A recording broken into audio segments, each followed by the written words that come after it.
Rick, do you have like a crazy intro you're about to play? No crazy intro. Here comes the dog.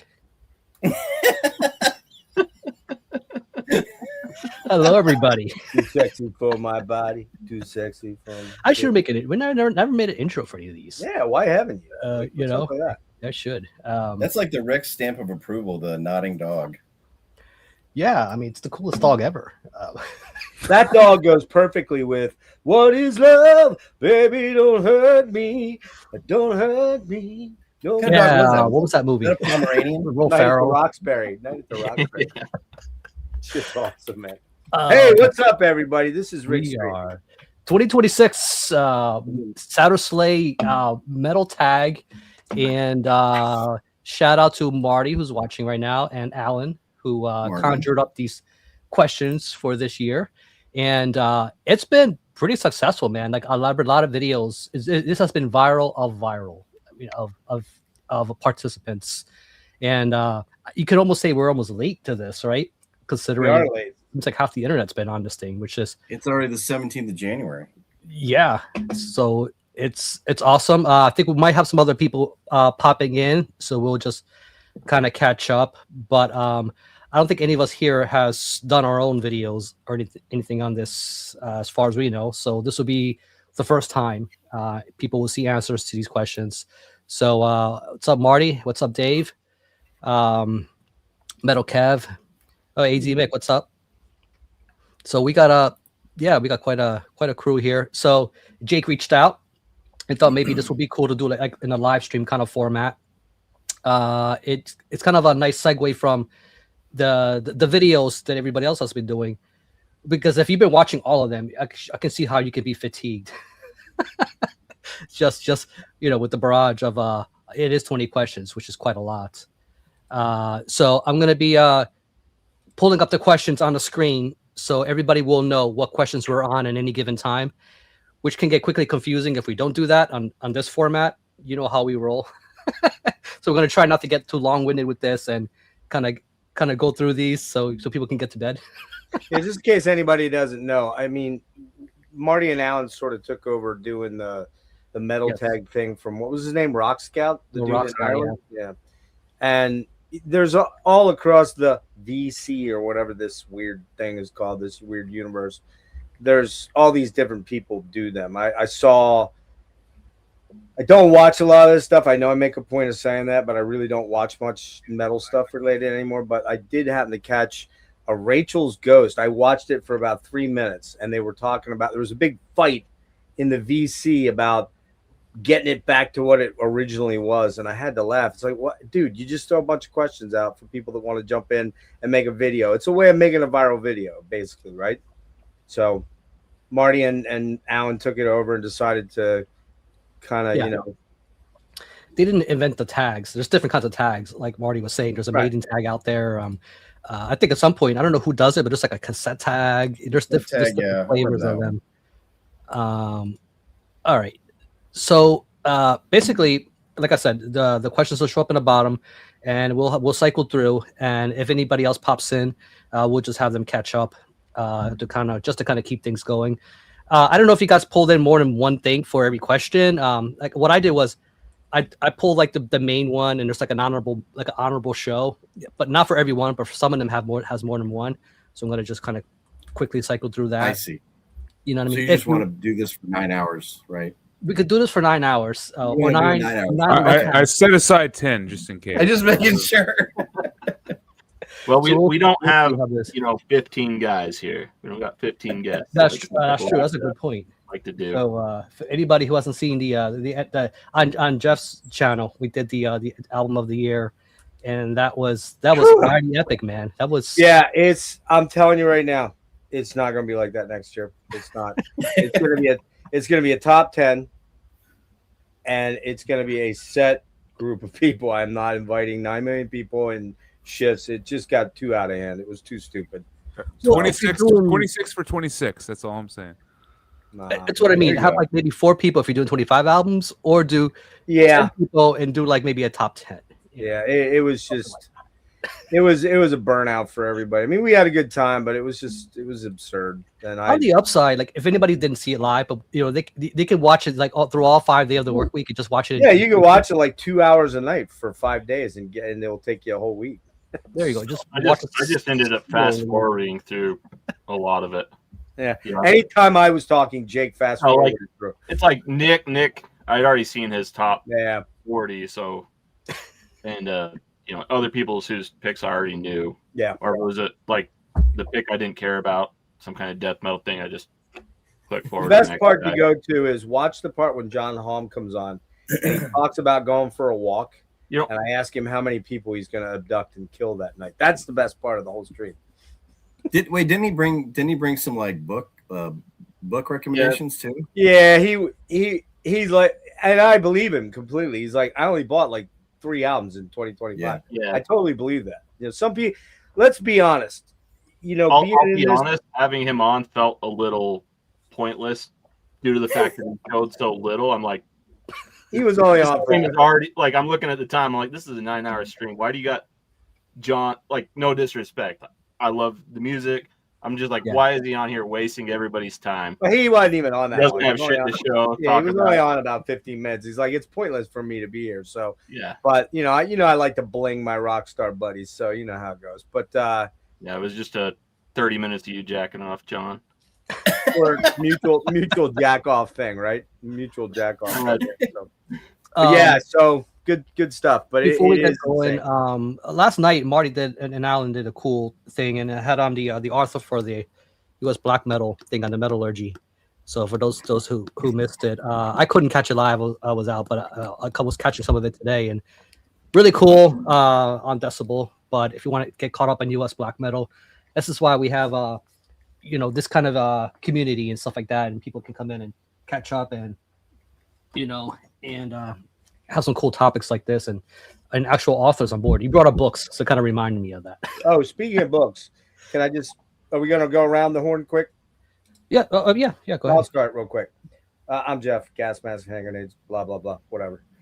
Monday night at 8:00, Jeff Wagner's coming on. We're going to talk about this book right here, the Voivod book. He's already been on Marty's, and I gave it some space. Jeff and I are buddies too, and I wanted to talk to him about where the fuck's the book at. Oh man, here it is.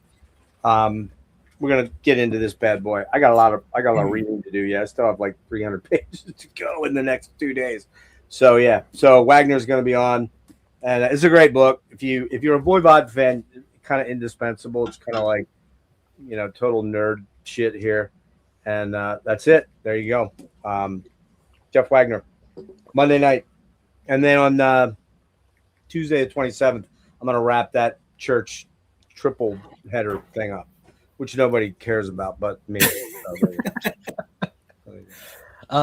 Brian, you haven't uploaded anything in your what do you call archives channel in a while, right? No, I basically took off like November, December, most of January. I actually put something up yesterday, which is an EP from a band called Arch Rival from Ohio. It's actually pretty cool. Jeff, you'd probably like it. It's like 80s hard rock stuff. Who is it? Band called Arch Rival. I've heard that name before. Yeah. The EP is called God Bless America. Arch Rival. It's pretty cool. I'm trying to get more regular. I thought you said Archspire for a second there. I'm like, that's a very not Archspire, Arch Rival. All right. Brian, I can as an older gentleman of older persuasion, I could recommend Metamucil. It does help for the regularity thing. Oh, okay. Will that help with softening stool also? It could. I'm just saying. I don't know. Hey, it comes in useful. It's important for it to be soft, or else you can happen. Like that down there. You can strain too hard, and then it all goes wrong. You know how fiber is critical. Fiber. Speaking as somebody with diverticulitis, I gotta have my fiber. Got to do your fiber. Super colon blow. You use all 2 scoops on your Raisin Bran, right? Like just. Oh yeah. Do you ever use no serious thing, Jake? Here, do you use the chia seeds or what are they called? The little I think they're called chia, right? Yeah, chia seeds. Yeah. Seeds, dude. Fucking yeah. Those are helpful for some. Oh yeah, firms that shit right on up. Woo! Yeah, You can set a I timer. never so- gave healthy, you a very suggestion. healthy. They're more than just growing hair on your little statues, you know. For That's you. right. Chia. Alright, so, yeah. We'll go around to Logan. I don't know if there's something you want to announce, or you know. Well, I have no medical advice at all. Don't drink beer every day, I think is my medical advice. Craft your beer? Nah, Sorry. Spoiler. No, yeah.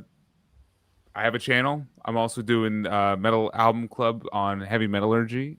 Wednesday night is a great album from Morbid Angel, Illud Divinium Insanus. No, Join you guys out are doing Wednesday that? night. We're doing it. Someone was Yeah, crazy dude. enough. Someone had a tick in their head. They just couldn't get out, and they had to pick it. Wow. So thank you, Marty. Shows the absolute chaos. We're- I'm No, not seriously, you know that you aluminum I anus. feel like everything's been said already. Is it Yeah, April really. 1st? Yeah, I don't know what I'm gonna. I haven't listened to it yet. I don't know what I'm gonna come up Ooh. about it. You I'm You know just- what? I'm just didn't gonna listen to show. it I'm all just gonna either. show my toilet bowl the whole time. It's gonna be like Here's a crazy it's gonna story be about flushing noises the whole episode. that. Here's a crazy story about aluminum anus, as they like to call it. That's the only tour I've ever seen Morbid Angel on. Oddly enough. Well, Like, David this Wilson is came back radical. when we got excited. yeah, that was and there was no joke. There was like a dude that was probably like 7 foot tall, and he was a skinhead, like beanpole skinny, out there fucking pogoing, throwing arms, throwing elbows. It was like, yeah, all right, I'm gonna stay back here, you know. But that was the only. And David's like, my people, my. He people. was too extreme. He was too extreme, man. Yeah. Weird. All right, Jake, what's up? Yeah, that was actually it wasn't that tour, but it was still on that album cycle. I think is the only time I've seen Morbid Angel. That was still their most recent album when I saw them, but they didn't play. I don't think they played a ton off. I think of that it. might be the only. But I wasn't super familiar with their music at the time, so I don't know if they played. I'm not sure. That might be the only tour that Trey's made it through in recent years. But, He's yeah. Go ahead. Updates for my channel. I should have a video coming this week. I know it's been a long time, but I'm gonna get my albums of the year video up this week and trying to get this thing back active. Cool, man. Stop yeah. procrastinating. We haven't seen something from you in a while. I know things have been going on, and Yeah. family takes So- precedence and priority. And we know how that is. The So- biggest thing at this point is just, getting my ass in gear and kicking it off and shooting the video and stop procrastinating it. There's some good news though, Jake. You got a lot of time on your hands because the Eagles got fucking beat. So there's that. Yeah, this is a metal tag stream, not a football stream. So. Okay, all right. We could talk about the Titan season, but we don't want to. Yeah. Hey, we're only the 5th pick this year instead of. It ended before we They're, began. they're already talking about Morbid Angel on Wednesday. There's only so much suffering this world Yeah. can take. Hey, That's how true. about New Orleans Saints, huh? Hey, but the good news is that they're. I'm hearing they're gonna hire Mike McCarthy for fuck's sake. I mean, he'll probably get them to 8-8. That's the good news, The Saints? Honestly, I was hoping No, the Titans. I was hoping you guys would get Harbaugh. Oh yeah, For you- so for did you, I. I was like, that's Oh my god, that But I knew they wouldn't get him. I knew that wouldn't happen. So, all right. Well, we ready to rock and roll? Yeah. So we'll cycle through, and before we move to the next question, so I'll go last for all these rounds to kind of like a checkpoint, I guess, for what we get around, and so we can let Brian kick this off. what's the first You- question? All right. Remind So me. I'm gonna pull up the questions, so we'll always Yeah. know where we're at. So question number 1, of course, It's one with the horse. Yeah. and yes. So let me go ahead and read that.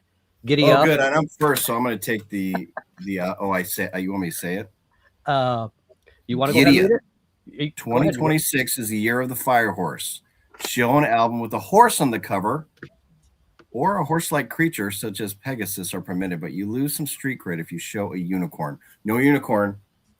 I've got Mastodon Remission. Ah, there you go. Good one. This is the first one that came to mind. Well I'm like sitting here trying to like. Is there even? I'd have to like go through all my covers one by one to find another horse. I can't Yeah, think of one off my head. One of my faves from the early, or when I started getting into like the Relapse Records stuff. Like, this album kills. Was that 2000, 2001? 2002. Okay. So yeah, March of the Fire Ants and Crusher Destroyer, Where Strides the Behemoth, like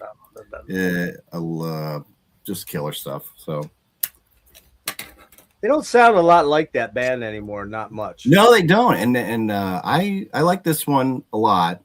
I like Leviathan, and that's kind of where I end with Mastodon. I don't like really anything else after that. So I like a lot of the other stuff, but that album, I know they became very popular. That's their heaviest, though. I mean, it's the drumming on that album is fucking batshit crazy, dude. Yeah, speaking of Workhorse is my favorite song, man. Speaking of horses, yep. Old Nessie. Man, I've been listening to this album forever. So Horse Skull Bong. Probably stay out. What'd you say? You don't have the debut by Horse Skull Bong, Marty says. Horse Skull Bong. Horse Skull Bong. I guess that's like a stoner skull. Horse Skull Bongzilla. Classic band right there. Yeah. Cool. I'll have to dig into Horse Skull Bong. Yeah. Deep catalog there. Lots of deep. Warhorse. Warhorse. Warhorse. But I don't know if that has a horse on the cover. You're right, though. It would be interesting. I didn't Google any horse bands because I immediately thought of one, and Rick thought of mine, and he said he wasn't going to show it. So I'm going next. So I'm going to beat him to the punch. Let's see your horse. All right. So what do you? Mine is not. It's exclusively a horse. It is a horse-like, Pegasus-like creature, and it is fucking. Oh yeah, of course. I love this album. Love this album art. You guys have heard me wax ecstatic about this album a lot. 1986, Seattle, progressive kind of, but more like a traditional metal band. God, so many goddamn great songs on this thing. This Ken Mary's in this band. Ken's now in Flotsam and Jetsam. He's also in that new metal church, I believe, which is kind of weird with Dave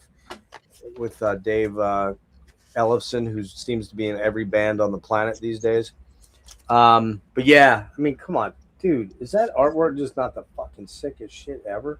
Although, if you really look at it, it's kind of a lion horse. You know what I mean? Yeah. I don't know if that's really a horse face there. It looks more like a lion. But I'm cheating. I think is that acceptable to the judges?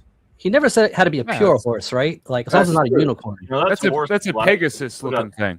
It's a Pegasus. Got the neck shape and everything up until the mouth. Yeah, it's just the mouth and the face are a little wacky. But one of my favorite shirts that I own, and when I go to shows, people know that I'm the really old guy there. If my hair didn't give it away and my beard, this definitely gives it away. So, Fifth Angels debut album '86 on Shrapnel.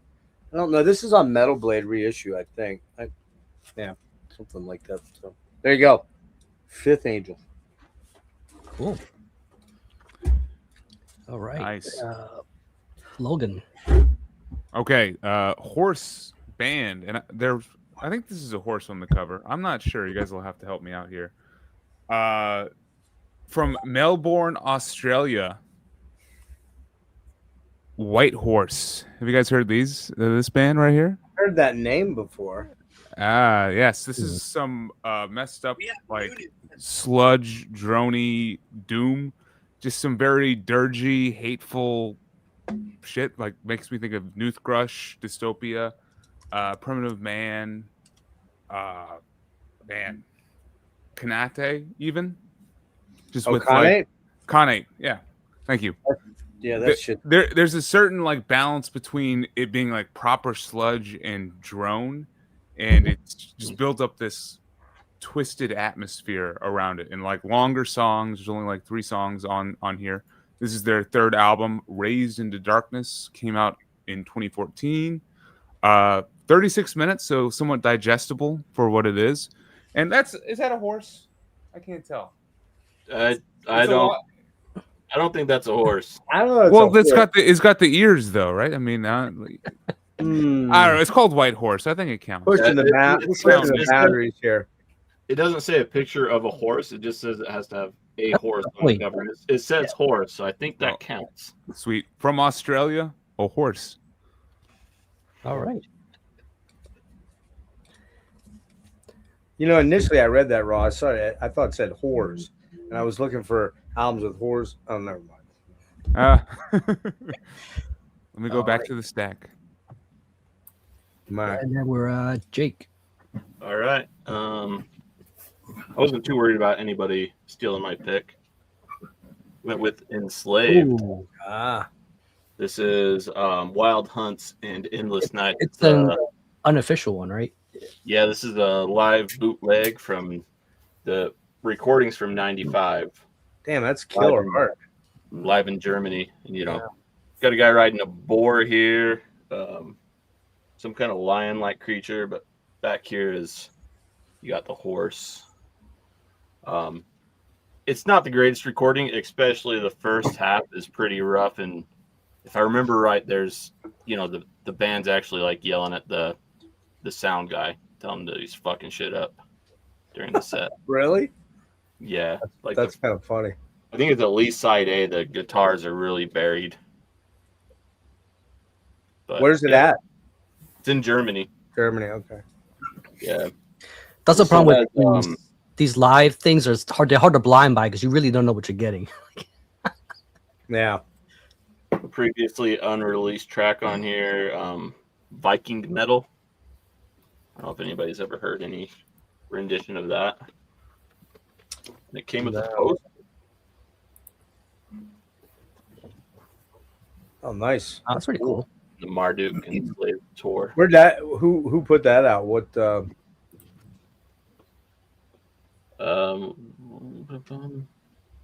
SP. No, those are the other releases from this poster. I'm not sure who actually put out the bootleg. I think I picked it up from Nuclear War Now. Oh, okay. A while back.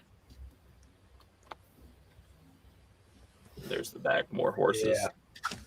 Horse back there.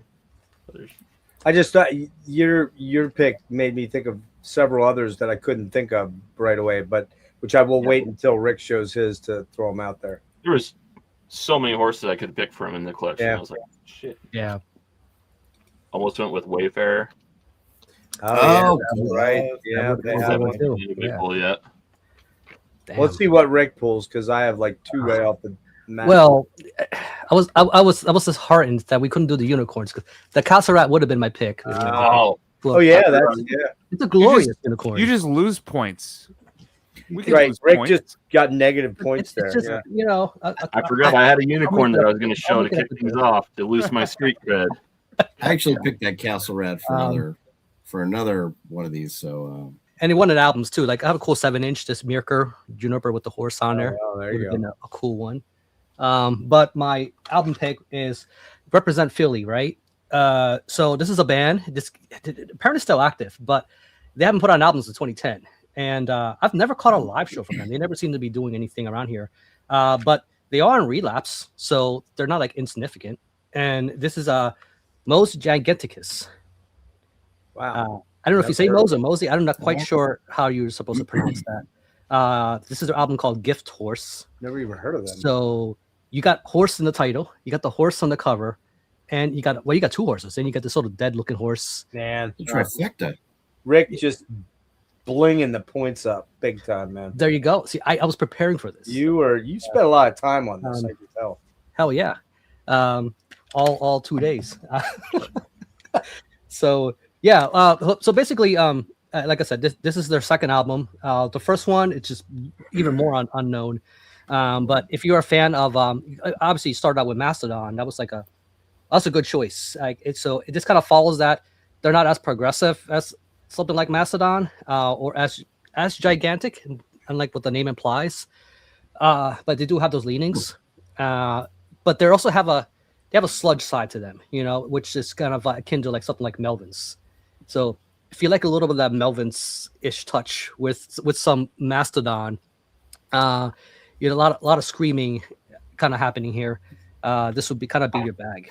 Like I said, you could probably get this on a sale really cheaply at Relapse. So nobody knows what this is, or nobody talks about them. So I don't see this being really hard to find or get. So I'm sure Relapse has a ton of dead stock on this stuff. So I bet. if you ever get on those like Relapse bag sales, I'm sure you might have gotten this here and there. I just happened to find this at the record shop at one point. That's how I kind of knew about these guys. But yeah, Philly represent. I was thinking when I saw Jake's, I was right away. I was like, oh shit, why didn't I pick Battery?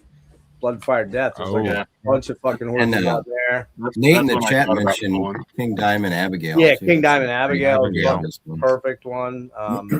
Doesn't that band Unto Others have a band with the second album has a horse? Strength, I believe, has the horse. Since it's a fire horse, Wildfire by Destroyer 666 came to mind initially. Oh yeah, Rippakaloo, the Rippakaloo EP. Oh, the unanimated latest album. Almost pulled that one. Dissection, Somberland. Yeah. All right. Well, the thing is that if I don't know if you guys have been watching the other viral videos at all, but some of those picks were I think Dissection might have came up a few times. So it's like I try to steer away from the ones that either I might have seen or I know other people would show. Like the Abigail, right? Which I'm like somebody's going to show that. I'm pretty sure. Yeah. So that's why I kind of reached out for stuff like this. We're like more on the off the beaten path. Yeah, I don't think anybody's shown that, but you. I'm sure. I'm pretty sure nobody was going to show that. So any Relapse dead stock. I remember seeing that band advertised in the magazines back in those days. I never checked them out though. 2010. Nobody's at this point's long forgotten. Yeah, for sure. All right. Question 2. So we are at nostalgia. You want to read that off, Brian? We'll get you started. Why don't we do like this? Why don't I take the next one? We'll just go each one down. Yeah, good idea. Rick, you don't have to be last. We'll just remember. We'll just go in a circle. We'll just start. I like a checkpoint to remember, but all right, that's fine if you want to do that. Yeah, we can do it that way if you want. I don't. It's just right. you rather than the same people going first every time. Second question: nostalgia show an album that you do not think is very good, but you can't bring yourself to get rid of. Well, this is in a box set, so I wouldn't get rid of it anyways. Because I kind of like box sets a little bit. So I've heard. So you've heard. But man, this album just fucking sucks, except for one song. Judas Priest, Ram It Down. I do not like this album at all. It has one great song on it, Blood Red Skies. That's kind of it. There's not much on here, man. Like Ram It Down's all right. That sounds all right. But what about Johnny Be Good? Huh? Johnny Be Good? Is it on that one or is that on Turbo? Yeah, it's on here. Yeah. It's not good. Love You to Death. I'm a Rocker. Hard as Iron. Rob, what were you going for there, Rob? Huh? Yeah, this album is not a good album at all. And but it's in the box set, so I'm not gonna I'm gonna make a blasphemous statement here. I'll take 10 Nostradamuses over this album every day. There you go. I said it and I mean it, bitches. So that does feel blasphemous. Box set. Right. Cool. All right. Nostradamus. I like that album, man. I do. It's too long. If they took it's way too long. Yeah, but if they took all the good tracks on 1 and 2, it would be a really killer album. But they didn't do that though.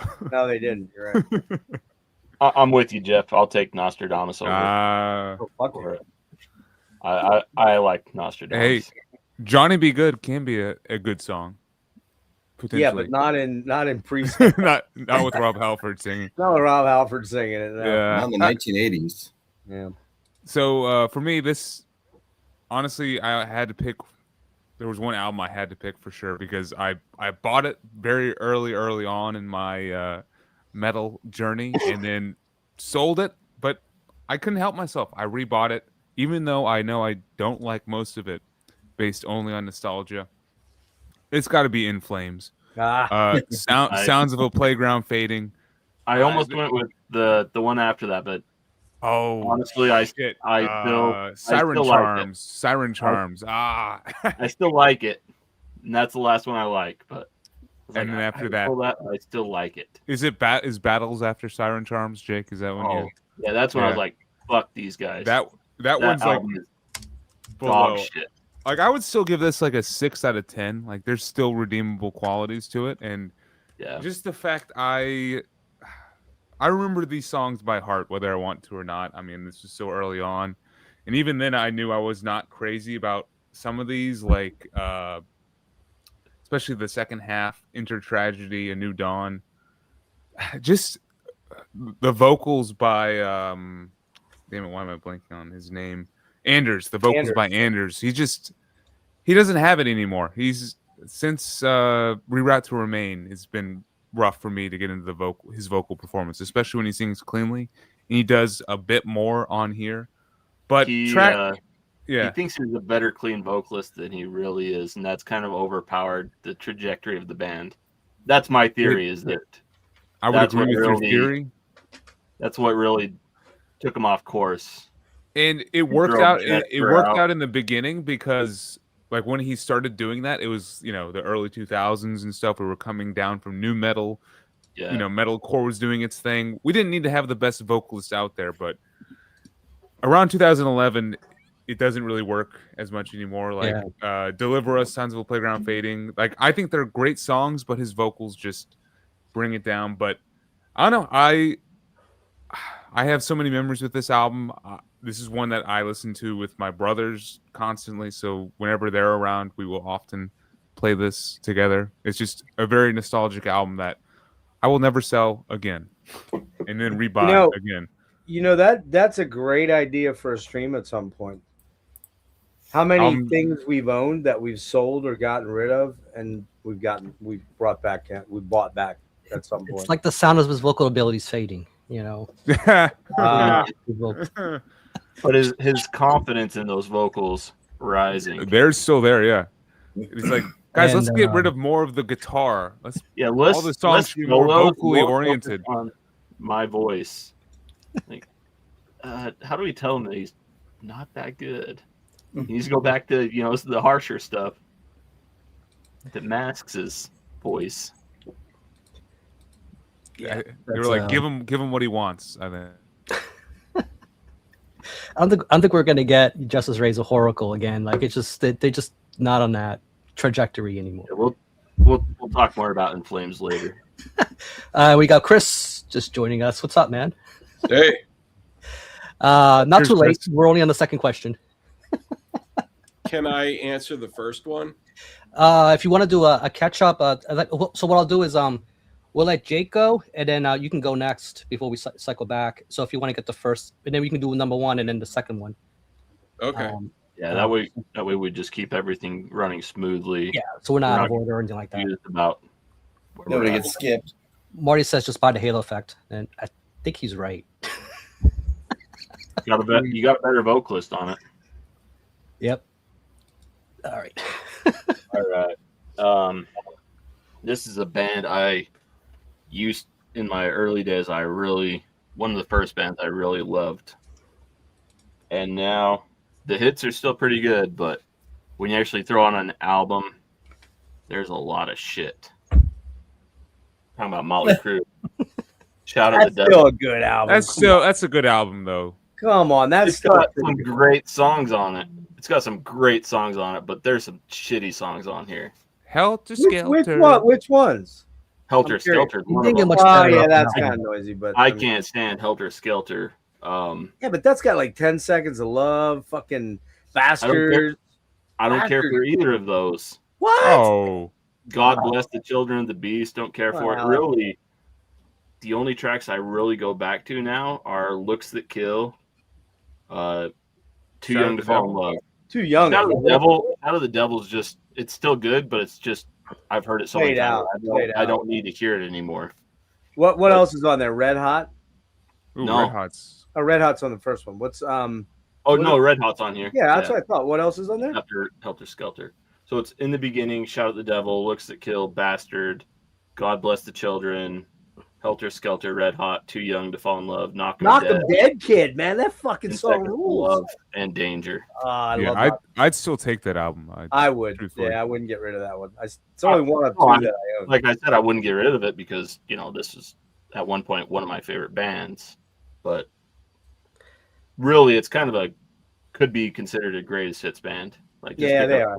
For sure. Absolutely. You're good on there. I gotta give a shout out to that spot gloss that you got there on the cover. Yeah, and then the other reason on this that I can't get rid of it is I actually picked this up in Vegas after me and my best friend went down to Arizona to see him live. The only time I've seen them live. I remember when you went down there.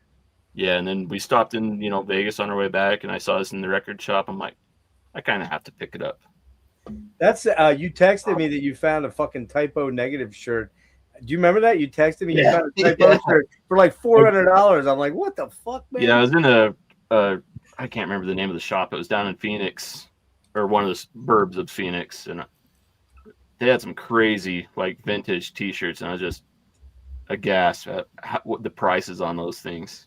Fucking crazy. Was it the one the guy from there's the guy, one of the guys from I think Roger from Mortician has a shop in Vegas. No, was it his? No, the shop with the shirts was down in Arizona, like Mesa. Oh, Arizona. But the vinyl, the vinyl might have been that shop. It was more of a mainstream shop though. It wasn't metal specific. I think if someone gave me a ticket to go see Crew, because aren't they doing something coming up again now, like a big thing like they did that year? Yeah. I think if somebody gave me a ticket, I'd go just to laugh at fucking Vince. Like just to see what Vince, like if I could decipher anything that he said, would be the fun. Like I was when we saw them, I was drunk enough at the time that they came on to just have fun and just fucking mock how shitty they were. Yeah, that'd be a great show to go to and get lit up and just have a fucking blast out of it. Yeah. All right, what happened to Chris? Did he dip out already? No, I think he's just unless he's pulling something. But there he is. I was pulling something. Oh, good, man. Before you start, you want to just give a quick rundown of yourself and just the channel so people know who the panelists are before we jump to the first question. But let me pull the first question here.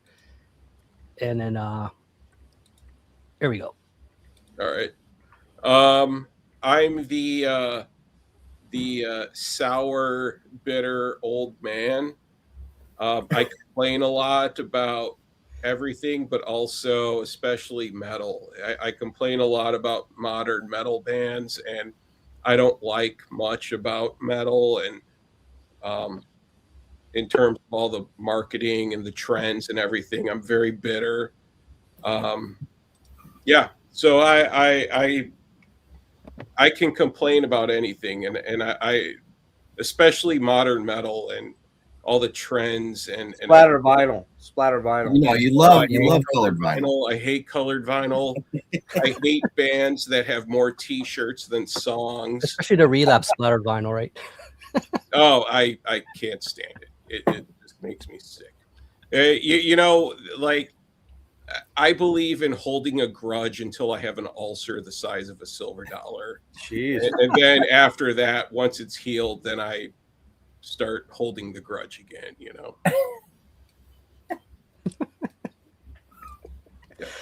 All right. Show us your horse. What do you got as far as like? So for a horse, an album with a horse is Blasphemy, Gods of War. Oh, yep. Nice. And this is very early war metal. And then this is also an authentic JL America pressing too. So Blasphemy, I would say they're definitely one of, like, when you think about early bestial war metal, Blasphemy are one of those bands where, this is old school shit. Just really terrible, awful noise. It's really awesome stuff. So that's aren't they really the OGs for the most part? For bestial, yeah, black and war metal, the Harrod, maybe. Yeah. I mean, for the stuff that's just where the beats are just, where it's just really sick, they're one of the bands. Yeah, definitely. They're all part of that whole Ross Bay cult sort of stuff. But yeah, so that's my horse. Cool. One. And then the second, am I answering the second question? Yeah, nostalgia. Show an album you do not think is very good, but can't bring yourself to get rid of it. Okay, so I'm doing a complete 180 here, and you're going to be like, "Holy fuck, this is." So I'm going to talk about some classic rock, and is that I hate the Rolling Stones, I hate the Beatles, I hate all of that shit. But I have this one Stones album that I can't force myself to get rid of because there are 2 songs on it that I really like a lot. And then this is also a premium audiophile release that's highly sought after. And that is Their Satanic Majesties. I fucking love that album, man. That's my favorite Stones album. Yeah. Love it. And She's a Rainbow, The Lantern, Yeah. Citadel, 2000 Man. I mean, this album is so fucking good. And I hate the Stones. I really do. I hate Mick Jagger. I hate all of them. But then also this pressing too is I bought this brand new, I think it's from the mid 2000s, and this is a DSD. This is one of the super premium audiophile releases. And yeah, so this is one of those things where it's like so many times I've thought to myself, like, I want to get rid of this because I hate the Stones, but then I'm like, no, I really like a bunch of songs off of this album. You could say you have sticky fingers for that one. Yeah. Fucking Rick. Fucking Rick and the puns. They just never end. Yeah.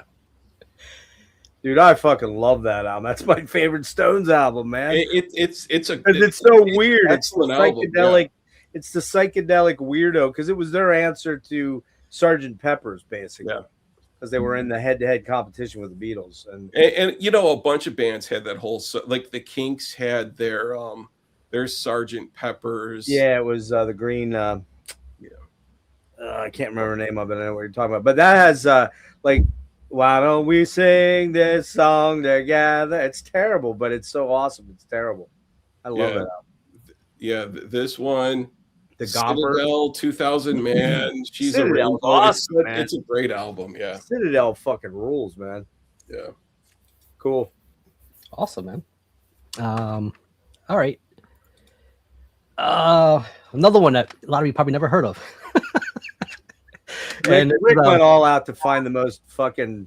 Nobody's gonna know any of his albums. Let's be honest. This is put out by Pavement. So you guys know the label, you know. Oh yeah. So especially if you're into 90s metal, when they had and they put a lot of weird stuff too at the same time. And they licensed a lot of stuff too, I think. They did. And they paid like shit. This was actually inspired by a recent album club I did over Metallurgy when we did the Fear Factory. I kind of kicked off a streak of a couple weeks with kind of, joining the crew over there. And when I joined the Fear Factory, we did the Manufacturer album, and it kind of got me this nostalgia kick about, where I was when I was a teen in the 90s, and just kind of getting into industrial metal, especially stuff of that ilk.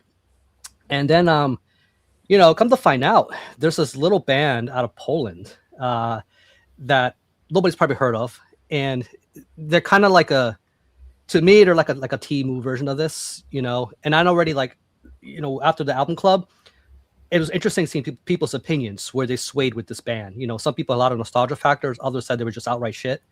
Others were calling them a new metal band, even though they're really a groove metal band, and so it's just interesting seeing these classifications.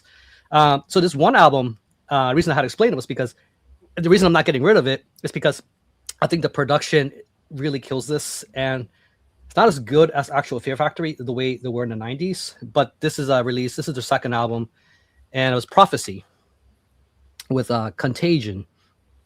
So for you to hold on to something like this, you'd have to be in a situation like myself where you have nostalgia for Pavement and 90s metal. You were a child of those groove years. When you put this in, it'll immediately hit you like, this is no Nail Bomb. This is no, Fear Factory. It's no Godflesh. It's these guys were trying. They were trying to kind of get the mark out there. I don't know if it was a product of just them being not supported in a very good studio, or just didn't have the knack. There's some good riffs here. There's some. It's just I feel like the songwriting could have been stronger. there could have been a lot more tweaking, but they only did 2 albums. They pretty much called it a day. So I don't know if they were just riding on that wave of what was popular at the time. They moved on to other stuff, but this is very, I guess, reminiscent of the stuff that I kind of miss, even though the quality is not of that caliber, that's there. So it just kind of takes me back to those teen years. But yeah, like I said, it's one of those, you'll know right away when you put this in where you'll stand with a band like this and how much of that kind of metal you like. Not something I can push on, baby. It'd be like, well, you like groove metal, you definitely need to pick this up. It's not something that I'm gonna throw at you, But Rick, that was 10 minutes on a band that you basically said we shouldn't own that album. well, I'm sold. I will not own that. Logan's gonna go buy it now. He's gonna look for it. He's probably gonna run into it. At Goodwill, I'm sure. This week. Isn't the whole premise of this question to tell people not to buy the albums we're talking about? I guess you're right. Yeah. Oh, is it? I don't know. I'm not sure. Was it? We don't like the album currently, but we can't get rid of it. But we can't get rid of it. Yeah. We can't get rid of it, but hey, you shouldn't own this. It kind of sucks. Yeah. Am I going to tell you to pick up? It's my cross. Will I say pick up It's the my cross manufacturer to over bear. this? No. All right, Brian, what do you got, man? Yeah, I wouldn't. My pick is not. I wouldn't frame it as I don't think you should own it. This album, it's just like I don't care for it much. But you own But I it? still or you bought don't? it. So you don't personally endorse it, though. Well, I don't even know if I'd say that.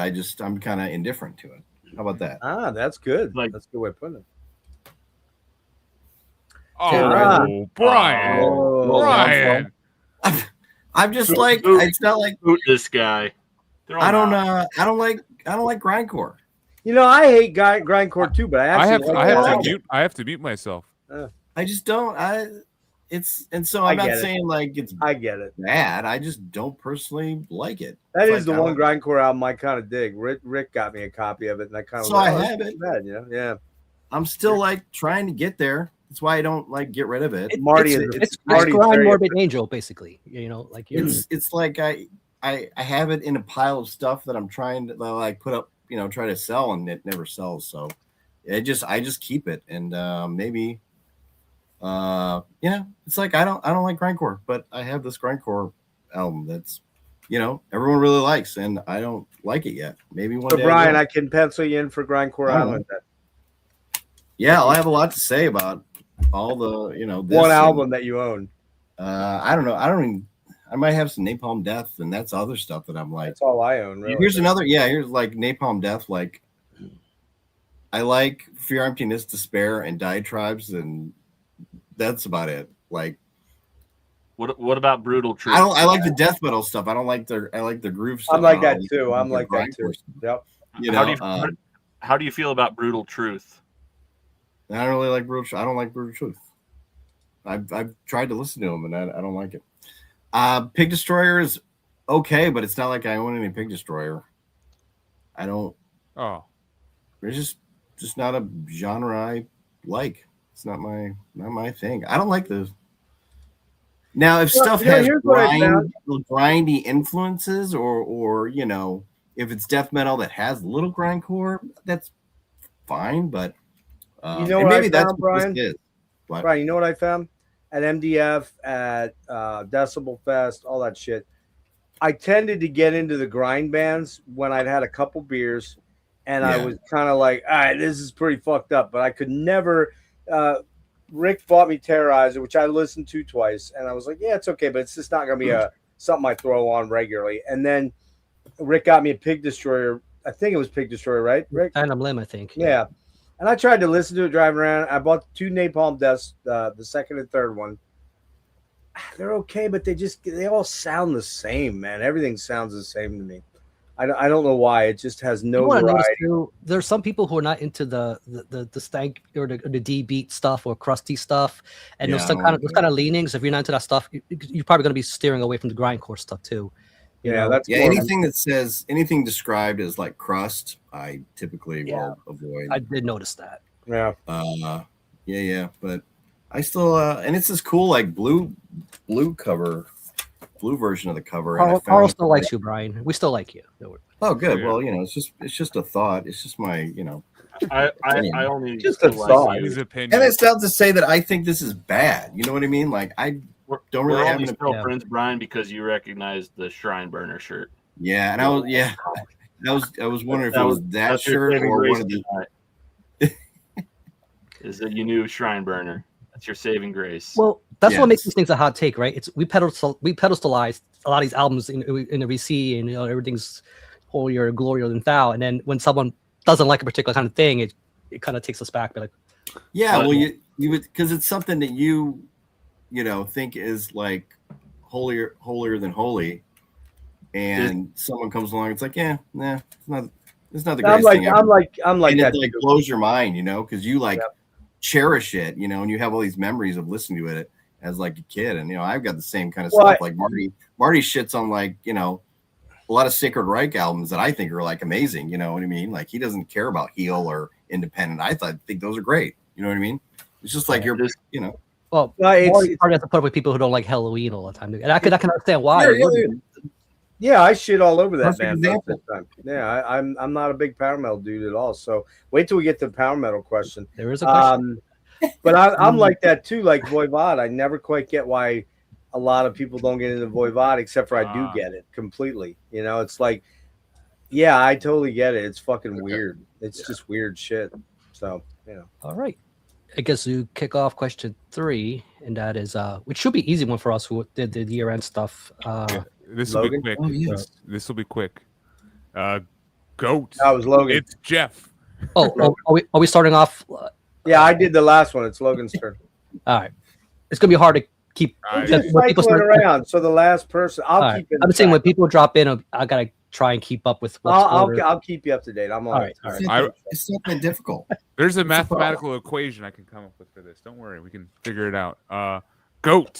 Show your favorite new album released in 2025. Yeah, this will be a quick one because I've talked about this album. Like this will be the 5th time on a stream. I'll bring up Blue House Nord, Ethereal Horizons. Killer. It's killer. I loved it. I think someone else here also really loved it too. Mm-hmm. It blew me away. I'm not a super into Blue House Nord all the way through, but I know about 6 of their albums, and I don't know, they really took that Lovecraftian sound and made it like a bit more accessible, a bit more beautiful, and it just hooks me the whole way through. Like some of the best songs I've heard in years are on here. Like The Inn Becomes Grace, The Fall Opens the Sky. Yeah. Check this out if you haven't heard it. Favorite album of 2025. Boom. And go watch the stream on my channel, the 2.5 hour thing with Jimmy and Kellen and Peter. Yes. 2.5 That times thing down. 5. I got one question on that album. Hit me. Logan finally convinced me. Is this the straw that broke the camel's back on me checking out Blue House Nord? Are the clean vocals persistent throughout the album? Yeah, mostly. But there's not a lot of it doesn't have a ton of There's some harsh. They change. I mean, Like, they change I up. made it, Though. I made it one They're track different. through. I made it one track through it because I was like, I'm going to check this out. It sounds up my alley. And the clean vocals, just in the set, I think it might have been just the setting I was in. I was at Oh, work in my work truck, but the clean vocals, I'm like, I'm struggling with this. I'm going to Really? circle back to it and listen to it like on headphones or something outside Yeah. of work. struggling with it in I was struggling struggling with those. as Like, in you didn't like them much. no, I just didn't feel like they fit the hmm. music. Oh it- man, I do on that first track. Holy Absolutely. why I'm yeah. like, But I it's a don't know, mixture. There's uh, a mixture. There's some deathy. What I would say about the album is this: the vocals are very much a background instrument to the whole thing. They're very much mixed, very deep in. They're not like an overt thing. Whereas on some Blue House Nord stuff, he's got that real out front, where it's warbly and fucked up. That's not this. This is their most approachable album by far. And I would say agree. that in a I good think way. it is. Yeah. And Yeah, I that's- say that in a good That's why I way heard about as it. I'm like, this sounds like a good entry point. I have Yeah. a couple Blue House Nord albums that I bought, because I've seen them in the, used bin. I'm like, right. this is a band I need to check out. I've got like the one with the mushrooms on the cover. Hallucinogen. Yeah. Hallucinogen, yeah. Hallucinogen. One That's of the closest. That's the 777 series, whatever that one is. Cosmosity. Which one? Yeah, I've got one of those albums. That's the real progressive I just one. haven't listened to them yet. Oh, I was like, I- this well, this yeah. might be the point Well, that I check them out. can I make a checked out that first suggestion? track, I'm like, Can I make a suggestion as a guy that's, I don't know if I'm the deepest guy here in them, but I own everything but the EP, a couple of the EPs, and I've been into them 10, 12, 13 years. I'd suggest you listen to what you have and before buying any more. That's what I Yeah. suggest. Because Well, you just named the most accessible ones. Because if you just said to me you have like Mort or Odinist or fucking Well, Mystical Beast of Or that Rebellion, I'm like, forms, okay. God, whatever. Yeah. Because there's even shit that I don't like of his that I'm like, whoa, that's too much, almost too much. the work that transformed Scott is probably the next one I'm going to check out just to see, because I know that's another highly regarded one. That It I've heard is. people name as their favorite. And there's a reason for that. I didn't used to like But it. it's like, as I know much. it's on the opposite end of the spectrum of their sound, so I'm going Quite to a check bit. that one out and Quite a bit. see Yeah, he what. kind of is the guy that sort of, I don't know if he discovered or patented that warbly, warped, melting sound, and it's like no other sound you're gonna hear out there. It's just other than maybe Despo Omega, kind of a little bit, but I think he was there before Despo. If you go look, he was there first. So Yeah. Death Spell's band, I'm not ever going to. well, but he doesn't get into. Oh, He was putting out, Icy Age and all that stuff before. Yeah, Despo. Icy Age was before. we can keep this moving. So I don't know what Jake's number one of 2025. This is actually no, new. nobody does. Yeah. Not even I know. Well, sneak preview. Are you I have, skipping this one? I have no album of the year this year. I have like 5 albums that are like right there together. I pulled 2 tonight. Let me pull it out of the sleeve. Astronoid. Oh, you told me about this band. They are pretty interesting. Star Yeah. God. I've always loved, like, probably top 20 albums of all time. Their debut album, Air. That thing's a masterpiece. But then they followed up with 2 more that were in a similar vein, but they just didn't hit on the same level. And it felt like they were kind of getting kind of stale with their sound. People who don't know Astronoid, they described themselves originally as like dream thrash. Sounds corny, but then you listen to it and you're like, that actually kind of fits. It's kind of like post metal, post rock blended together, some small black metal elements like the tremolo riffing and stuff, but it's very much like major key driven, bright instrumentation, but very, very much a melancholy and a sadness to the music behind that if you really listen to it. You even referenced Rush to me on that, and That's where I was, that '80s Rush, yeah. yeah, that's where I'm getting. It's like those next 2 got kind of stale. Like they were still good, but I'm like, where are they going with the sound? The next albums didn't match that same level as the debut. So I'm like, are they going to evolve the sound at all? And then this album, they completely evolved and took that sound and they added a lot of the 80s, like arena rock, stuff like Don Henley, that kind of mainstream rock, and just infused it into the music. And it works tremendously well. This album is killer. Where are they from again? New England somewhere. Okay, they are American. Yeah, they're American. I gotta go back and check that out. I think Boston area, but I remember liking what I heard, but I didn't immerse myself in it because it was kind of late.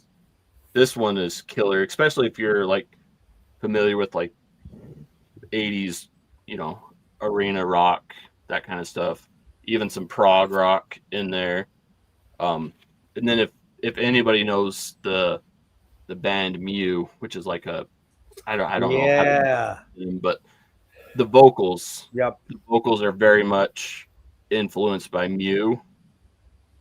And yeah, I've talked to the vocalist and he's like, yeah, I'm completely ripping off that vocal technique. So if you like the vocals of Mew, then Astronoid's something to check out. Yeah, I can definitely hear that.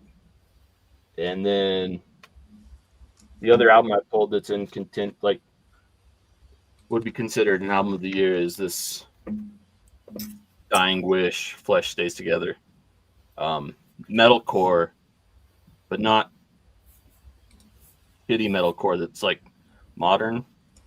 We'll talk a bit more about that later in the stream, about the state of metalcore, but a lot of influence from like Knocked Loose, as well as some people might consider the Killswitch Engage era of metalcore shitty, but I have a love for it. And they originally started out with a lot of that sound, and then this album they brought in a lot of that heavy Knocked Loose sound, and yeah, a lot of clean vocals though, female clean vocals, and it's just like the dichotomy of the harsh and the cleans, the beautiful music as well as the heavy music is fucking killer. Tons of great socio-political commentary on here as well. Love this album. Cool. Sweet. All right. It's also got the Thrall stamp of approval. Look at that. Yeah. I sent Nick the link, so he'll be on in a little bit. And all right. Look at Chris tending the fire. Yeah, It must be cold in Chicago. Very cold in Chicago, yeah. it's only like 16 degrees. Oh, God. What's up, Nick? It's very cold here. It's been very cold for the past 2 weeks.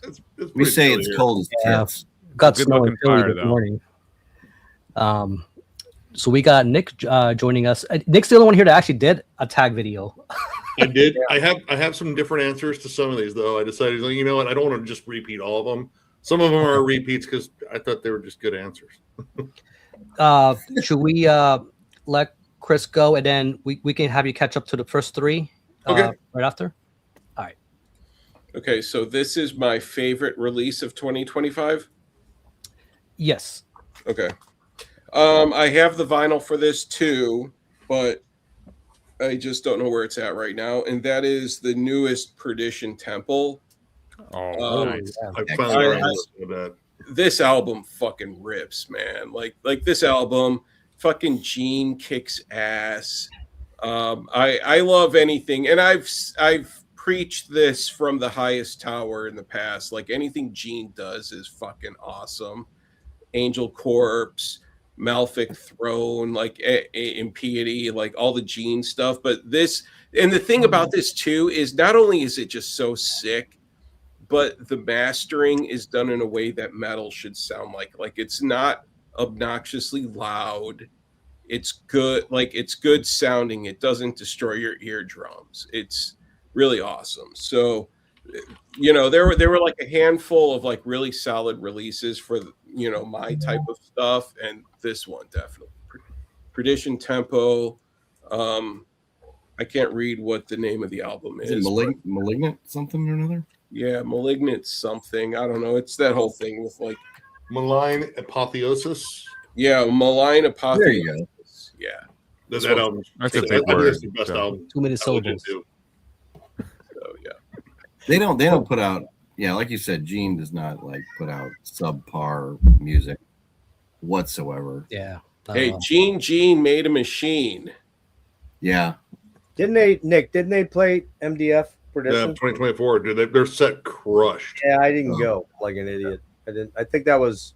Um, I might have been having issues with gin and tonics right around that point. might have been it. Could have been it. Jimmy and Noonan and I watched that set, and oh, dude, it was like pinpoint, like precise, like I kind of fucked Well, up. the Where'd Giants they sets play? come up. Where'd they play? Nevermore. oh, they played the power plant. Oh, they were outside. Yeah, the power plant. Yep. Who else was All right. playing right around them? Do you remember? Oh god, I had to look up the day.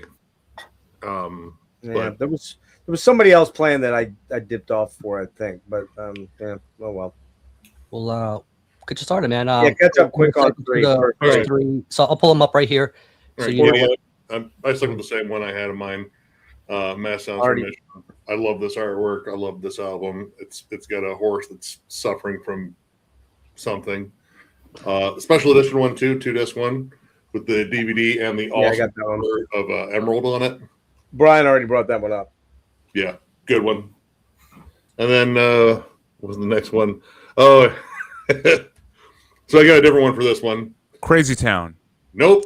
Close. Ooh, you shocked the monkey out of me with that one. Wouldn't shock that fucking monkey because that cover sucks.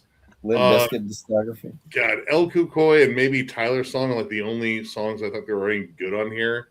This is like one of the biggest sophomore fucking busts of new metal, and kind of show that new metal wasn't going to be around that long if this was all there was in terms of like, hey, we got a new batch of ideas. Like, do you? Looks like Hey, you suck too, though. So let's not new makeup. Be obvious. Yeah, not great. The And cat agrees. yeah, my favorite of last year was Deftones' Private Music. Good album. Still jammed the living shit out of this album. I think it's possibly up there with like Saturday Night Wrist for me, which is a pretty high fucking mark. But yeah, still absolutely amazing. Still coming back to this one.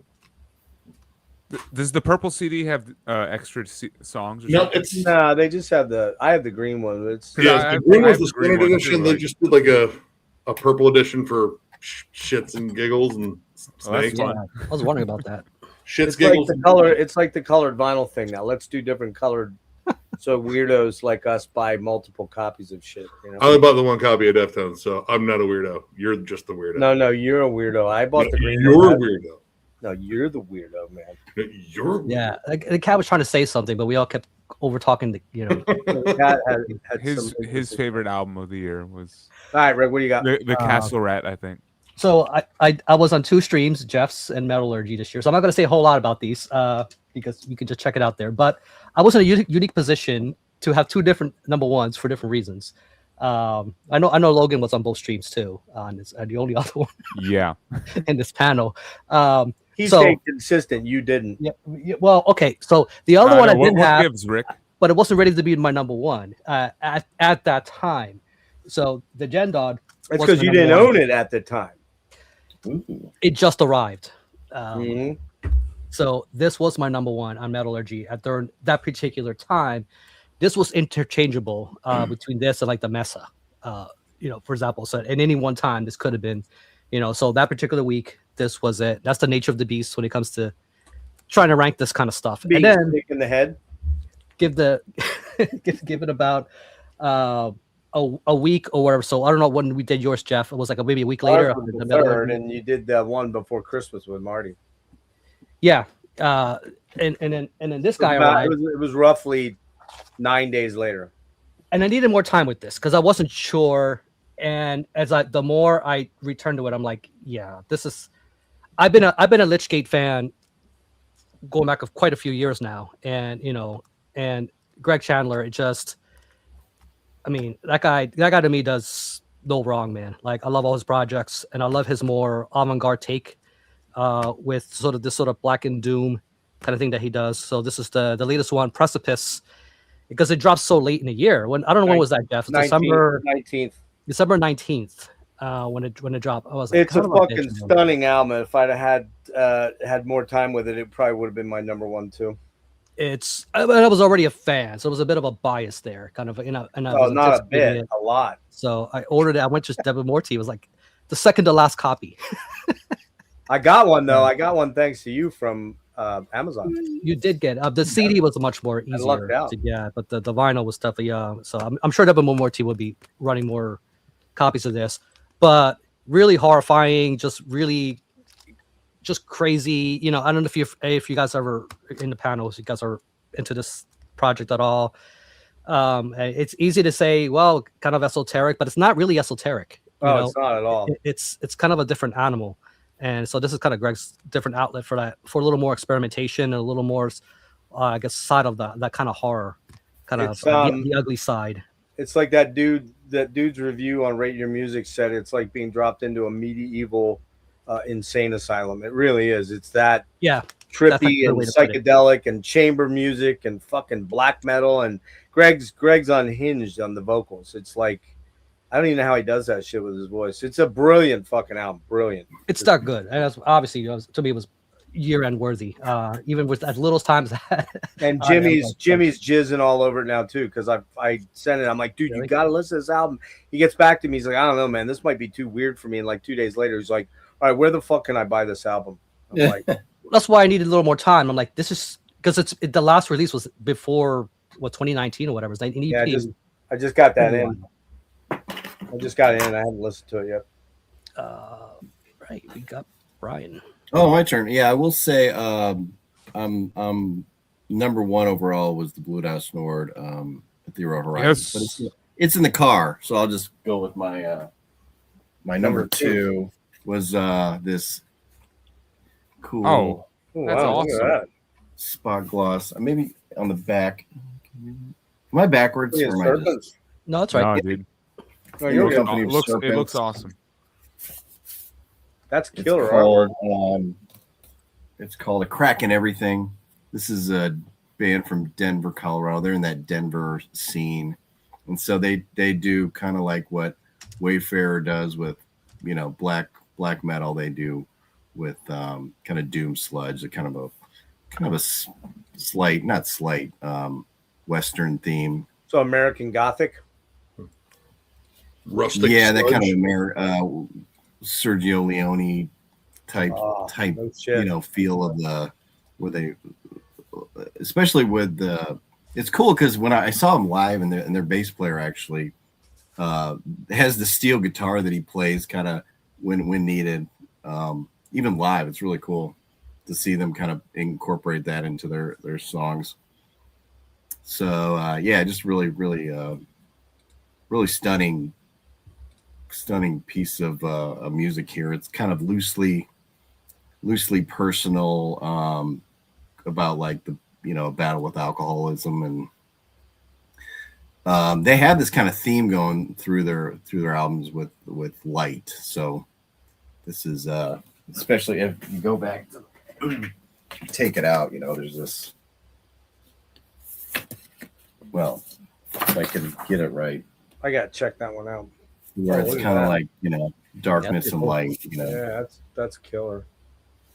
Yeah, pretty cool packaging too. Who's that through?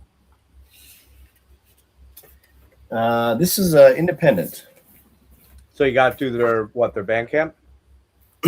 I bought it from them at a show. Okay. I think they put it out themselves. Yeah, I think you're right. I think they are independent. I gotta check that one out. And I also this is the first album I've heard from this band. And while I was there, I was just at their table. I pretty much bought everything they had, and it all sounds very, very similar. Very, very. Were they headlining or were they opening for somebody?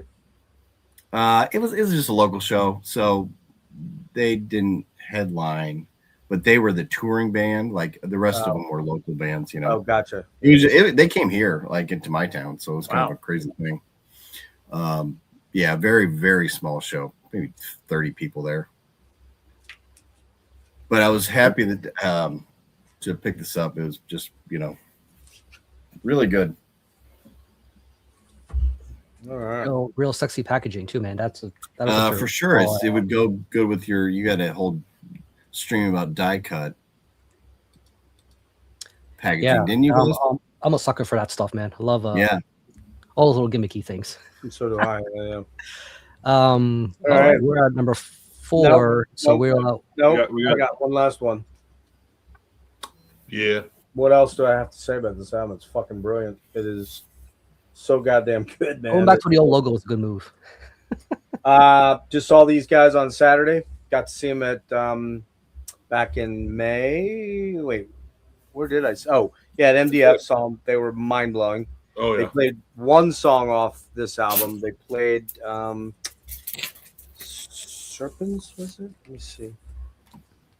Sext. Or no, wait. Curse. They played. But then Saturday, I did one of my mentally ill things that I tend to do a lot because I'm mentally ill. I got in my car on Saturday at 2:30 and drove 5 fucking hours to Richmond, Virginia. It should have been a 3.5 hour drive, but the rain was absolutely horrendous and got routed out around huge accident on 95, and I got there in time to catch 5 bands for the Heart of Winterfest at this cool venue called Odin's House of Sound. It was kind of like an underground basement thing that was kind of like a cavern, and it was evoking Valdrin, who I'd just seen. Oh, I love those guys. I'd just seen them in early December in Baltimore. This killer band I'd never heard of, and I don't know if you guys know them, but Suffering Hour. Holy fuck! Oh, yeah. Oh yeah. Damn, they were fucking good, man. But they didn't have any merch. They had one 10-inch, which I should have bought, but I didn't. I don't know why, but Yeah, they just put out that EP this year. Well, Yeah, that that EP was fucking killer. I should have grabbed it. I don't know why I didn't. Woe, the band Woe from Philly, Right. Oh, via Black New Metal Jersey, Band? New York. What's Mhm. that? The Black Metal Band? Yeah. Yeah, they were Whoa. good. It's a killer And band. then a band Rick and I have seen, Satanic Magic, out of Brooklyn. They're kind of a Venom Motorhead clone. They were fucking killer. But by the time I got down there, I planned to get there around 5:30, and I didn't get there till 8 o'clock by the time I found the place. And each band was getting successively later. I didn't leave Richmond, Virginia until 3 a.m., and I had been up since 10 a.m. On Saturday. Now we're into Sunday, and I got home at 7 a.m. 22 hours. Not good for a sick guy. But it was killer. The guys in Evoken were awesome. Got to get some great Evoken merch. Got a couple shirts, which they didn't have at MDF. They ran out of stuff right away. Got a couple of the old CDs that I didn't have. So Mendacium, this album, just, I think if I'd had the Lichgate a little bit longer, because I do have a copy that Rick put me on to, because they didn't. I got the CD, and then Rick's like, dude, they have like a week later or a couple days later, they had copies on Amazon. I don't think they do anymore, and it is the special variant with the yellow jizz in it. But this album is so fucking killer. I had maybe 10 days more with it or so, or 2 weeks or so. This could have easily been number one, and it's going to come up in again. That's it. Cool. All right, so we're at 4 now, and Logan. Oh, that is we lost. starting. We're cycling away Jake now, right? And so Oh, yeah, Jake. Did we lose Brian, or did he just dip out for a minute? I think he's off camera at the moment. Okay. And wait, here we go. Show a favorite album that is not a heavy metal album. All right. Show a favorite album that's not a metal album. One of the greatest female vocalists of all time. Probably the greatest living female vocalist today. We're going with Celine Dion. Let's talk about love. Man, this, You're going deep. Going deep. I'm going to cry. I kind of don't want to talk about love, but I think I'm going to cry, Jake. I'm sorry. I'm going to cry. this album has got some killer songs on it. It's got the My Heart Will Go On. Everybody knows that one. Oh yeah. From Titanic. It's a killer song. Nope. Boat sinks to the end. Spoiler alert. What? Boat sinks to the end. Spoiler alert. Okay. But the real standout track on this is Immortality, song written by the Bee Gees. Bee Gees feature on the track, and it is one of the most beautiful tracks I've ever heard in my life. I remember seeing it on. There's a Bee Gees live album, One Night Only or something like that, and they played the song. They call her out on the stage, and that was kind of like my jumping off point for Celine, and loved her voice ever since. Just absolutely amazing vocalist. There's some tracks on here where, just based on the time, this was early 90s, she kind of plays into the pop sounds of that era. No, some of those tracks are not good tracks, but still her voice just carries it. She pulls it off with her voice. I might not dig the tracks, but you know, you can't deny how great her performance is. So yeah, Celine Dion. It's a shame, man. She's got that disease this. or whatever she's battling right now. Yeah. You know, I've very- spoken- yeah. There's I like very that. few. Celine's There's good. very few females ever that you can argue are better vocalists than Celine. She's probably my favorite out of all of them, but you know, maybe Whitney, Aretha, you could argue are better vocalists, but you know, it's splitting hairs when you get Cindy to Yo, man, and you would like a word, bitch. And you would like a word. Cindy Same. Lauper, she had a fucking amazing 4-octave range. Ann Yeah. Wilson.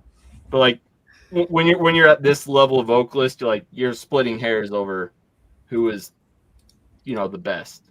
Well, you know what? You didn't mention Barbara, and I'm very disappointed. Well, I Patsy Cline. admit to, she's actually on. I think she's on here. Yeah, she's on. Barbara. She does a duet with Barbara I'm more Streisand. friendly to Whitney Houston because she's from Newark, where I'm from. Pat Benatar is awesome. Yes. Yeah. Jake, whenever we're on a stream together, you better mention Barbara because I just We all kind of throw our hat in the ring here, all right? Have you guys? Have any of you guys seen the? Oh, what's the name of it? They did the. It was a movie with Barbara Streisand, and they did the remake with Lady Gaga. Chris Christopherson. Oh, Yeah, Stars born a star, a Star is Born. Yeah. A Star is Born. Yeah. Have any of you guys seen? I've seen the remake with Lady Gaga. It's a amazing film, and she's another one of those vocalists that's just fucking incredible. Yeah. Has anybody seen the original? I might have I'm seen it. wondering if- I saw A Star Is Born in Yentl. That's Chris Christopherson, right? I think was that Yeah. one. Yeah, and it's Bradley Cooper who plays his role in the new one, and he's actually, surprisingly good singer. Hmm. Pulls it off. Does he sing everything like Rocket Raccoon? Because I think that'd be awesome. With expletives, of course. All right. I think Jake, sometime you and me, we need to do a Barbara live Oh stream. A Barbara and a Celine stream. Just go over the vocal heavyweight. Tim's got a hot take here, so I don't know how the group feels about this, but She is definitely shit. she never collabed with Chuck Berry. That would Oh yeah, no, he loved that. You sure she didn't collab with Chuck Schuldiner though? right. She was on the Painkiller cover, right? I think Chris is next. I get a feeling. Are we going to see Barbara in this poll here? Now we are. This is what are we on? A favorite album that is not a heavy metal album? It doesn't have to be a favorite. I think it's just show. I mean, I guess it can be a favorite. Yeah. Yep. Okay. So this is a synth pop album that I've been listening to a lot in the past 2 years. I mean, I've owned it since way back in the day, but I have recently rediscovered this album, and I listen to it constantly, and it's awesome. And I would say it's a perfect synth pop album, and that is "Please" by Pet Shop Boys. Oh, it's a killer. And like Killer. this album is so fucking flawless. The songs flow into each other perfectly, and this is also one of those rare albums where I like side B more than side A. And in addition to that, my absolute favorite song is the very last song on the album. I mean, this album is awesome. Everyone just all they really know off of this one is West End Girls. But the whole album just flows. So good, so good. Suburbia's killer. Tonight is forever is Yeah. my favorite song, the last song, Why Don't We Live Together? Such a banger. That is such an absolute banger. Opportunities, Let's Make Lots of Money. I always Awesome. got to go with Actually though, because it's got It's a Sin on there. That song fucking rules, man. Yeah. God. Actually, What have I done to deserve this? King's Cross is on there. That fucking King's Cross is awesome. I love that song. Love that song. I'm a huge Behavior is another really awesome album. But like all of the white albums are just awesome. Plus Introspective is really good too. I'm a big Pet Shop fan, big time. Yeah, I love everything from Pet Shop Boys up through Bilingual. Then after that, they started to get a little too clubby, and I'm just not into it. But yeah, I agree. The clubby stuff gets a little lame. Agree. But yeah, so favorite album that is not a metal album, and I have tons of favorites that are not metal albums, but this is something that I just listen to so much. This was kind of a hard one because of that word favorite. It's like there's so many. God, I could pick 50 fucking million albums. It's all right. Nick. Well, I got a different one for this one too. My video I had what was it? Arstadir, that Icelandic. I don't even really know how to describe that band, but I like their music, but almost a little bit more retro. Oh yeah, great Cars, Candio. I fucking love the Cars. Like perfect new wave, proto new wave, classic rock. I don't know. They were kind of like right in the middle of that, but dude, Let's Go, the title track, Dangerous Type, up there with like one of my favorite tracks by the band. Hell yeah. Yeah, this album just rules. It's just She's a lot catchy like pop me. riffs. The synths are infectious. Yeah, absolutely fucking love this album. Not as much as the self-titled debut, but still great. Well, you almost can't beat that first album. You really can't. Like it's got like every fucking good Every song. song's a hit and every song's killer. Yeah, that's one of those greatest hits album where it is the greatest hits. I mean, Heartbeat City's almost that too, man. That album fucking rules. Too, man. Drive is such a fucking awesome song. Heartbeat For me, moving in stereo, like that's the perfect mood song. Like that's like their you metal. fucking- That's their metal song, kind of. Oh, it's the empty stretch of road with like evenly spaced fucking street lights. You just kind of just cruise to it.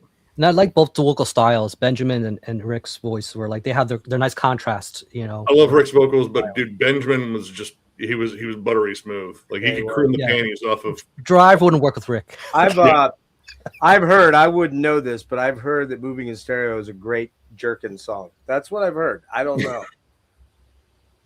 Jeff, the movie, Phoebe Cates, Fast Times.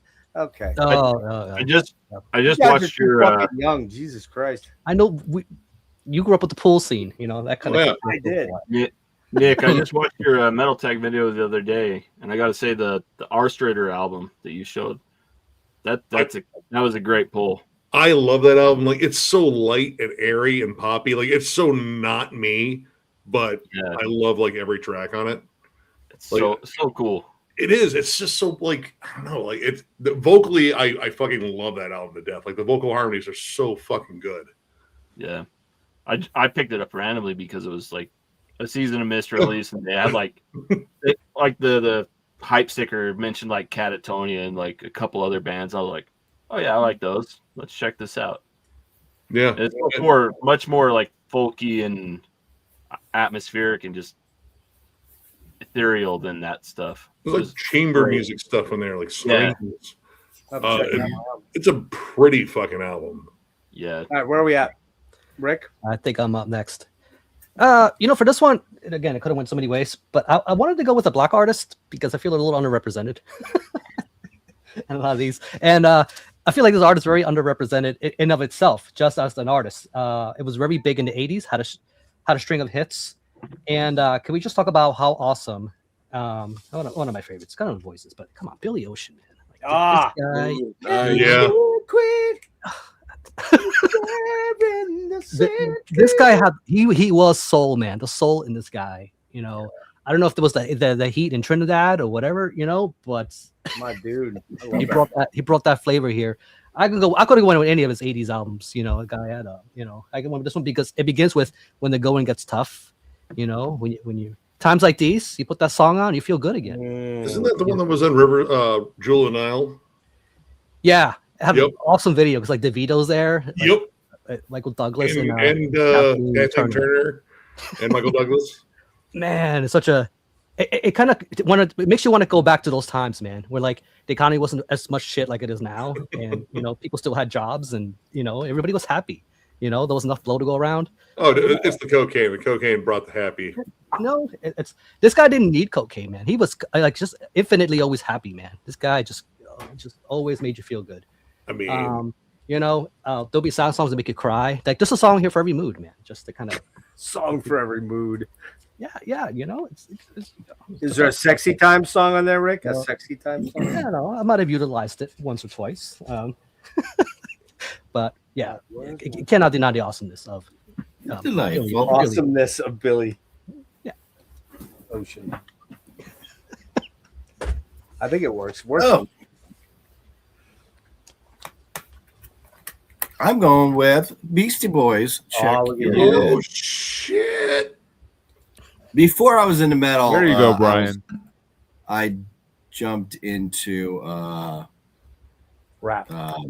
rap, and so this is like their like grunge like record because they're all like actually like this is in the early 90s and everything was like Kurt Cobain and flannel and Seattle, and so this is what reminded me of that. And they this is the first time I realized like hip hop guys were like maybe played instruments too, and I didn't realize that. And Yeah. so it's pretty cool. Guys were brilliant in the studio, man. Yeah, apparently. So yeah, I've always just had a this is like I'm not a huge like Beastie Boys fan, but this album just like clicked with me and I love everything about it. I could listen to it over and over again. If I'm like putting together like a top 10 of my favorite albums, it would be hard to leave this off. What were the big hits on there? Pass the Mic and Funky Boss, or what? Oh, dude, no, Pass the Mic. So what Okay. you want is probably like maybe the biggest one. Yep. Off that one. Funky, yeah. Gratitude is a pretty cool one. I just have like the 3 CD anthology of them, so I don't know like individual albums. I thought maybe Sabotage was on there, but it's not. No, that's on the one next. The next, Okay. which was Ill Communication. Yeah. But yeah, so like they got like it's weird because they like they got it's a lot of hip hop, but then they got some songs like some psychedelic songs like Something's Got to Give. Just a lot of cool, a lot of different stuff on this. You ever watch What You Want While You're High? Man, it's a trip. Dude, it's pretty psychedelic. That's all. That music video is pretty psychedelic itself. I love that. So yeah, super cool. I never got to.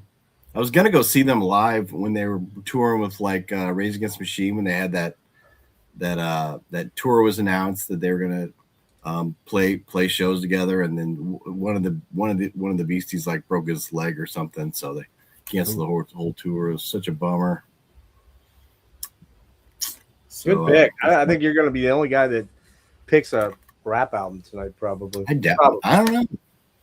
This guy might. Oh, nice. Oh wait, no, he. Go ahead.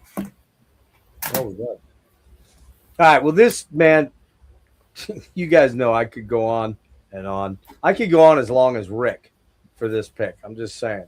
But I picked 2 mainly because I don't know. I just did. Marillion, Script for a Jester's Tear. This album is neo-prog, kind of the resurgence of the 70s prog thing in an 80s, wrapped up in the 80s. 1983 on EMI. I know, Rick, you know these guys, right? Oh, yeah. Anyone else familiar with Marillion at all? No? Mostly through you. Mostly through me.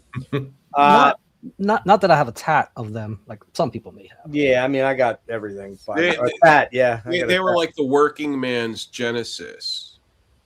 Well, I guess you could call it that. They were kind of the resurgence. Like around 83 was when Genesis went pop. They went You know, with what was that album? What's the album with all the hits on it? Invisible Touch. Invisible Touch. That was the year that came out, I think, right? Or was that a little later, 85, somewhere in that range? Anyway, they kind of recaptured the prog flame and did the 8-10 minute songs, the 12-minute songs. They weren't trying to be Genesis, but Fish kind of had a similarity to Gabriel's voice. I mean, anybody interested in checking out neo prog, this is kind of where it starts, the end all be all. This is not their best album with Fish. They did 4 albums with him. I would say Misplaced Childhood was the big one with Kaylee, was their giant hit, worldwide hit. The next one after that, Clutching at Straws, is probably the best one. But this one means just so much to me. Got Fish to sign it, which is super cool.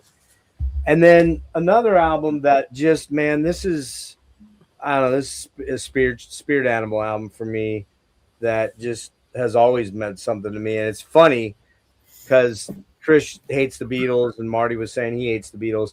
I used to love the Beatles. I'm not as in love with them. I still like them, but I'm not in love with them. I don't have to go out and buy every reissue and box set and all that shit like that. But I still do enjoy the Beatles quite a bit. But over and above all that, when they went solo, there was one album that stands out a million light years above everything that the Beatles did, and that was this album right here, George Harrison, All Things Must Pass. It's the 50th anniversary box. I don't know. It's got like fucking 9 million discs in there. I don't know. Whatever. 6. I didn't buy the $900 chest with the little gnome and all that shit. Just, I'm wacky, but I'm not that wacky. But man, just so many amazing songs on there. Of course, My Sweet Lord was the big hit, but Wah Wah, there's fucking I Have You Anytime. Isn't It a Pity is just such an amazing track. So yeah, this album, and I think this ties in deeply with my youngest daughter. She loves this album. I think it's her favorite album of all time. George Harrison, her favorite artist, and man, just something about this album. I go to it often, and I never get tired of it. I think that's the mark of great albums, that you fall in love with that are out in any genre, but especially outside of metal. It's like, fuck, man. It's like, it's so good. You need it in your life, and these are those 2 albums that I could never part with. Shockingly, I didn't bring up the R Word yet. I don't think, but we'll see how that goes. I may not have anything to talk about with those guys, believe it or not. So, all right. All right. My favorite non-metal, though. I mean, this is still a heavy album at times, so kind of cheating. But from 2025, I think the one that connected to me the most that was not a metal album. It's from the 90s, kind of mid 90s. I think this is 1995. This came out. Yep. Oh shit. Man, yeah. Bravo, Logan. I try. Every now and then I get it. You'd Prefer an Astronaut.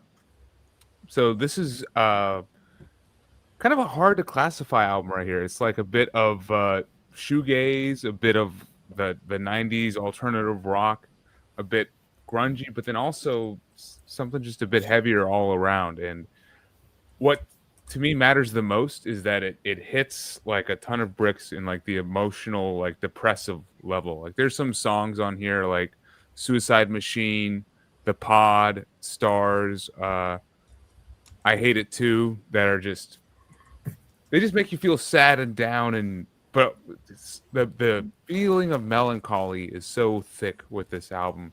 It's beautiful, it's somber, but it still has some just intense riffs that can kind of take you away in a non-metal way, But I'm glad you didn't pick that for the Horse album, because technically it wouldn't qualify, right? Like, all right, it was on horses. Let's not be specious, Rick. I think a zebra is a horse, so you can't deny them their pedigree. I'm pretty sure. Oh, no. They did earn the stripes. That's all I'm saying, man. They got mules, horses, bro. Like man. You know what? Let's just move on and just say this is a very good. I don't want to lose the horse battle here. This is definitely. You don't have a horse in this race? I have 2 horses in this race. No, that album's awesome. That was It's- a big influence on Deftones too. Yeah, I think it's a very influential album. I hear its influence still to this day in newer bands, and I tracks like Stars and stuff I think still influences newer artists. So I remember seeing the video for Stars, I think on Beavis and Butthead, and the whole front half of that song's super quiet and kind of muted, and then all of a sudden that one fucking chord comes in like, holy shit! What was the name of that one, Logan? Oh, Jake, if you have not heard this, check out You'd Prefer an Astronaut by Hum. Okay. God, I bought that. Yeah, I know that band, but I should have. I don't know it. I should check Their it out. last album, their comeback album, like in 2020, was fucking amazing. Inlet. Yep. And then the drummer's passed since then, Yep. right? Which he was a huge part of the sound too, like his performance. Big All right. part. We've arrived at 5, and that is we're kicking it off with Jake. I think I kicked up the last one. Did you? That was oh yeah, you did Celine Dion. Yeah. That would be Chris. Show the unknown. Show an album that you can't remember ever hearing someone talk about on YouTube. I'm sure you got a lot of these. You're muted. You're on mute, Chris. All right. You knew what you know the chest pounding that I was doing right before then, though. There's plenty in my collection that nobody ever mentions in the BC at all. I have one of the purest collections out there. But this is a band I'm surprised nobody has ever mentioned, and that is Strigoi. Oh yeah, Yeah. We From Greg. reviewed them on the channel. Greg McIntosh. Yeah. Yeah, it's a dude from Cool. Paradise Lost and a dude from Extreme Noise Terror. So I have these 3 albums, and I also have this one on vinyl too. Just don't know where it's at right now. But dude, this shit's fucking awesome. These guys It are is good. so good. Pretty wicked what's black the sound? metal. Pretty wicked black That's metal. black metal. It's got an HM2 like death metal tone to it though, but blackened atmosphere. It was a continuation of the project he had before that. Valenfire. Yeah. Oh, And okay. as I he knew described it, Valenfire. he wanted to bring in like blackened death doom, but also combine it with crust. So Yeah, isn't there a little bit of electronics in that a little bit too? I think the last EP might have had some, but that one, it pretty much like one song will be slow, drony, menacing, and just evil as fuck, and the next one's like a D beat fucking stomper that's like just very It Celtic is. frosty.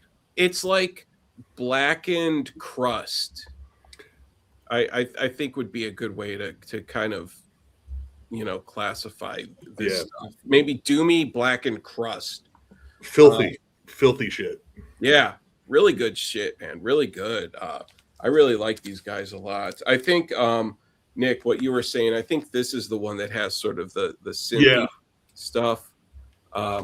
This is the first one. This is my favorite by them. Yep. But yeah. I think it's called Strigoi. It's named after like Yeah, a mythological like vampire witch creature. Yeah. Yep. Yeah. Yeah, that's So, good yeah. shit. That's real good shit. I was You're right. bummed Nobody that- talks about that. Yeah, Valenfire broke up like super abruptly after the 3rd album, but Strigoi popped up like almost immediately right afterwards. Hey Nick, Yeah, what's okay. the- So on the hype sticker right here, it says Paradise Lost, Valenfire, and then Extreme Noise Terror. And it was mixed by Kurt Ballou from Converge Converge, yeah. at God City. Now I'm intrigued. So goddamn good. Nick, what's the name of the band that Hamish formed after he Oh, left? dude, Gothram? Gotham's got an Gothram, album. that's it. Gothram. Yeah, Gothram. I could not fucking think of that name. And I had him on the show, and I have that last Gothram album. Yeah, They're working on a new one. All right. good shit. All right. I'm going to go with the one that I brought in the video because I legit have never heard anyone bring up this band other than me. That is Brutal Juice. Not Brutal Truth, but Brutal Jeez. Juice. I wonder And the why. album, this was on Interscope Records back in the 90s, too. So this is a major label one. Mutilation makes identification difficult. This was a weird, heavy alternative Texas-based band, like somewhere between Melvins and Butthole Surfers and probably Jesus Lizard too. Very strange, twisted songs with like psychedelic, weird, noisy parts.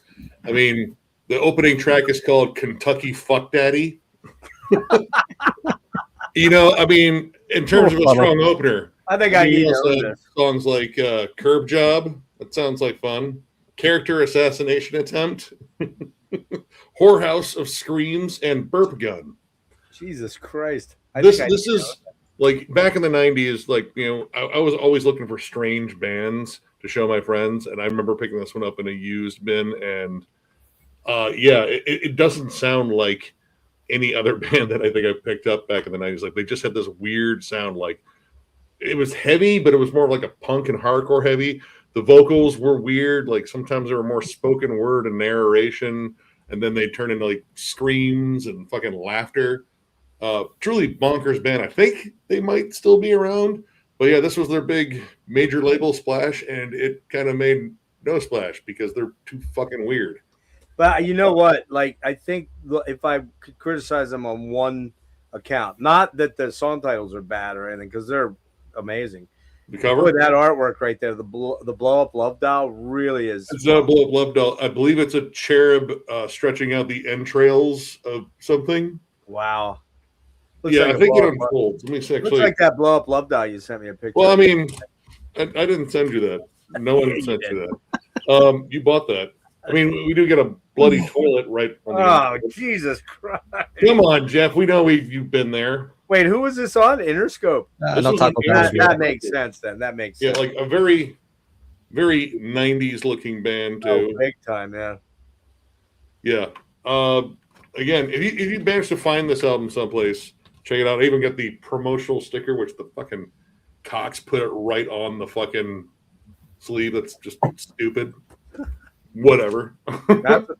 Yeah, I think you're the only person that will ever mention that band, probably. Honestly, it's a good album. Like I said, if you like Melvins and Jesus Lizard, and Butthole Surfers, those three bands in particular, kind of whirl them all together, and that's what you get.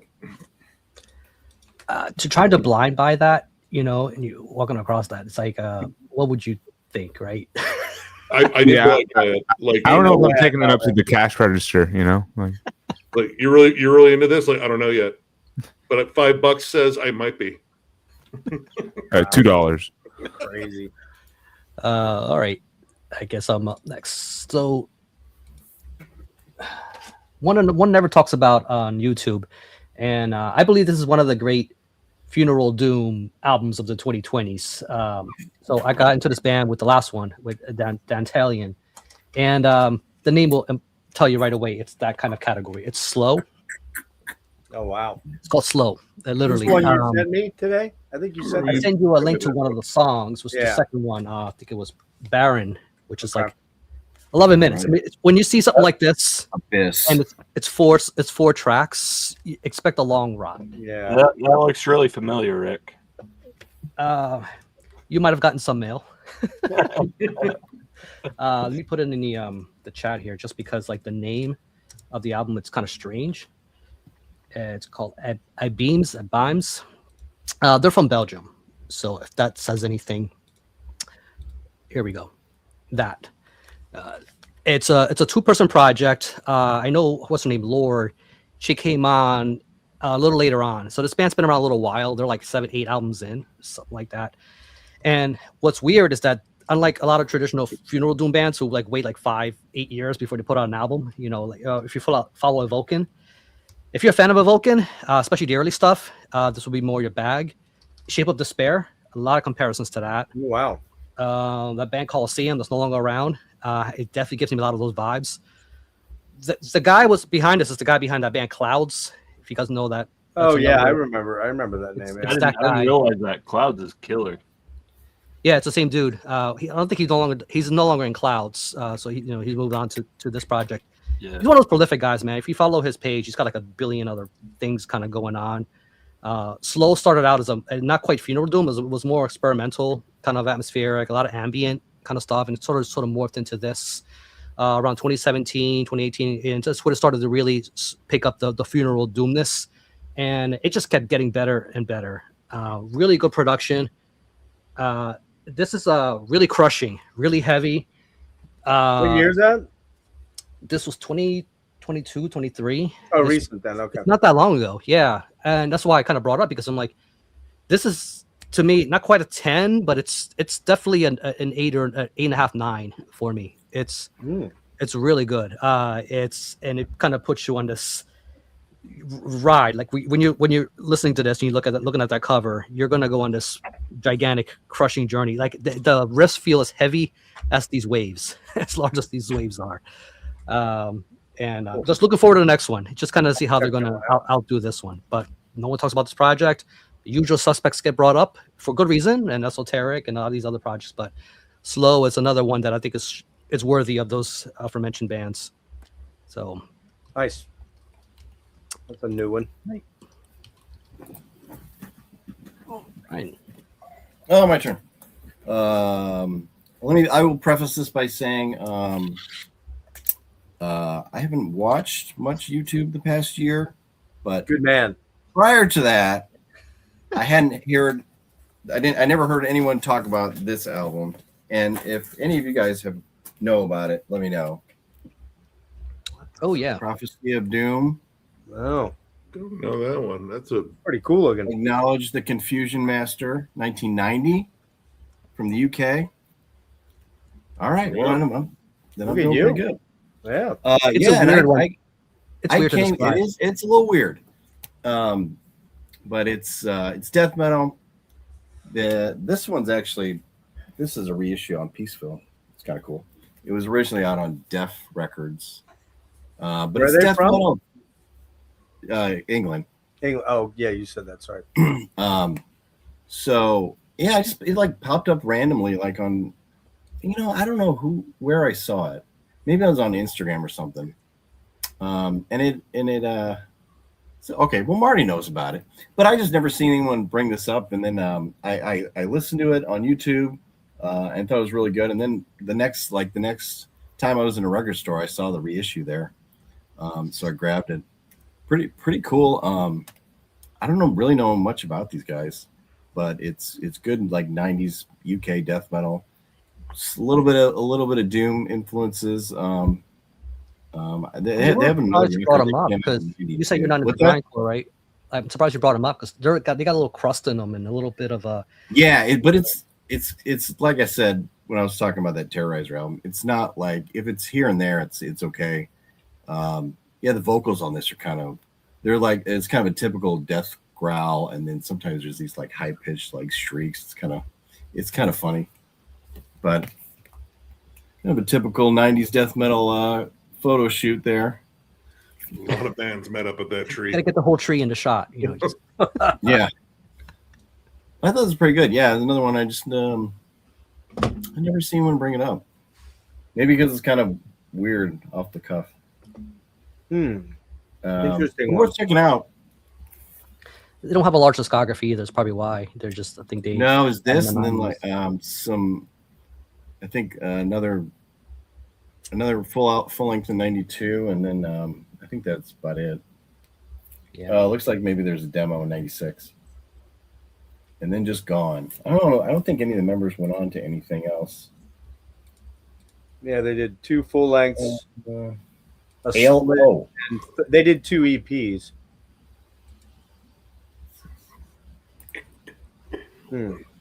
Oh, yep. I see that. The Peel Sessions. And yeah, both those 1990s, same time this came out. Yeah, it's a good pick. Hey, Rick, by the way, I just noticed something. I am simulcasting. I don't know if I told you that.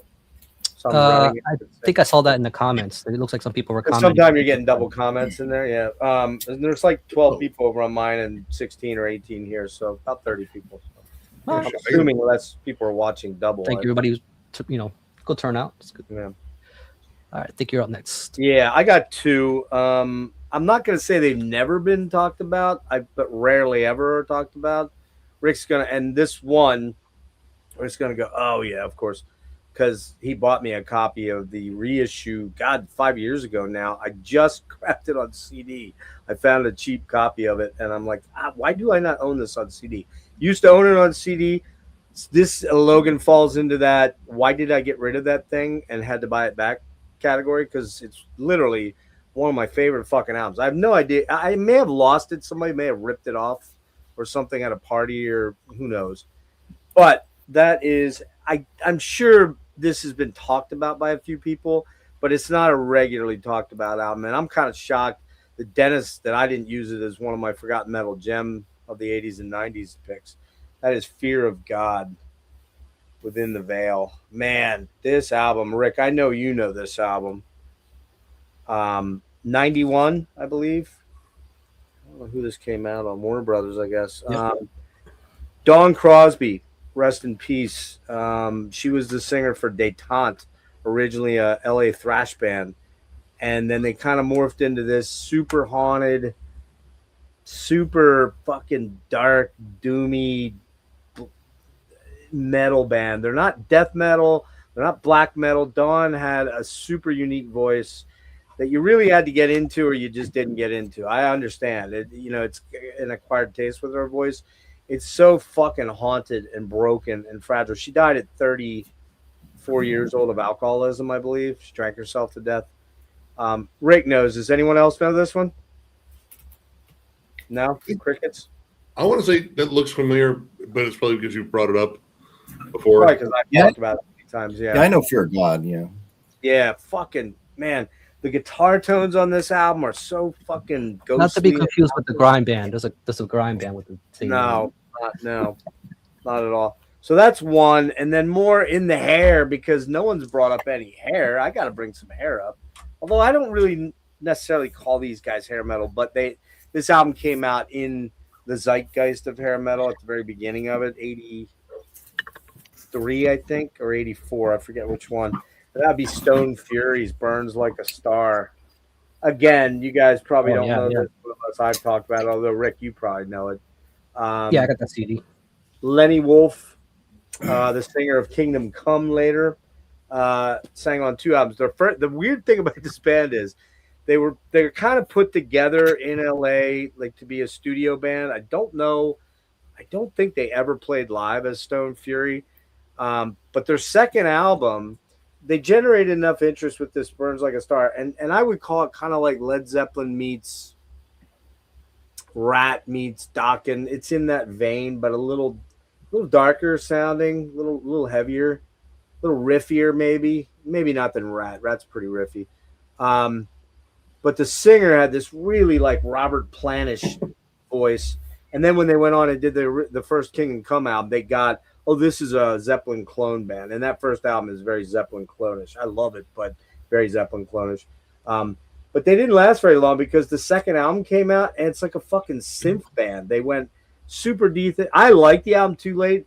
Most people fucking hate it when they hear it. They're like, how is that even the same band that did Hate to Sleep Alone or Burns Like a Star or something like that? It sounds like a totally different band with the exception of Lenny Wolf singing, but Stone Fury. I have seen this on one or two channels here and there. I don't know about you, Rick. Have you seen this talked about much ever? Nah, actually, I don't recall anybody bringing them up. Yeah, the only guy I know brought him up was that Bryce. Do you remember that Bryce kid? Yeah. Bryce that was on he did some shit with Bryce Talks Metal. That's it. Bryce Talks Metal. Yeah, young dude. He's still out there. He doesn't do much anymore that I've seen, but I don't really follow him.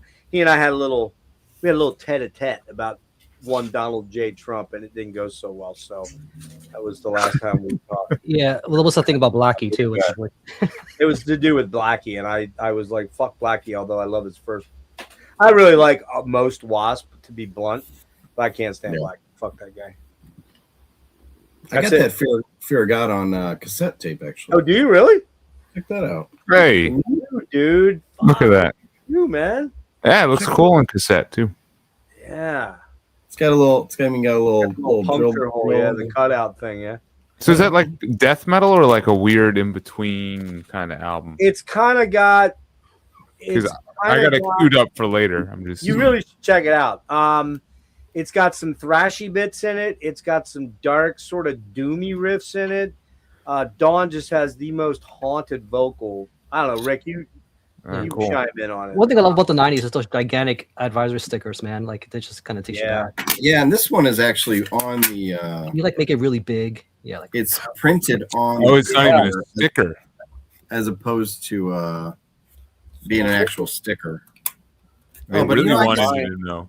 I guess they did that a lot actually. Wow, yeah, they did it a lot. Where they put it right on the cover instead of like a sticker. yeah, The, what's the the, selling point? You're like, That Beastie Boys I had actually has a sticker.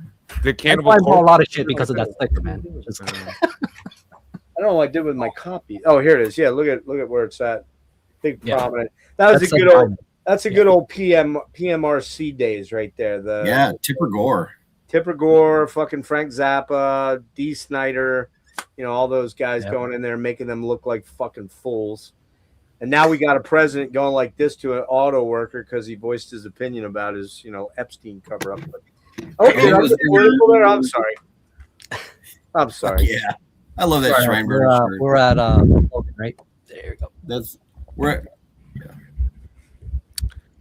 Sticking within my wheelhouse, we're talking sludge metal, we're talking doom metal, a little bit of stoner. Surprise, surprise. No one talks about Samothrace. yeah. You guys remember this band from like over 2 decades ago now. This is their second album, Reverence to Stone, came out in 2012. This is an early $20 spin release. And I think this is actually one of the earlier $20 spin bands too. Originally from Kansas, relocated up to Seattle, Washington. And for those that don't know, the bassist of this band and on this album and their previous one, Life's Trade, is Dylan Desmond from Bellwitch. So that's kind of what he went on to do. This is just a very cool slab of it's sludge, it's doom. We incorporate some blues, but there's also some like kind of crust element there in the vocals as well. But it's all around a beautiful album. Two songs, they're both like 15 to 17 minutes apiece, but got the atmosphere and the guitar work and how they build these two like 15 to 18 minute long tracks. It's just beautiful. It's a sight to behold. I mean, come on, you got 38 minutes for some like breathtaking sludge doom. I don't know, it's hard to classify. It's just one of those like cool bands that had their own unique sound from the late 2000s and that were in that like kind of sludgy stoner doom scene. So I feel like Samothrace kind of got lost to the times, as it I've were. never even heard that name before. Oh Yeah, I that sounds killer. It looks killer. I feel like you guys would dig them. I mean, no, I think you all would dig them. They're not even like veering into like the stereotypical like overused Red Fang sludge sound. Okay. They're very much more their own thing, closer to like what Bellwitch would do. So yeah, Samothrace, Reverence to Stone, and their debut Life's Trade is also awesome. I knew I've seen the name around in the cover. I never checked them out though. I guess I always, for some reason, that name made me think it was like black metal because Samoth is a guitarist from Emperor. I don't know why I made that. I keep making that connection. It's like it's not really relevant. It's not really related. It's not the best name. I'll be honest. They could have picked a better one potentially, and they only released the 2 albums, and then as I said, they either disbanded not to do anything, but the one guy said went on to do Bellwitch. So that's cool. But we're Jake. All right, for Jeff, got a box set for you. Pulver? What is that? Band called Loon. Oh, okay. Did you say your coon? Loon. L-U-N. Oh, Loon. Oh, Let me, easy does it there, B Arkham. here. Oh, there's some incense in there. That's the whole thing. Smells Got you good. high. Got you momentarily high. Yeah. Killer album cover on this. What this is probably best described as like symphonic black metal, but not in like the vein of like Emperor, that kind of stuff. It's got more of an epic flair to it, leaning towards like the summoning sound, but not, thematically on the same wavelength as like the summoning stuff. This is very like astral and cosmic. What it sounds to me like is like a war in the heavens. Wow. And it's super cool. There's like these almost operatic female vocals, as well as the harsh vocals. Just like the album feels like just a clash of the heavens, and it's a super cool album. Came out in 22 On Wolfspell Records. Jeez, I never even heard of it. Wolfspell, I think, is out of like Eastern Europe somewhere, maybe Ukraine. But yeah, can't remember exactly where Loon is from. Wolfspell's Polish. I think they're out of Poland. Yeah, and the album is called what is it? Hymns to the Lunar Realm. It's a brilliant album. Would have been probably in my top 5 of 22. Put that up a little closer to the camera. Well, that's pretty badass looking, man. Yeah, it's got like the skeleton and like the. So say the armor. name of the band again. Lune, Lune. Oh, so it's the moon. That's Lune, I believe, is French for moon. Yeah, Lunar, Luna. Lune, and it's like hymns to the astral. Is that their first album, or they have other stuff? Did you say? It's their second album. Interesting. Might have to check that out. Yeah, I doubt anybody's talking about that. It's like a lot. They're from Austria. It's not like your typical symphonic black metal. It's got a lot more of a raw, sound to it. Super cool. And that art is just really encapsulates the album. Man. Never heard of it, but that's not unusual with you, Jake. Yeah, I could have. There was like hundreds. If it's not you, it's Tyler that brings up bands that none of us have ever heard of. Yeah. The only person I've met who's heard this one before is Peter. Well, yeah, and Peter, of course. Oh, there you go. Peter's probably the king of that shit. He's deep. He goes real deep. There's a stamp of approval for it. Imagine when he finally starts his YouTube channel now, how quick that thing will grow, because the lore of his shit that he posts on Instagram will travel far and wide in the black metal circles. He'll be like the Pied Piper of black metal. If I've ever, Instagram. If I'm at work and I'm looking for something like I don't know what to listen to, I always just go to his Instagram and just flip through a couple. It's like, okay, that looks cool. I'll check that out. I'll cue that out. Exactly. Him and Tyler on like the Discord Yep. and the black metal like channel on there, like it just goes insane. Roger, there's a couple other guys on there, like I think it's Carmen and Human Falafel. I think he might be one of them, but they're just constantly going on about black metal. I'm like, it's insane. I can't keep up with it. My wallet definitely cannot keep up. Yeah, with exactly. Roger's like that too. Roger's like an unending stream of fucking death metal. Yeah, that box set even came with like there's feathers.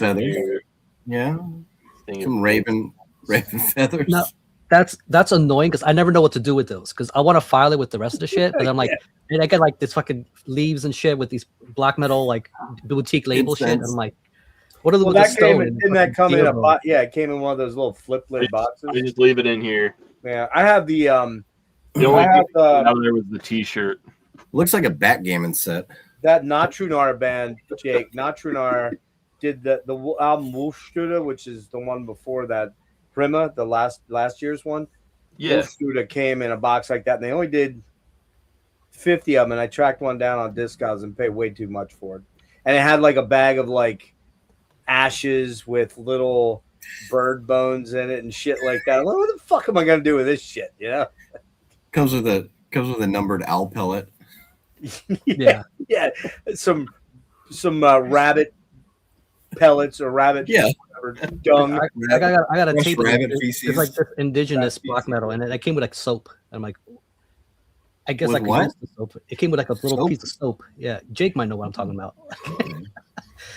What's the name of that project? It's like this indigenous black metal project. Came a while back, and I'm like, that's unusual. Usually it gets Pan American Native Front. Is that what it's called? No. No, it was something nobody's heard of. That could have been another poll. Yeah. I think we're at 6, right? Chris already went the last time. Kicked it off, right? So that would be Nick. Ready. Front loaded it. First song is the best song. I mean, well, this is one from my video too, and I really can't argue with it. Yeah, Left Hand Path. The title track is the best song in here. Not saying any other tracks are bad. I love this entire album, but holy shit, that title track is like one of my favorite death metal songs ever. It's the most dynamic one. It has that amazing fucking phantasm breakdown section. It's got so many fucking cool parts to it. It's almost not fair to the other tracks because they really can't fucking compete with it. But yeah, amazing album. But yeah, I mean, about as front loaded as it gets. Like you don't beat a title track like that. It's funny. The other one that I would compare to that is Override the Overture from Like an Ever Flowing Stream. Yeah, I mean, I thought about going with that one too, but I mean, everyone knows I'm a Left Hand Path slut, so yeah. All right, that would be like it's up next. All right, first song. This is actually the first song I've ever heard from this band ever, and so I might have a little bias there just because of that, and kind of kicked it off, and that would be Elegy from Amorphous. Oh yeah, it's considered a transition album because when you go from Thousand Lakes to like this, that's when you really get to hear the beginnings of their clean vocals and their progressive side. You kind of got hints of that on Tales, but here when you kick it off with a song like Better Unborn, it's very trippy. The cover kind of should have clued you in. It's got this little psychedelic thing going on, and you can tell this band had those leanings kind of to begin with, especially when you see where they go after this. But that whole album is fucking killer. I love it. It's probably my second favorite album by them. I think it's Better on Board's a great way to kick off what you're getting into. You know what I mean? Because it's got a little bit of everything kind of going in. Great intro, and just feeling just kind of tripped out. Just when I heard that the first time, I'm like, what the hell is this? That was the first album with Passy too, which he had a very different, unique vocal style, right? He did. It's got all the classics, and this one here has both Mike Cantaloupe. It's got the harsh vocals and the one with the clean acoustic. Cares with Weepers on the Shore. I mean, this whole thing, it could just hit play, listen to the whole thing throughout. But it's just it might be because of that first song. I kicked off Bird on Board, and I'm like, I just don't want to end it there. I just kind of want to keep going, But that will always be kind of a warm memory for me with Amorphous and just kind of how it kicked off. And then I went back and I had to explore the whole catalog. I went to Twinella, and then when I go back to Thousand Lakes, I'm like, whoa, like it sounds like a whole different band. Yeah. When they moved to Relapse and everything just got really weird, but got me to finish death metal. It got me a lot more serious about exploring that region, and everything else. This is one of those bands still going strong. I'm not the greatest fan of the last album, but I'm not giving up on them. I didn't even listen to the last one. So I don't hate it. It's just was kind of expecting more, but they've been doing the same album since Eclipse, more or less. That last one was which one? Halo? No, Borderland. Borderland. Yeah, I didn't even listen to it. And that's still Tommy's still a great addition. I think it's one of the best things. Oh, he's awesome, but I just think they make the same album over and over and over now. Was it Skulls? What is the Skulls? What's the lead single off that? That was the only one I liked on the album. Skulls, yeah, or Bones. Bones. Thank you. Sorry. Yeah, they kind of lost me now. I'd say my pick is similar to Rick's, where this is the first album I heard from this band, Immortal Sons of Man. Hell yeah! First track is One by One. One by One. What a great opener! Such a cool riff in that kind of midsection where they pick up the pace a little bit and just rally on through. I've seen Abath, his solo band play twice, and they played One by One with his band there, and it just gets the crowd going crazy. I like the rest of it too. Sons of Northern Darkness, the title track, and Tyrants are Yeah, I got really good followers. What'd you say? Tyrants is the best track on there. Oh, Yeah, I love it. Yeah, Tyrants slows down a little bit. But yeah, I always like One by One. That's probably my favorite Immortal That's a song. killer track for sure. And it's again, I'm not like a black metal purist, so I know that people get real divisive about this one. I love that. And People don't like that one, apparently. Yeah, I don't know. I mean, it's not like it's a little more accessible, I guess, as opposed to their earlier stuff. That was my first one. Same. It's all right. Yeah. See, yeah. It's But great. I don't like I it love like that one. I don't like it like I like Heart of Winter or Pure Holocaust. Those are my two favorites. Yeah. One by One is the track for me. Cool. There you go. Rick, throw up my pick there. I can't find it somewhere. It's buried. I mean, come on, man. Battery. Does it need to go anywhere beyond that song? Disposable Heroes is the best song on that album. Welcome Home Sanitarium. Right. Welcome Home. Sanitarium's great. So is Master. So is Is this some weird obscure pick? I don't know this. Orion. Fuck off, Jeff. That's not Hang the on. best song on there. Hang on. I mean, Battery is pretty fucking amazing. Battery. I mean, yeah. Disposable Battery. Heroes is better. Can I speak? Huh? That whole album is killer. You can't. It's a great album. I'm not saying the rest of the album is bad. It says the best track on the album is the first track.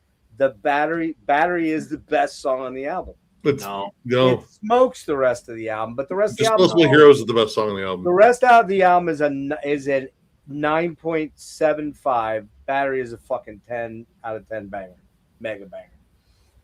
Oh man, that's they would rank That's towards the my Sharks is a bottom of damn the good songs one, on there. What's that? That ranked towards the bottom of my songs on that album. You're out of your fucking mind. Battery dude. would still be high up there. Pop. Disposable Heroes, like that's got some of the best lyrics. It's got some of the most vicious, Welcome Home thrashy parts. Sanitarium is up there. Sanitarium is my favorite. Listen, the whole album's great. Orion's great. We established it. It's a fucking classic. But the best song is goddamn Battery. End of fucking story. It's Stop. not. And you can't find it. It's at Walmart, Jeff. No, I have.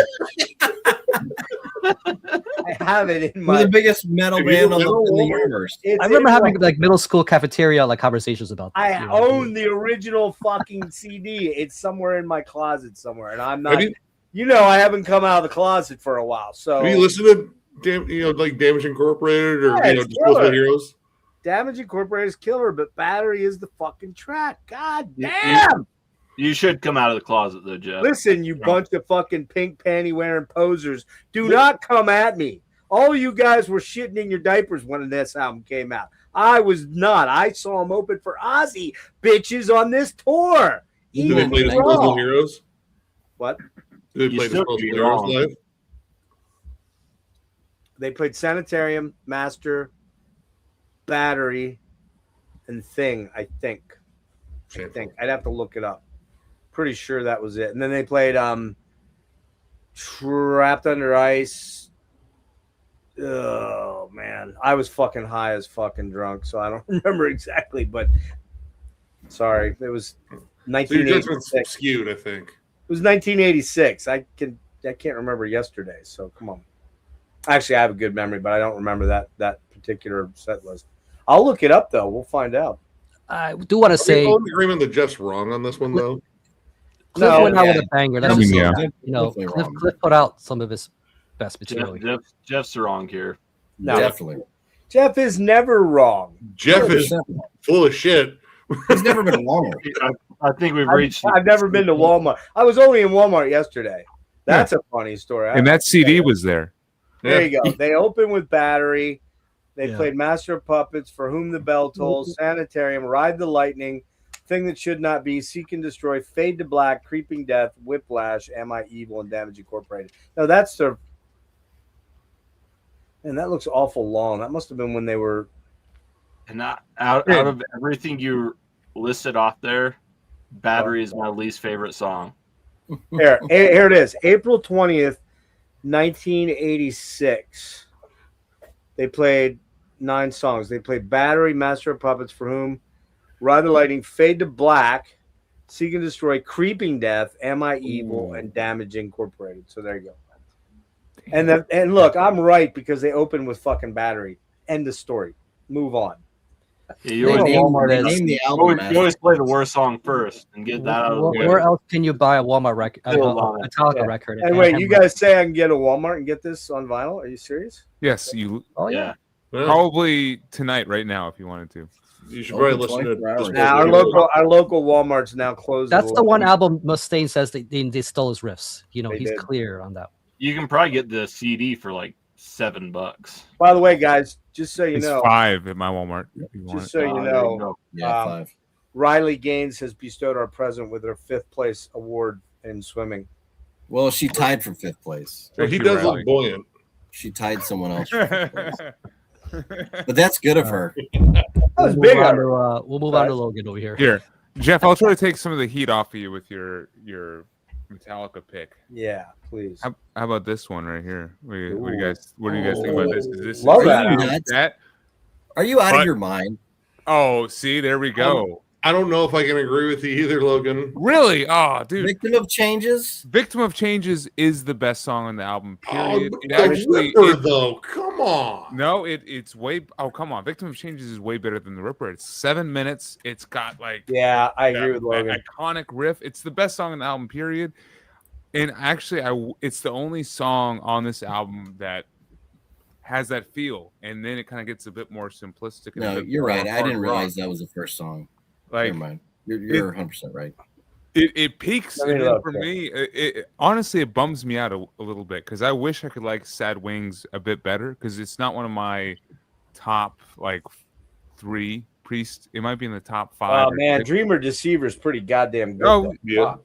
It doesn't Doesn't beat Side Victim of Smells Changes good. though. Doesn't Island beat- Domination, but I gotta go. I gotta go with Victim- Logan. Yeah, I gotta they, go with they Logan. spearheaded the real heavy metal with that one, man, because rock and roll was not doing it the same way. Yeah. I mean, the importance of it as an album for heavy metal makes Yeah. perfect sense, and the importance of "Victim of Changes" as a song also does because it's like that, like longer, bluesy. more bluesy, like you know, it builds towards the end, and just that riff, and Halford really lets his vocals go. I think for the first time Oh, yeah. on that song, and like that kind of, he doesn't do it to that extent until, I mean, Painkiller. I feel like later on in the career, I don't like, know. the It's Stained vocal Glass. He range. goes up there. Oh yeah, Stained Class, yeah. It to me, Victim of Changes overshadows the rest of the album, and that's always been a critique I've had. Yeah, I agree. With Sad Wings of Destiny. I wanted to like it better.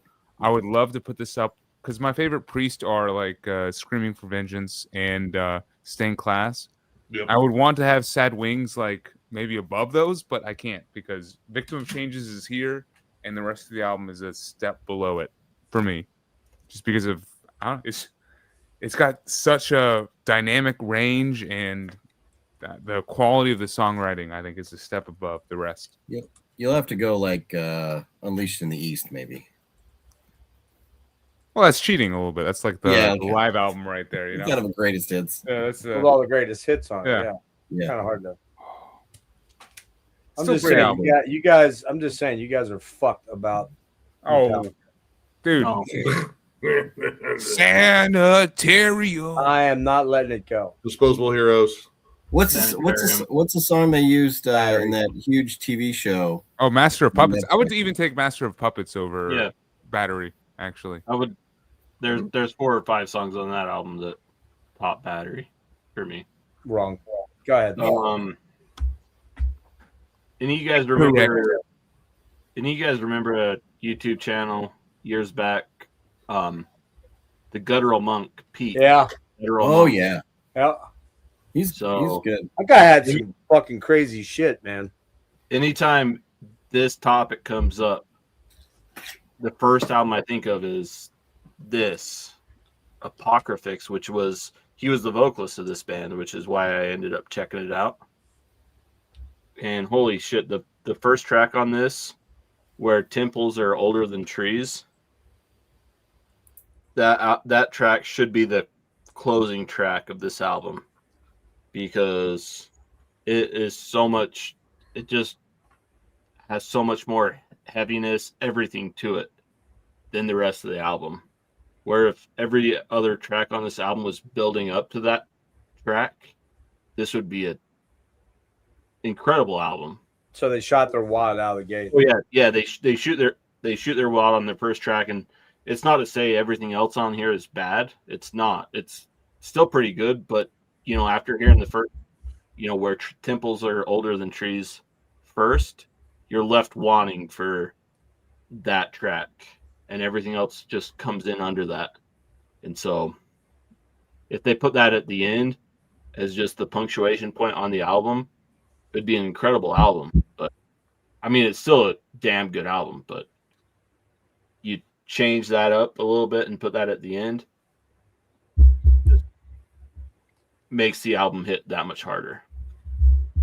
If you guys have never checked out, the band he did vocals for, Apocryphix, really cool stuff. Techie, like death metal. Reminds me a bit of like early Rivers of Nile, but more techie than that. I don't know. I will have to check that. I know Trog. He's in this band Trog now. Oh, dude, Trog's awesome. Which Trog is fun. Yeah, go back and check out his work with Apocryphix. It's really cool stuff. There's one other album that I have. I don't know if they did more, but I've got this and the previous album, which are really cool. I'm not huge death metal guy, but these are solid albums. Cool. Apocryphix. This one's called Eternalis. I'll put that in the chat. All right, so where are we at, Chris? You're muted. All right, I was on mute there. Okay, so this is an album where the first song is the best.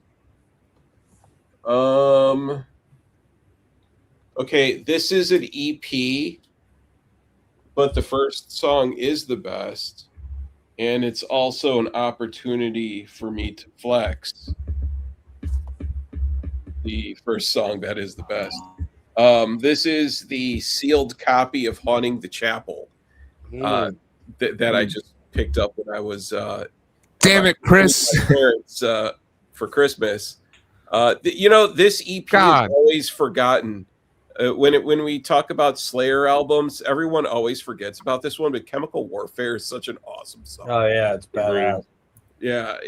Yeah, Chemical Warfare, Captor of Sin, yeah, and Haunting the Chapel. I mean, No Aggressive Perfector? No, Aggressive Perfector. Well, no, that song was on the CD reissues. That was a Metal Massacre. Yeah. It usually comes bundled with Show No Mercy nowadays, like I've noticed. Yeah. Well, even the 3 songs off of this one are usually mixed in within the Show No Mercy and Hell Awaits. But yeah, so I was at Lunchbox Records, and this was on the wall, and I've been wanting to get at least an early press of this, because the modern one is just some corny, like, colored vinyl bullshit. And this was on the wall, and I was like, holy fuck. And then You know, he gave me a deal on it, and I was like shit, like it has the OG hype sticker. Yeah, in it. it's pretty cool. Yeah, so I think what I'm going to do is ask Patrick, the vinyl archivist, if he wants to do a vinyl rip of it, and then you know, ship it out to him, have him open it, because I don't want to keep it sealed, but I also want to you know, have it open it, but then also have it ripped, like you know, properly. Make it more ceremonial, a little more, I don't know, important. Yeah. Dude, Chemical Warfare of like the early Slayer stuff, that's one of my favorite songs from yeah, you know, the really early Slayer stuff. Cool. That's a really good pick, man. That's Even awesome. for an EP. No, the fact that it's sealed, I mean, Yeah. nice. Yeah. Hopefully it's not warped. That's the only thing. It's There's no way to really know, you know, until it's opened. yeah, it's not warped, but I mean That's is fucking 40 years old. That's crazy, man. 41 years old. Wow. from 80, I think 83 is when this came out. 84. 84, yeah. And I mean, the fact that it has the OG hype sticker is like, okay, this is real. Like you couldn't fucking create some counterfeit bullshit like Dude, that. how are they hyping it up back in 1984? Like, what does it even say? Oh, I love it because they hype it up like if they were selling home appliances. You know, they really do. Like Slayer are the fastest and heaviest metal band in the United States. The rooster as hot as this GE toaster. Just when you thought it was safe to bang your head, Slayer is back and with vengeance. Yeah, but that's not really that far outside the realm of reality. They were probably the fastest in the U.S. They weren't Venom, but there was Venom likeness there. Yeah. Oh yeah. They weren't Motorhead, but there was Motorheadness there. But they were more, you know, they were. They probably that was legit, you know. I guess it's like for us who weren't there, you know, we've seen. Yeah, I was gonna say I was from like 2004. I was gonna say I was graduating high school. 1984. You know, I was graduating high school the year that came out. Were any of you guys even born? I thought you were like 35 back then. All right. Look, Venom were doing the thing over there. Well, and you're we're 83. doing, Yeah, I mean, I was here we had Slayer with their spikes, and we. No, I'm being serious. Now I know Nick and Rick, you guys are all in your and Brian, you're in your mid 40s, so you guys were born, but you were little kids, right? I don't know how old you are, Chris.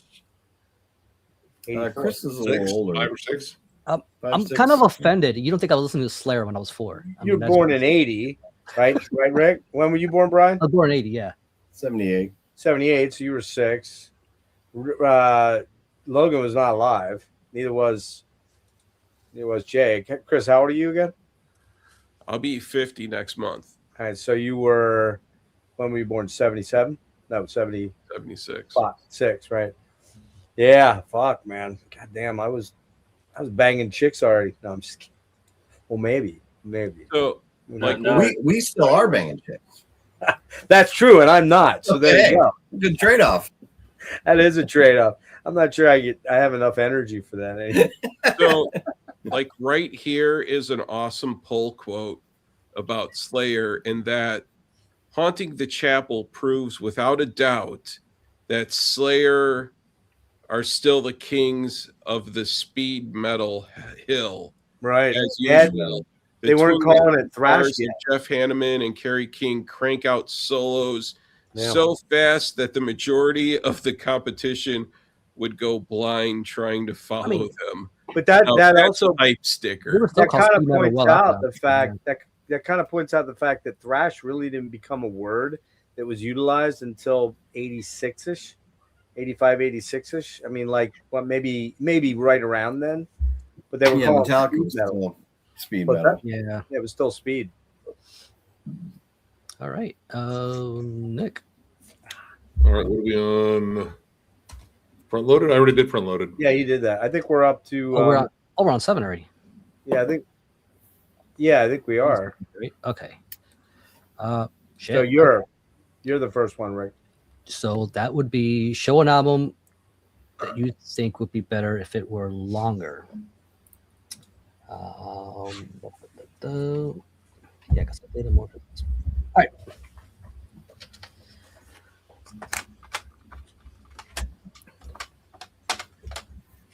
I had it here for a minute. Yeah, let's just do that. Okay.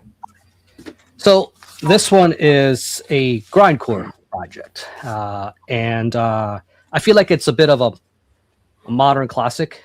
I feel like the band has put out a couple of classics, but put out quite a few EPs and splits, but has only managed to pull out this one full length. That's why I think it would be better if it was longer, because it's only like 22 minutes. Those 22 minutes are pretty intense. But when I say longer, I mean like maybe another minute or two, maybe 2 minutes. So 8 more songs. You know, Dauber is an amazing drummer. You know, between Ocean Slumber and Necrofire and everything else, and then obviously he had members of Malignant Altar and everything else. But this guy Insect here, Warfare. Insect Warfare, Love that album. World Extermination. It's great, just kind of the way it is, But and being the fact that it's a mere 20 tracks, Jesus, it contained within these 22 minutes. I feel like I kind of want more, just because it's the only full length they managed to pull out, and then they called their quits not too long after, and moved on to their other stuff. But when you look at their discography, what it consists of, I feel like this was their one time they really could have done something that kind of could have stretched quite a bit more. When you look at everything in the grand scheme, that's why it was kind of my pick. I do have one quick bonus thing. It does have a horse, but that's not why I pulled it. This is an EP. That's why I think it should be a little longer, because it's just that fucking awesome.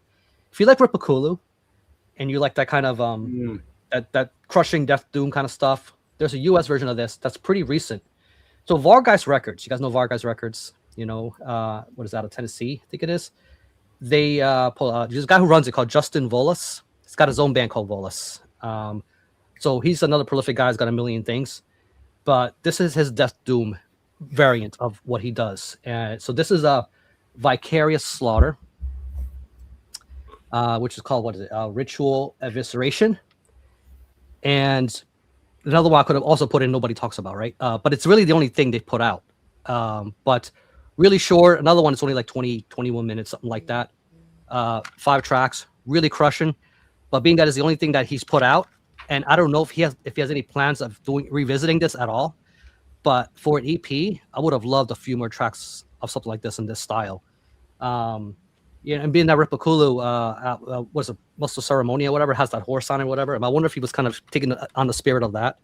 But check it out if you guys are Ripakulu fans, but you kind of want a bit of the US version of that. This is a cool one to listen to, and I would have loved this to be longer. Now, that Ripakulu album could be a little longer. It's only like 28 minutes. I was an EP too. I didn't even think of that one. Give me a full length. Yeah. All right, My turn. Okay, I went with At the Gates, Terminal Spirit Disease, 1990. What was it? 4? Okay. Yep. It's kind of a glorified full album because That's a good pick. It's 6 tracks, and then another 3 live tracks, and even with the live tracks, it's only 34 minutes. I picked it because I really love the original songs on here, the 6 originals. The fact that it's kind of they take it to another level on Slaughter the Soul, and this was they still had some of that kind of gothic evil atmosphere going on, like they did on some of their previous some of the older stuff.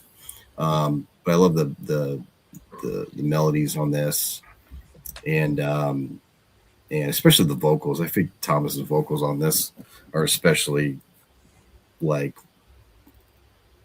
monstrous and evil sounding, especially on like the Fevered Circle, which also has one of the best like melodies they've written on guitar. Swarm's a cool song. Terminals, the title track's amazing. I would have loved to hear a couple more originals in that same vein. rather than the live tracks. That's kind of always been a sticking point for me with this. But we all know what happens after this. But I kind of have a soft spot for those. For this kind of. I guess it's called a full length on Metal Archives. Do you prefer? Need the extra credit. What'd you say? Do you prefer that album to Slaughter of the Soul? It's tough, but I would have to say, yeah, I like the songs on here. I like the 6 originals. I think I like them better. But I mean, like, there's a couple bangers on Slaughter of the Soul that you just can't live without. Yeah, they're so good. But if they would have made it, probably would have been more clear cut for me if they would have written a couple, even maybe we like 1 or 2 more, and then got rid of the live stuff. I just think it's those 6 songs are just incredible. It's probably sacrilegious for me to say, but I don't know that I've ever actually listened to At the Gates ever. Even Slaughter of the Soul. I know. I just even Slaughter of the Soul. That mellow death stuff never. Blinded by Fear. Hang on, the mellow death stuff. This guy doing on the stream. Hang on, the mellow death stuff never pulled me in until I listened to Jester Race, and then I was like, okay, I was missing something here. So I will check out that. What's that called? That one called?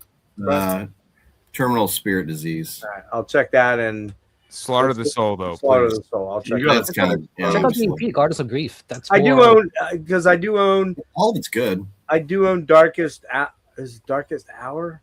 Metalcore, Mellow Death. I kind of like somewhere in between. No, not Darkest Hour. Not Darkest Hour. Hold on. Dark Tranquility. The band you love, Jake. Dark Tranquility. Dark Tranquility. Something Darkest Days or something, or what's it called? The Gallery. No, it's like there's nothing like Darkest Days. I do own one of their CDs. Damage Done.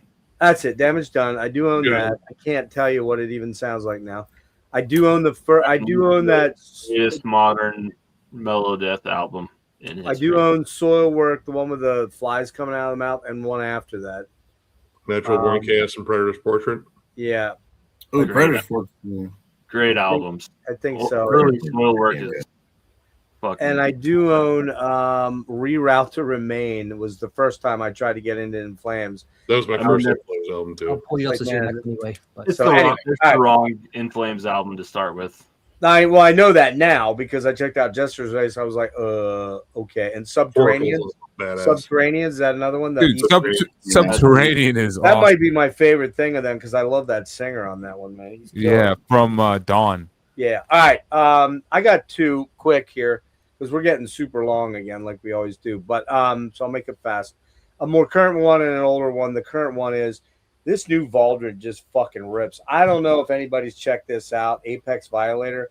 This thing is fucking amazing, man. If you guys have not gotten on this, you're missing out. It's about 29 minutes, 30 minutes. It's an EP. Could have used 2 more songs because every song on here is a fucking banger. These guys are really unbelievably criminally slept on, I think. I think they're such a killer band.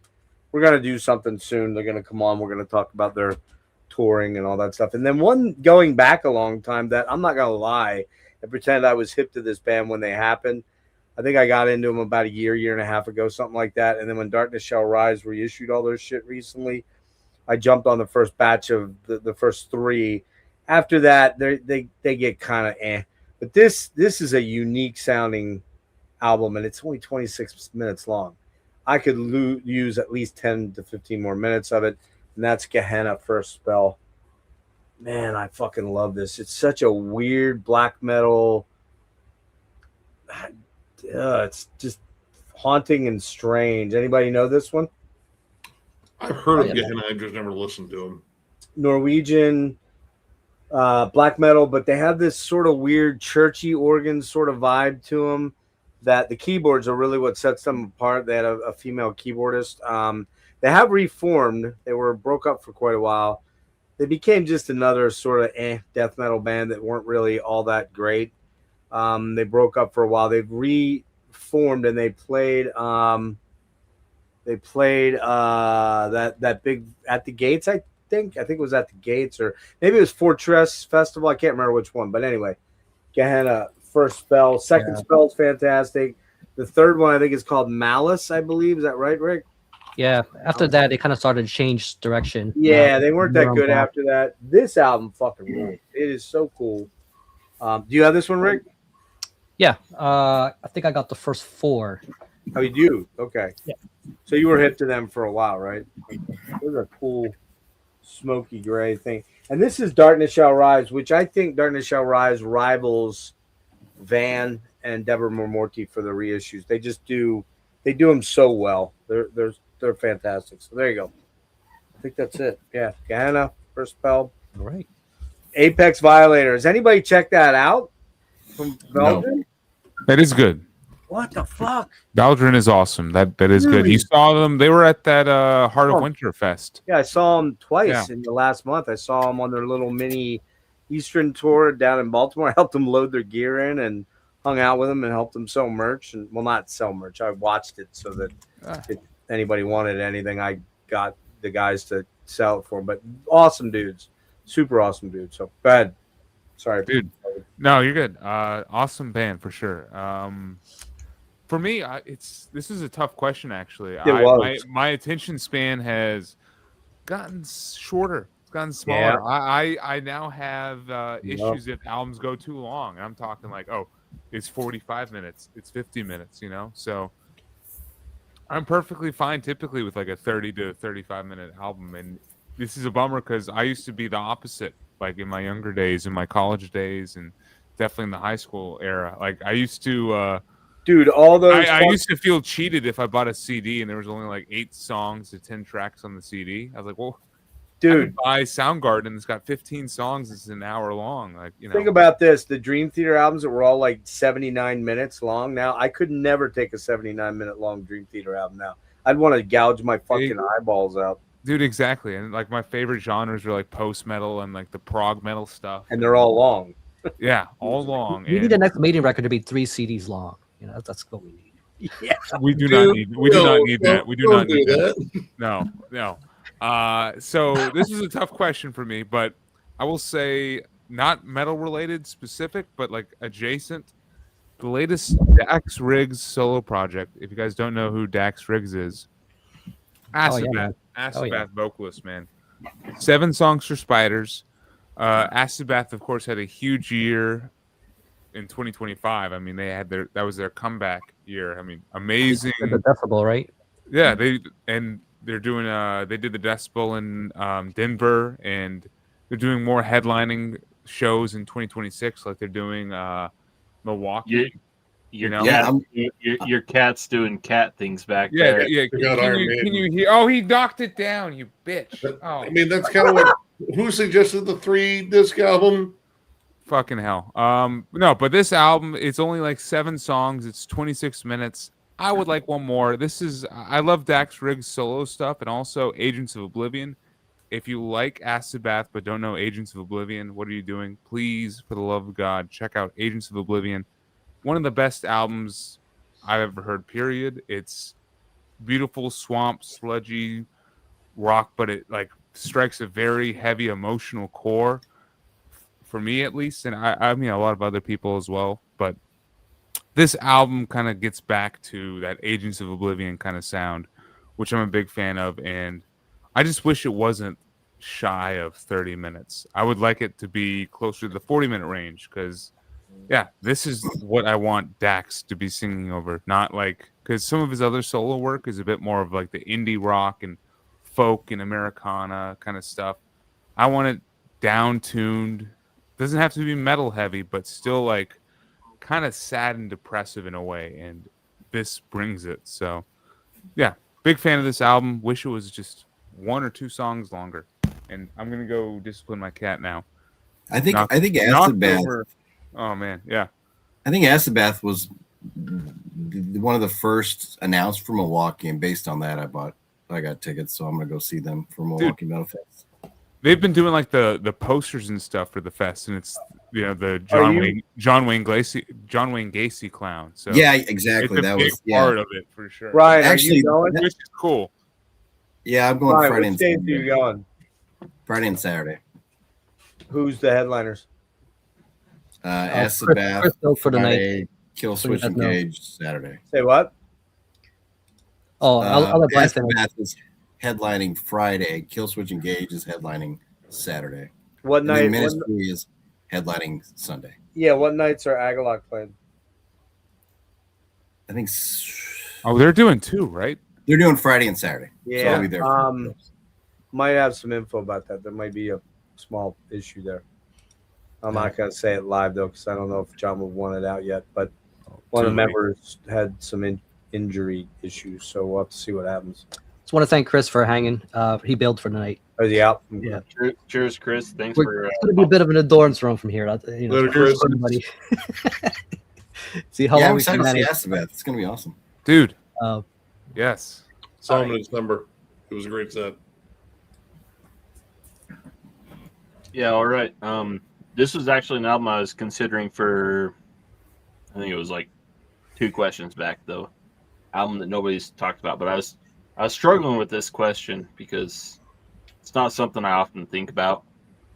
Like if an album's short, I'll either play it again or move to the next thing. It doesn't really process in my mind that that was too short. But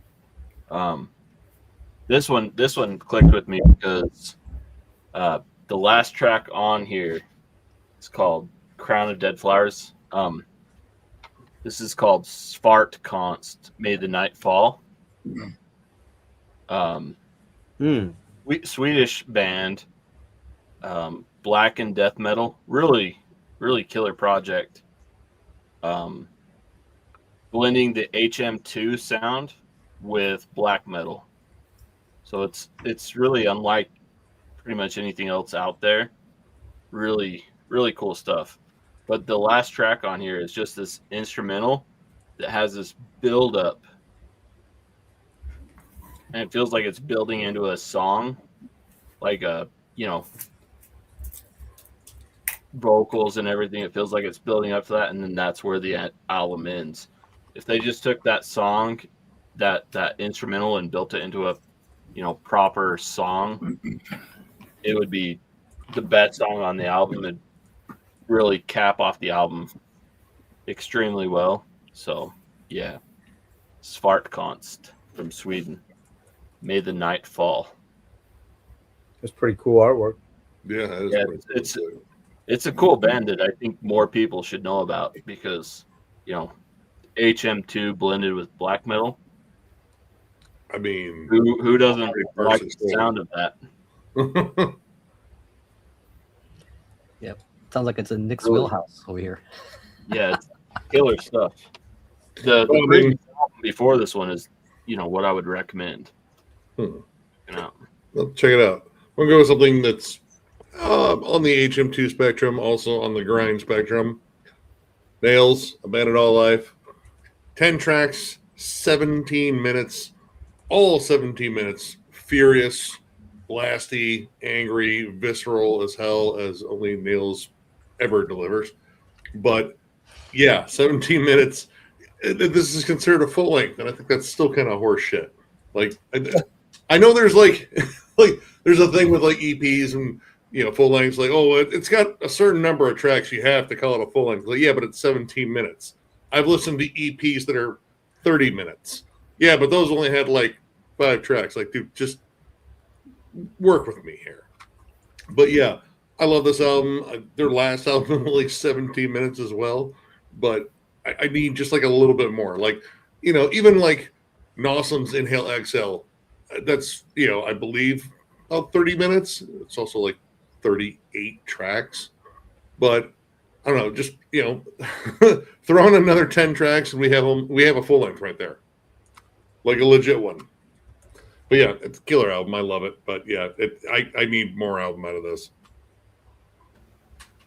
See, that's one of those examples where I'm like, it's almost better because of how short it is, man. It just kicks you in the teeth. Play it again. I mean, Play again. but Yeah, like, I guess I can see that. I don't know, like a half an hour is not a long time though. It's not like if that made it to a half an hour, that's fine. Yeah. Maintains that intensity. Maybe write, a 3 or 4 minute song in there just to stretch out. Like, oh my god, this is our prog song because it's so. Give me long. a keyboard intro. Give me a keyboard outro. Pad it a little bit. I'm not asking for that. maybe some more samples and scathing noise just There in you the go. middle of the song. Samples. Fill it with samples. We're moving to the 8th question, but I do have to use a little boys' room, so be right back before we move on to this. But that is the next question. So, Well, who was Ryan's first, right? Is that for Brian? yeah, I don't want to leave him full screen. Well, Well, don't let he can go without the full screen. We'll just Don't go. leave me full street, you bastard. unless you He's gonna prefer, take his shirt off. you don't like. Well, no, the- you gotta stay for this one. Oh, Oh, yeah, I do have to stick with this. All right. really? Bonus points. Yeah, I was with you guys when I bought this. Yeah, you were. And I was really excited because I really liked the first Castle Rat. And That's this even just better, disappointed me. I did not like it as much. I didn't understand why everybody was like crazy about it. And I kept listening. I just don't like it as much as the first one. I like it okay. And it's got a horse. It's got a unicorn. It's like, look at all these bonus points I'm getting. Oh, she's got Yeah. 2 bonus points. I can see right away. You win the hot take picks for tonight. That's for sure. I don't understand. What am I missing? I think it's so much better than the first one. Like Seriously. production, riffs. Dude, that sounds like a missing sword album. See, I don't get that out of it. The songs to me are boring and not memorable. I agree with Brian. Honestly, like I reviewed it and I liked it for like while I reviewed it, but it didn't stick with me. I don't know. Yeah, I don't know. Maybe It didn't stick with me. I jammed that one. It didn't make my list. Is all I know. It's fun, but it's not like a. It didn't make mine either. Yeah, it's And not I a got this- classic where like those sword albums to me. Like, but it wasn't in my top 10.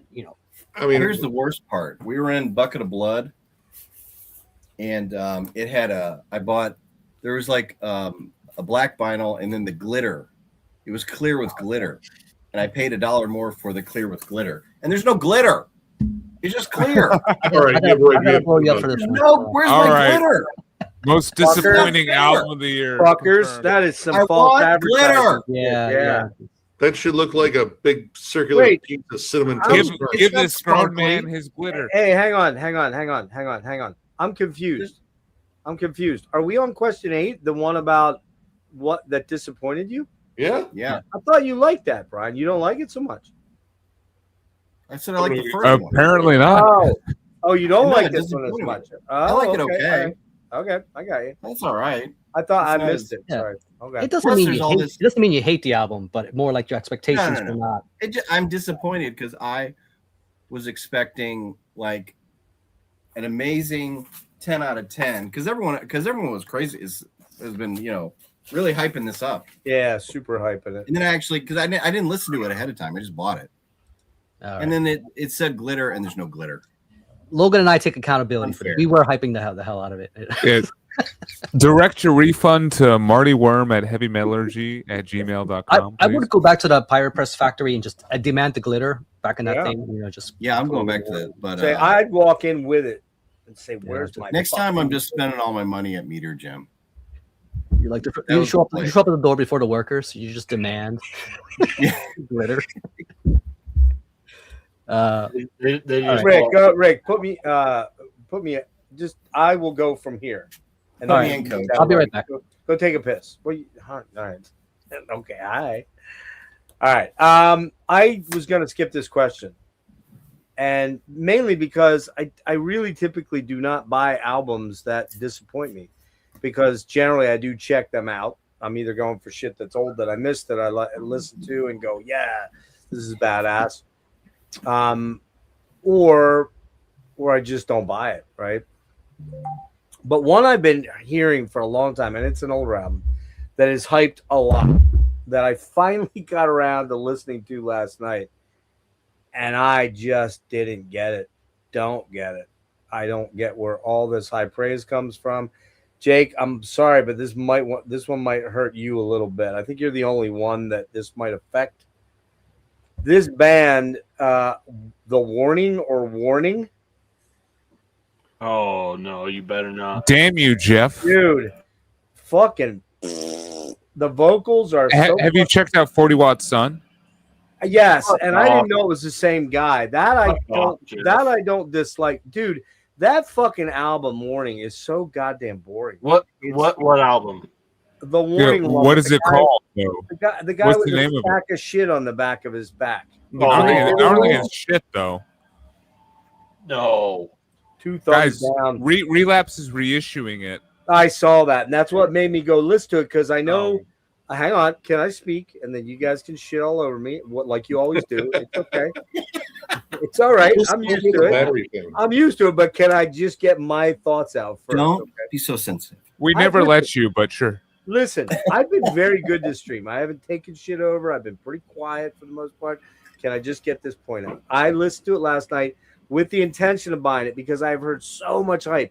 I'm 99% Jake has hyped this up. I know CJ hyped the fucking living shit out of this album. He loves this album.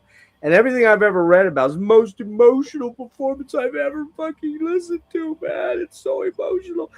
The guy's voice just fucking bored me to tears, number one. Every song sounded exactly the same. It sounded exactly the same. Same chords, same riffs. Okay. Go ahead. Unload.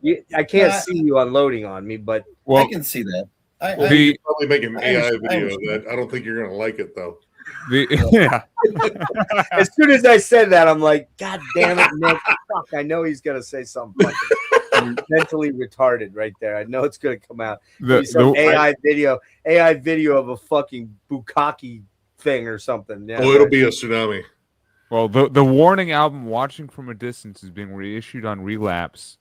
Right. I think it's out right now, actually. So go check it out. It's a great album. It's a masterpiece.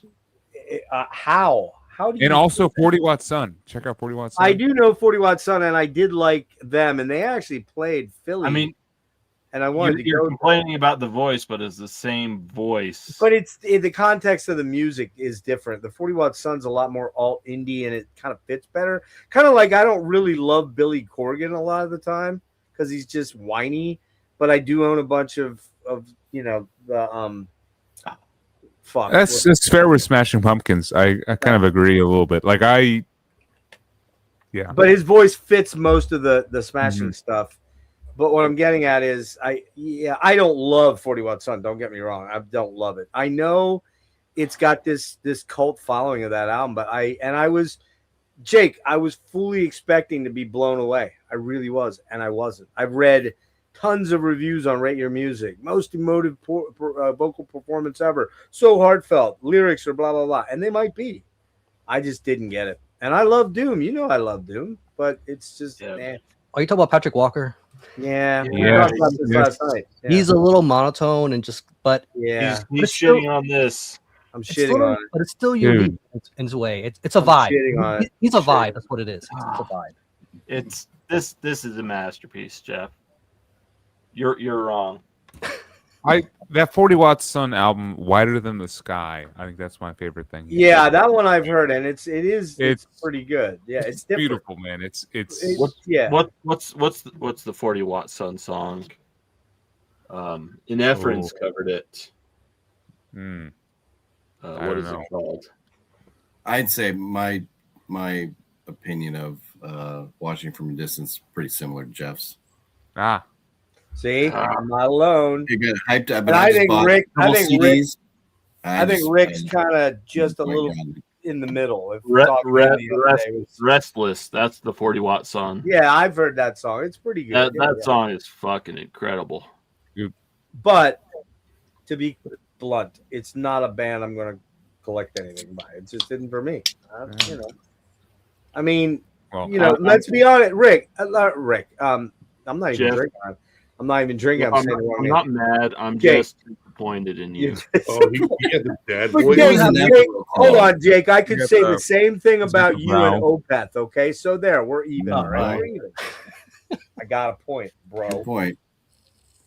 the next Opeth album might sell Jake. We'll see. Or Alice in Chains. I mean, I own every yeah, Alice yeah, in yeah. Chains album. You own a fucking Hold collection. on. You're gonna shit on me on Alice in Chains, but I bet money that I own more Alice in Chains greatest hits albums than any of you motherfuckers.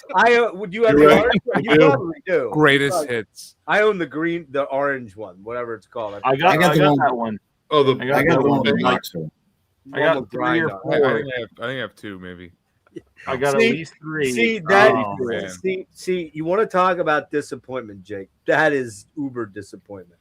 That you don't actually own Dirt, the full album, or Facelift. Jar of Flies, dude. Last Action Hero Flies. soundtrack. Oh, Hold on, I no, might not that own one. Dirt. I might not own Dirt, but I own Dirt Redux. Well, look at Oh, you. okay. What the fuck? That's kind of cool. Oh What man, is that? So fuck Wait. off. Is that the reissue of it? What is that? I've Is never that a seen it. covers?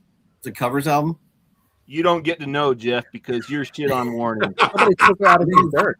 I It's didn't a even know that covers. was possible. You fucking Jake cocksucker. wins on that one. All Yeah. right. Well, All Logan, right. you're next anyway. Jake wins. He Is it Stoner Doom bands playing? oh, dude, Yeah. there's There probably there's is. a Thou. There's a Thou. It probably cover, is, Marty. You're man. probably right. Yeah. Great. All right, we got to try to Oh, move now- on, or we're now going to be here does. till 5 a.m. So, Logan. Yeah, Thou does no excuses, right? Yes, they do. Great cover, by the way.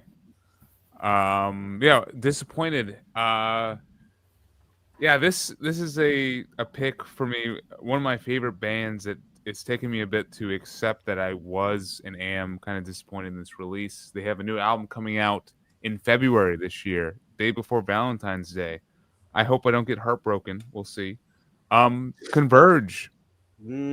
I was actually disappointed by their Blood Moon album. Like when this came out, I really try to like it, but it's a weird album, and it just does not feel like a Converge album. No, it doesn't.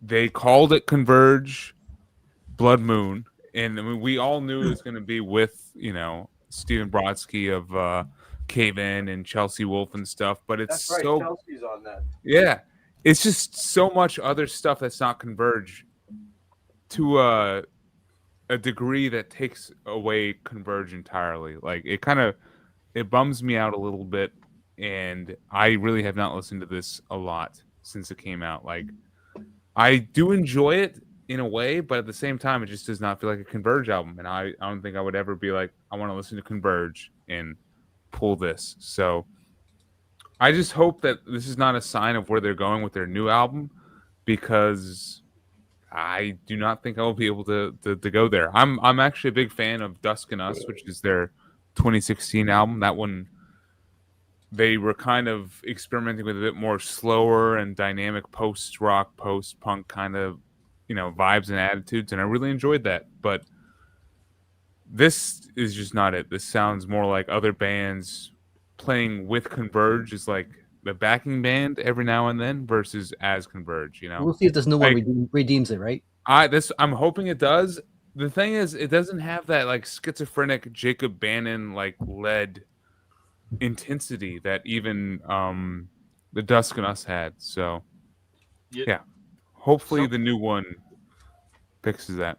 That one shouldn't not have been titled Converge. Like it should have been. It should have just been Blood Moon. Blood Moon. They called it Blood Moon. That was the name of the project, and I probably would have enjoyed it better. So I like the 2 tracks that have come out though for the new one. I'm actually not listening to it till it comes out. I will see. We'll see how it goes. But something on that really. Do you like that one a lot, Jake? Or I don't. Okay. I'm with you on that. That it disappointed me, and I think mm-hmm. Something that relates to that kind of plays into it is, what was it, a year or so earlier, Emma Ruth Rundle did the collab with Thou. Yeah, right. Yeah, incredible. That's my favorite Thou release, and like, oh my yeah, that thing's awesome. So you're like, that. oh cool, Chelsea Wolfe's collaborating with Converge. Is this going to be like, obviously Converge and Thou are completely different bands, but you're like, is this going to be like something fucking killer like that? And then it just kind of just kind of let you down. It did. Yeah. Well, and it's called Blood Moon 1, right? There's a 2. Yeah. Apparently, it's implying there's another one. Might And be. this was like 2019 or 2020, I think. That one was 22. I thought. 22. Oh, Because okay. that was Wow, I'm off. Thou Emma Ruth was 2020, you're right. 2021. Yeah. Yeah. But yeah, for my pick for this 2020 Oof. Yeah. Oh, Oh yeah, I didn't buy that because it sucks. that's a good call. I pre-ordered it. I've loved, almost everything Catatonia has done up to this point. The 2 transitional albums are probably my 2 least favorites until this one hit. This is probably now my least favorite Catatonia album. It is for me. Yeah. It's just listless. Oh, yeah. The songs Boring. feel like Boring. they have ideas that go nowhere. Yep. If I was to make like a playlist of my favorite Catatonia songs, maybe the only song that makes it on there is Winds of No Change, and that's like iffy. It's just disappointing from Catatonia. Yeah, and they're opening for your other favorite band, Opeth, in a couple of weeks. Rick, you're going, right? With me? What is that next month, right? Saturday the 7th. Yeah, that album was just terrible. What's that one song with the Satan chorus where he's talking about Satan? It's so like, what, dude? Come on. That's the one that I actually don't. That's the one I dislike the least. That's the one that. But it's probably the best track on there, but that's not saying a lot. The because Kiss it's cover is honestly one of the better ones. Which, Everything else is just like boring. Yeah. aimless. It wanders. That's all it does. Yeah. There's like ideas that go nowhere. I just don't get it. I do. I think Jonas Listening to it on vinyl, just sitting here in the the lair, putting it on, it's a little bit better that way than just out and about listening to it. But still, it's just following Sky Void of Stars, which was really good, which was really great. killer album. Yeah. I've liked everything they've done up to this, and I'm like, yeah, instant pre-order. God, I'm like, I've just struggled to connect with it. I think the problem, they have these ideas, they go nowhere. I'm like, I don't get it. I just think ever since Dead End Kings, I think Jonas has taken over the reins of most of the writing, and that's obvious because fucking Anders is gone because they couldn't meet in the middle with a lot of stuff, and his guitar kept getting minimized throughout, and it got more and more electronic, and I just don't think I'm tired of. I haven't liked where are the riffs? The riffs were like no longer. They're gone. They're gone for the most part. And no offense, I know Jonas is studio-wise, he's a good singer. If you listen to him live lately, he hasn't sounded really good live. I went out because they're actually playing. They're opening for Opeth on this short tour. I think it's only like 18 dates or something like. It's not like a big long Opeth tour, and they're actually one of the few bigger names bands that are actually playing Philly for the first time in quite a while. We've been getting shafted for bigger names. Yeah. But so I kind of went back to that thinking maybe my first impression was wrong. And they're playing in a small little theater 45 minutes from my house with Rivers of Neil opening for them then after the Opeth tour. I'm like, man, I don't even think I want to bother grabbing a ticket. It's just not. And I've seen, I go all the way back. Go just for Rivers. That new Rivers album is killer. I don't really know them, even though they're a kind of a local or we're a local band. I should check that out. Yeah, dude, have you ever listened to Where Owls Know My Name? Oop. You should. I haven't. No. Yeah, there's some Rivers for sure. I like it. I know a lot of people talk about them. I don't know why. I don't know why I haven't dug in. That album is goated. All right, so let's see Nick pull Deftones here. No, actually, I almost went with a certain album that came out in 2011 that destroyed the reputation of one of my favorite death metal bands. They could be any. But we're covering that on Album Club coming up this Wednesday. It's Illud Divinum Insanus. I think. Illuminum Anus. That's exactly how you pronounce it. Illuminum Anus. But 2011 had another one that disappointed me from a band that I'm still a big fan of. In fact, their last album was a year ender for me. And that was The Haunted with their album Unseen, their alt metal Faith No More-ish sort of gamble that just fucking sucked. This was one of the most uneven albums they put out. I think they kind of went with the idea like, hey, we'll just do every song a little bit different, but also let's do nothing that we did really well on, say, albums like The Haunted Made Me Do It, One Kill Wonder, Revolver, even like The Deadeye, which was a little bit more experimental. This album, it just sucked. Like every song in here kind of felt like it was like an attempt to attach itself to another market that they just weren't in before. The song No Ghost sounded like a fucking B-side from like Corrosion of Conformity and Clutch. I want to say the song Disappear was almost like a gloomier Linkin Park. I was like, dude, what are you guys doing? 2011 was a bummer year because I think this came out after Aluminum Anus, and I was like, all right, Morbid Angel fucked me over. Maybe, you know, The Haunted can carry, you know, something, you know, in terms of expectations, but no.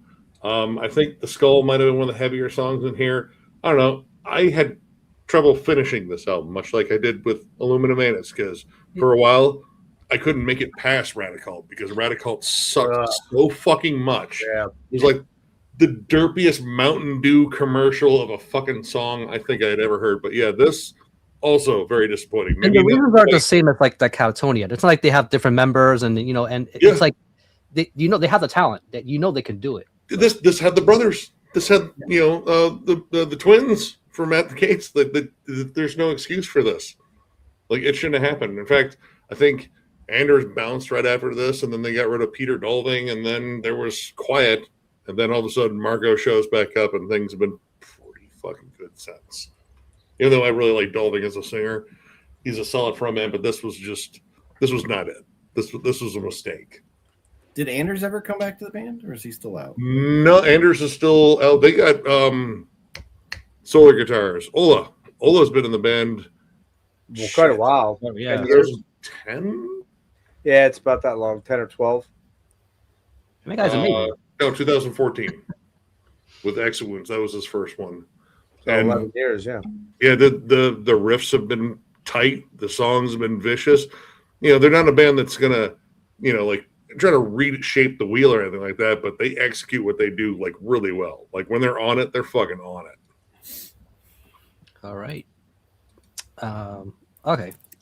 This one's not as obvious as some of the stuff you picked. And some of the ones that disappointed me, I just didn't buy physicals of, like that Omorphous, for example.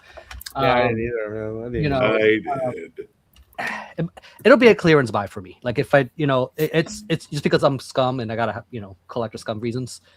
But but this one right here, I kind of just blind bought it because of their last album. What is it, To Your Death? And I feel like the reason I was disappointed by this is because it's been so long since their last album back in 2015. So we're going over 10 years. And I feel like Christian Mistress, Children of the Earth, right here. Oh. They're landing in a scene right Yep. now where it's so crowded for this particular style. A lot of female fronted heavy metal bands. We got Savage Master, we got Sanhedrin, it's like Tower, we got these bands coming in, and I feel like between this, given the 10 years, it feels like they put out the same album. Yep. Like there isn't anything redeeming that has progressed. I feel like that there should have. I was expecting something stronger, tighter with the songwriting, better production. There were all these little check boxes that I feel like was not better than what they were already doing, and on top of the climate of this type of music going on now, there's a lot of really good bands like this, and it wasn't. I feel like it was competitive enough to what they were stepping into. What's her name? Christine. She's she's got the ability, she's got the talents to do it. I feel like this time around they didn't have the right producer or push or whatever it is, or influence, motivation, whatever the reason was. But I just can't get through the whole album. You know, I'll put it on. I do like that Mythmaker song. Yep. But that's not enough to pull me in for this. You know, it's, you know, hopefully they don't take another 10 years for another album. Hopefully this is kind of just a little misstep, and you know, whatever they decide to do, and understand the situation they're in with what's going on than what the climate was in 2015 with bands of this ilk. I did like their last album, but I was kind of expecting something a little more, given how much time they were given to do something interesting, and you know, kind of just take me by surprise. It didn't take me by surprise, you know, for what it was. So again, not a band that gets talked about a whole lot, and that's probably another reason. You know, it's like you got to stand out, you got to do something amazing, and there wasn't anything for me to redeeming that I can come back to and be like, yeah, you really need to check this out. I would pick like maybe the Savage Master over this easily, you know, something along those lines. But yeah, it was a letdown.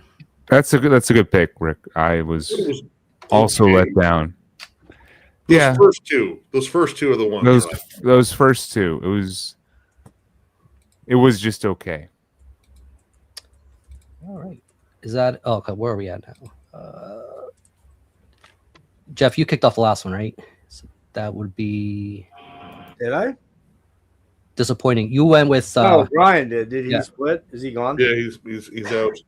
He bailed. Okay. We're trimming it down a little bit. All right, we should get through this quicker then. All right, there's an upside to this. So thank you for joining us, Brian. The Irish goodbye. And Chris. Hey man. Hey, listen. He doesn't Brian. We had Brian for literally 12:30, 1:32, 3 hours, man. He hung in longer than usual. Yeah, it's way longer than usual. Pretty good. Yeah. Now we can kind of fly a little bit quicker. You want to kick this off, Jeff? I can. Yeah, as well this way. So number 9 is number 9. The return. Show an album you played in 2025 that you had not played in over a year. Well, I'm gonna pull a box set. Sorry, because I just got this in, but I've been really spinning this catalog a lot, and it was prior to Metallurgy doing Last in Line. So this has been going on for about a month, but this just came in, and it is the Dio, A Decade of Dio 83 to 93.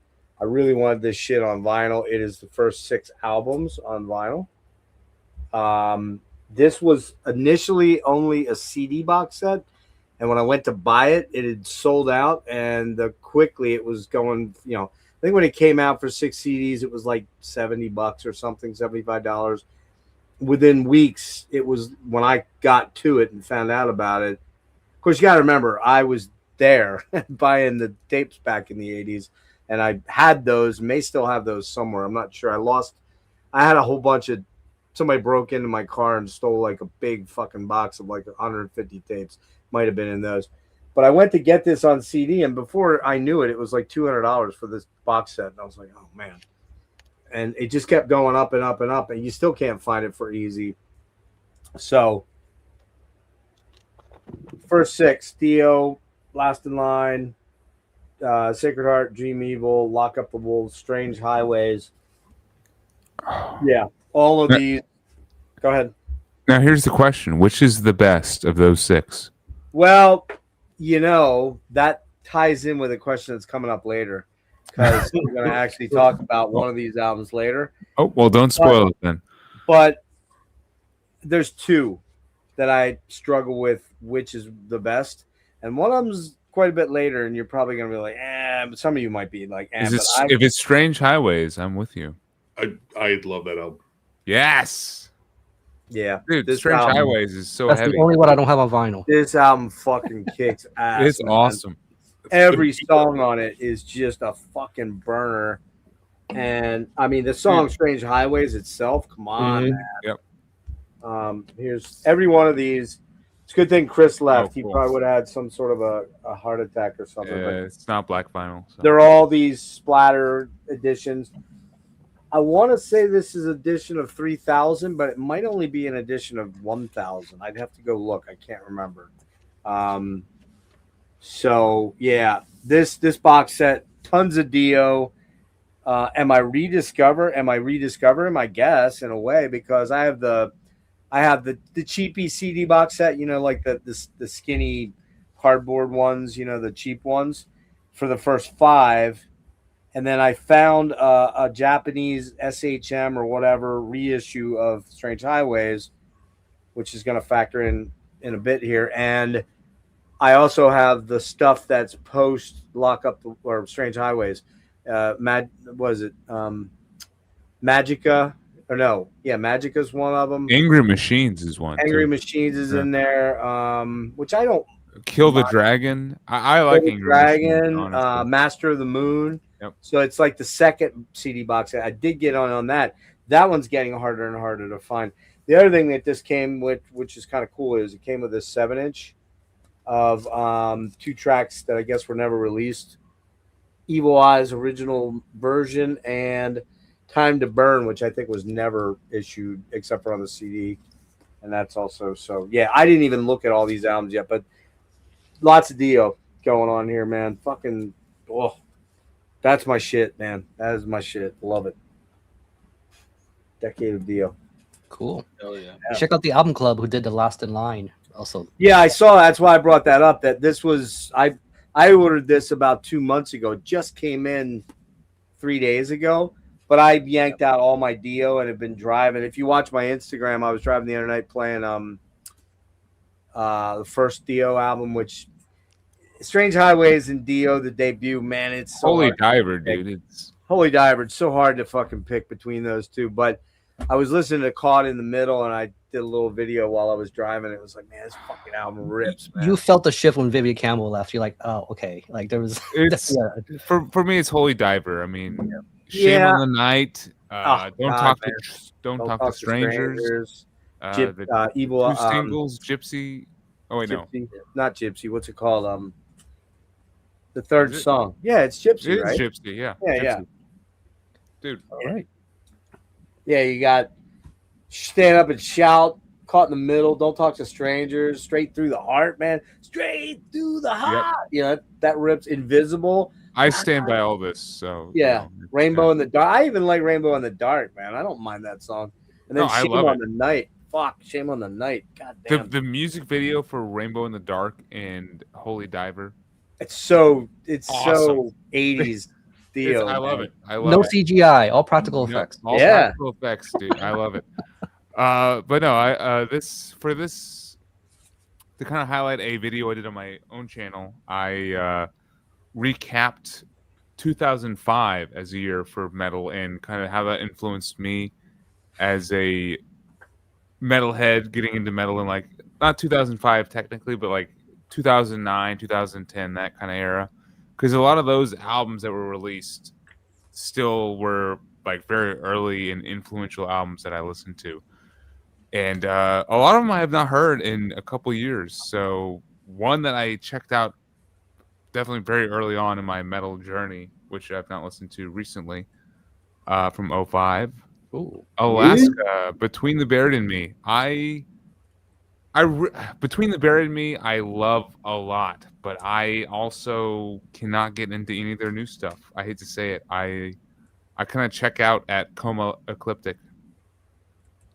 I think it's just I have not been able to get into like modern prog metal for whatever reason. I'm not sure. Like, but this is still perfect. Like, I mean, the title track, All Bodies, Robo Turner, Autodidact.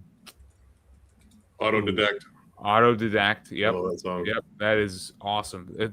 This is just one of those close seconds to Colors. Colors, of course, for me, exist at like a higher level. It is almost a perfect album. Like, we're just shy of a 10 out of 10. And this is, we're getting closer to like that 9 out of 10 kind of album, but it's, yeah. Dude, it's still a eclectic, very metalcore, kind of hardcore death metal, like. See, if you got rid of the album core, is- if you got rid of Yeah. the core vocals, I would really dig that band, but I cannot get into those core vocals at all. And I saw I him open can for understand. Mastodon. Saw him open for Mastodon on the album right after that. What's it called? City or something? Or not City. What's it called? Colors is that one. Colors, yeah, Colors. Yeah. Yeah, which is to me is the album. It is. That one holds up. I listen to that album all the time, no matter what year it is. This one has been a bit. Oh, dude, Ants in the Sky, White Walls. White Walls is perfect track. Absolute perfect closing song. Yeah, this one I just don't reach for as much, but it was fun to revisit this year to kind of reflect on 2005 and like kind of what it was for metal, which by the way, Gojira from Mars to Sirius, Meshuggah, Catch 33. There was an Avenged Sevenfold album in 05. I believe that was probably pretty big. So big year for if you were in your teenage years, I think you might have picked up some important albums from 2005. Like myself. Cool. Man. Yeah, good pick. Jake. Originally, I was gonna show this one, but who doesn't know? That's a great album, man. Nordland one. Yeah, incredible. so good. Yep. I was sitting here during the stream, and I looked over, saw this, and I was like, you know what? People on this stream will appreciate this one if they don't know it. It's good. Absolutely. Who is it? This is the Autolith. Do you know Sub Rosa, Jeff? Yeah. This is many of the members of Sub Rosa. Okay. I may have listened to this Portland band. Sub Rosa, Portland, right? Utah. Salt Lake local. Oh, they were local. Okay. Local band. But this came out in 23 or 22. I saw them in sometime in 24 for Crucial Fest. It was a big festival. I haven't really pulled this off the shelf since then. Pulled it off probably 3-4 weeks ago. Incredible album for, it's still in a lot of the same style as Sub Rosa. So if you like that stuff, this is definitely something to check out, the Autolith. So super doomy and shoegazy, sort of, kind of, in a way, very like atmospheric. Fade Tooth, sort of Fade Tooth. Doomy, atmospheric, lots of violin, string instruments. Yeah, I got to check that one out. I swear I checked that out, but I can't place it. The Charlie Chaplin speech and was like the little dictator. There's a segment they use the entire thing in this really kind of like almost post-metal fucking section. Oh, yeah. Very poignant right now. Like, very. Oh, yeah, right. Yeah, right, like, exactly. Yeah, pulling at the far reaches of avant-garde apocalyptic doom is what it says here on the sticker. It's fucking killer. Folium Limina. Even I saw on a stream some time ago, even Tyler, Oh, yeah. Berg Wanderer heard this. He was like, holy shit, this is incredible.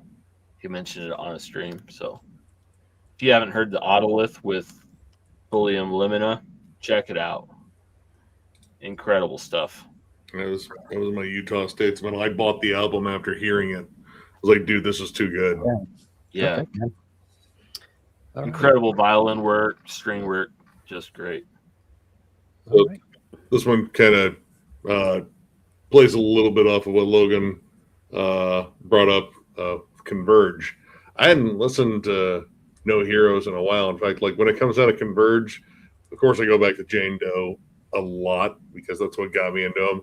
Actual Fall, what was the black cover one? Oh, All We Love, We Leave Behind. Oh god, that fucking album fucking rules, dude. Yeah, that's a good pick. Dude, Sadness Comes Home. But yeah, I hadn't jammed No Heroes in a while. Like I just hadn't popped up. But I did a whole little binge listen towards the end of last year of Converge, just to kind of kill time, like just to listen to music without like taking notes or like preparing for anything because all my videos were shot. And this was just such an awesome fucking listen. Like it was a great fucking revisit. Stoked for the new one. But yeah, Converge. I mean, dude, this discography just fucking flat out rules. Especially if you want something purely just chock full of rage and atmosphere. Like they do that so fucking well.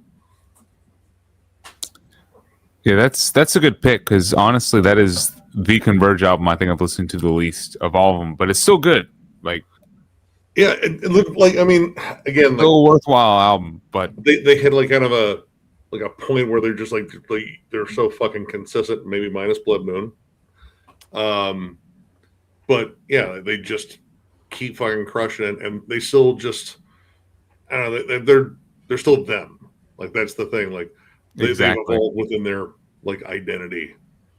Like, is it Plagues on there, which is like the sludgy, like there's a couple sludgy songs. Yes. They're like, oh, and Grimheart Black Rose. Yeah. Cool. All right. This one right here. So I bought this in 2024, and it was one of the last things I bought at Vinyl Altar before Chris closed up. The store is still there per se. It's under new ownership, as you guys know. I'm glad Nick got to see it before the whole. Yeah. Yeah, it was kind of a bummer. By that time, it was starting to phase out. Yeah, I understand his decision. We still see Chris around though. He's still at shows. I run into him at shows. Yeah. Yeah, he's still be down. He'll probably be down at that horrendous show next Saturday. I'm going to, if I am well enough to go. He may not be down for Opeth though. I don't think he likes that band too much. Probably not. Yeah, he puts him in the sweater category. He's not a sweater guy. Sweater category.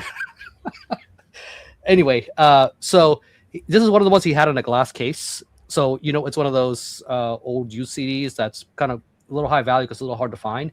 Probably hasn't had represses, and I've always bypassed it because he was always asking a little more than what I wanted to pay for it. But as the store was waiting down, he was discounting everything, and I'm like, well, okay, now is my opportunity. This is going to happen. So I picked up the Sleepy Hollow that was there, and horses, and it's got the horse with the wings. It's a weird piece of art though, because it's got the horse has like two faces or something. I'm not quite sure what's going on there. Well, I don't know. Yeah, really, really weird. So this is a heavy metal out of New Jersey. I don't know if they're still based out of New Jersey. So the weird thing about this is that they put out this one album in 1991, and then they kind of just vanished through the 90s, and then they came back in the 2010s, I think it was. The current vocalist for this band right now is the guy behind that band Slaughter Extroius. If you know the band. What is his name again? But he's the current vocalist. The vocalist on this. Yeah, I was going to say the original Slaughter Extroius is dead. Yeah. So he's replacement. He's the replacement guy. Yeah. And the guy who did the vocals for this is in Joe Hasselvander's band at the moment. From Pentagram, or was in Pentagram for all those years. So he's the current vocalist for his band.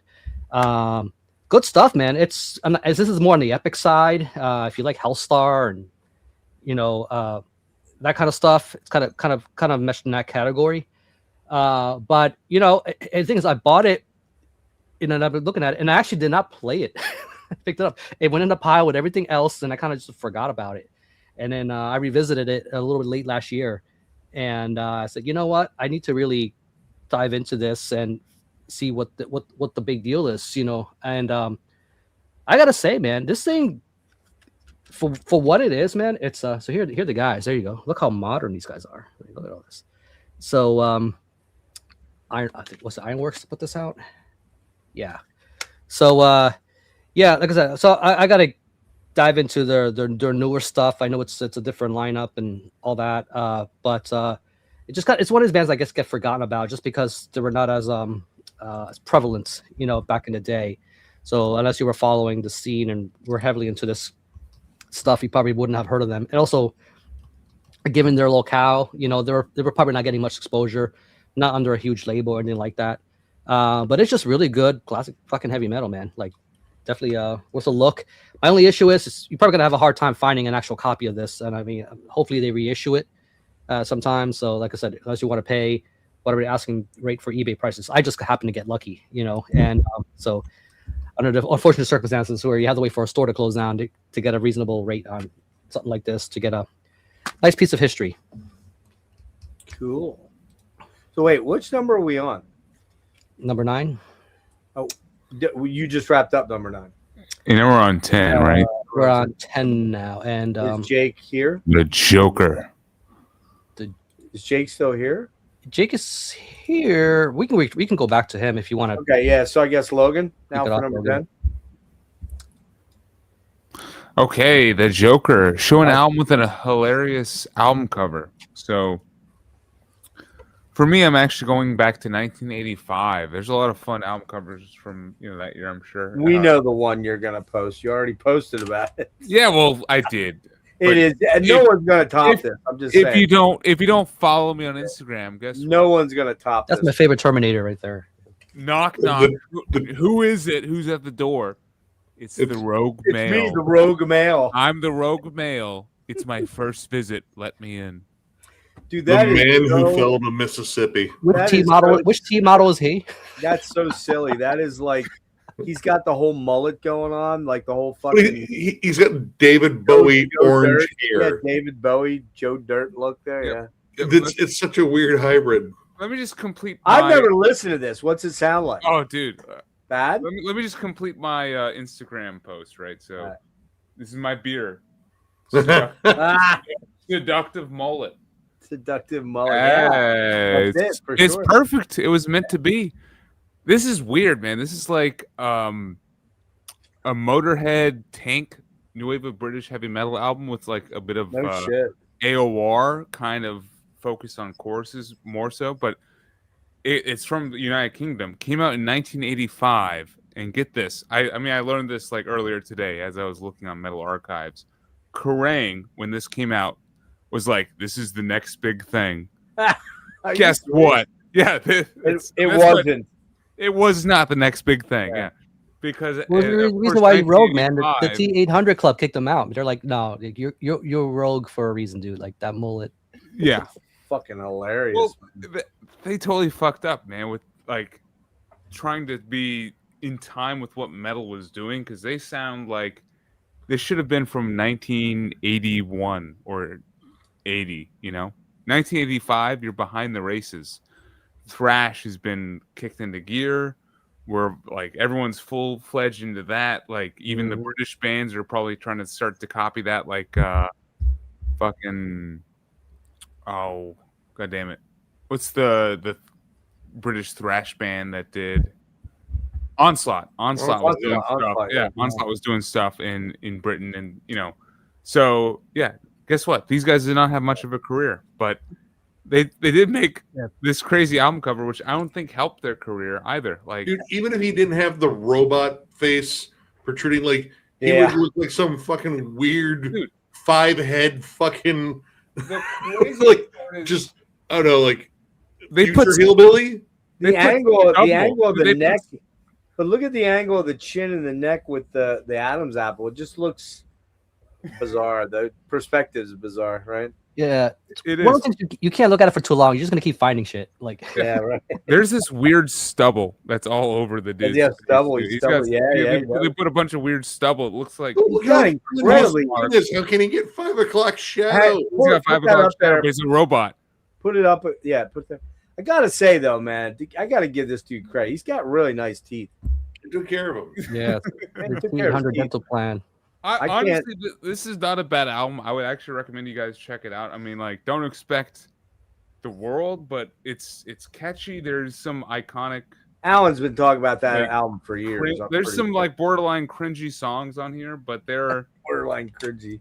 like he talks about giving people his load a couple times. Oh my god! Track Is that what track he's used to 2. slick back his hair? Yeah, all over you. He's like, I'm giving you my Oh. load. All over Oh, you. man. Motor oil, because he's Motor a oil, robot. exactly. Jizzing all over. Wow. What were you thinking? You know, jizz? Come on, that's gross. But Motor uh, oil. Oh, yeah. yeah, this All is- right. I think we working got man enough stuff. rogue mail. I think we got enough Oh, rogue yeah. mail to last us a life. Bands It like was- that at it the was time were fun. they were branching out like Onslaught, right? They were getting faster and darker, or they were going like the Def Leppard route. Like you pick a lane. They were doing the Def Leppard. Jake, I think we skipped you, but yeah, you were gonna kick it off, but we're back. Carpathian Forest with we're going to hell for this. That goofy ass pose there. That pose. It's a crab pose. The crab pose, right? Kills me There's every a time. Spider-Man comic with that pose. You Satanic know that, Swan. right? I always thought Carpathian Forest was super NSPM though. No. Okay. No. Where are they're they not- from? they're not- Where not are they from? NS. Australia? No, they're Oh, Norwegian. Oh, they're Norwegian. Okay. You might be thinking of Hate Force, Jeff. Ah, that's who I am thinking of. You're right. Yeah. They're very influenced by drugs. Oh, really? So Yeah. like lots of speed. I wouldn't say they're psychedelic in their tone, but like the drug usage by the guys behind this is Pretty intense. pretty well chronicled. Oh, okay. But just They still just together? They still put stuff out? I'm not 100% Maybe on not. that. Whether they're still, I think it's been a while since they put anything out, but Jake, this this is band what I didn't think. check out for a long time, and then a local band actually covered them at a show we checked out, and the track they covered, I'm like, holy shit, this track rules. Went back, checked out Carpathian Forest, and killer stuff. As far as like B-level OG Norwegian stuff, Carpathian Forest is definitely worth checking out. Yeah, I think you're right. Their first like EP, it's got some killer tracks on it. But yeah, the guy posing like that, and then like the way he's got his head completely like Looks like a dog. Like he's there's no chin there. Yeah, it's weird. Cracks me up just looking at this. And then you get a little nice show there on the back for you. This is just like a compilation of unreleased and demo material. All right. Oh, Nick. back to Nick. All right. So I went with a different one for this one too, because the Distrust cover is just hard to look at. So I had to find something else stupid. And I forgot I owned this. Wow, look at that. High Woo! Power. So French heavy metal band. This came out in 1983. And what the fuck is going on? Because, all right, you look like around here, like this looks like, oh, it's Like a mask Tarzan. draped over the face, but it looks like no, it's morphing into a cat person. I don't know, their version of a deaf leopard, more like a fucking stupid one. It just, I don't know like who told him, like, dude, you put this on your album cover and legit everyone's gonna think you're badasses. That's really bad. And It's got the AC/DC. It's got the AC/DC font for the high power. The high yeah. And I mean, they look like they had fun on stage, good energy. Yeah. But this, like, I believe, a buddy of mine had to really like talk me into like you should check out this album. I was like, I don't know. I was gonna say, how'd you even learn about that? My buddy at the record shop, he was making some recommendations. Okay. Listen, I know it looks fucking dumb as hell. I was like, you are 100% right. It does. It looks stupid. Yep. But trust me, this is pretty solid. And honestly, it is. Like, it's just Nick, your Randy alarms were going off. That's what happened. Dude, this is Randy, I don't know if this is because this isn't like as memorable as Randy, because Randy looked like a fucking roided out like fucking Cabbage. Brussels sprout that turned into a human. Brussels sprout. This guy, this was like Randy's sidekick, kitten claws or whatever. I don't know. Might be his pet. This is like his entire costume. I was like, are you sure about this? You're gonna die out in these streets. That's funny. I don't know. It's pretty fucking awful though. But not a bad album. Cool. Yeah. All right. I'll do a quick 2-for-1. Because one you've already seen. I might have shown it in some other streams, but Philadelphia, fun band. It's just when you're browsing through the record store and you happen to see this, you've got to stop and wonder what the hell is going on here, because this face, it's just no logo, nothing. It's just this image, and the specimen. Yeah, you did show this. You did show this. This thing, every time I Man, that is trip. it is a fun listen. It's like a raw Deceased, you know. It's fun. It's like death metal with these like heavy metal kind of leanings. You know, I'm trying to teach a testicle a smile here. It's like a good dental plan. I mean, I got. Yeah, I mean, yeah, no, A burn victim with great teeth. You know, it's just like what the hell is this? Like if they carved the lips off of Freddy Krueger. Yeah. Even the way they spell it, it's like you probably can't tell here, but it's called a specimen with an S instead of a C. You can't even fucking tell it. If you're, it's a bit of a compilation of all their Philly material. They're Philly, like current or older? They're from Philly. Oh yeah, older or current? Current. Came out like maybe 2 years ago, something like that. Or early 25. That's hideous. Yeah, I would never.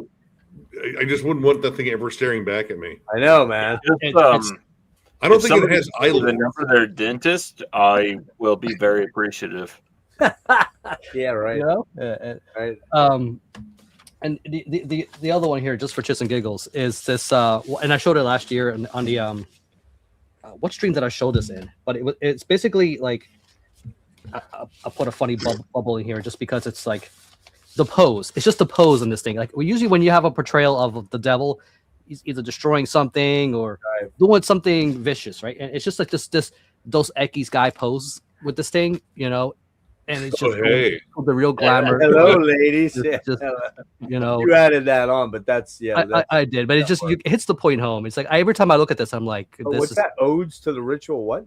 Odes to the Rituals Hills. That band's actually called Moonfall. It's like this Finnish, very primal black metal. I mean, if it put them in that meaning of Zedspeth, perverted ceremony. That's definitely kind of category. That's definitely I'm a Cabernet guy, not a Sauvignon. Yeah, for today's sophisticated devil. Yeah. Right? This is your first time to the penthouse. Go and have a seat. Yeah. Come and have a seat, ladies. Yeah. There's some aged brie and crackers on the table. For anybody was looking for a little sexy Satan, there you get it here tonight. Right here. Oops, forgot my pants again. The only thing that's missing is the bear carpet, you know. Never mind the ball gag over there on the table. It looks like he's trying to do the leg cross from Basic Instinct, or whatever. Yeah. Yep. Oh God! Now it's another visual I didn't need. Yeah, right. All right, I got two, but they're quick and they're common. Well, I don't know if they're common ones, but pretty common. And this one always just makes me fucking laugh. I love this album to death. Every song on it's killer. Let me look. Yeah, every song on it's killer, but fucking A. Oh, man. Fat Ozzy here is just so ridiculous. Oh, yeah. The font, that fucking Diary of a Madman blood font. Yeah, that's a good one. He looks like everybody's aunt there, basically. He got the upside down cross. He looks like Phyllis Diller with bloody pants on, man. Come on. That is so bad. But let's be honest. When it comes to I can't compete with Randy.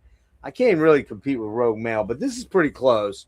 And this band had a habit of using this particular character, shall we say. And which band am I thinking of, Rick?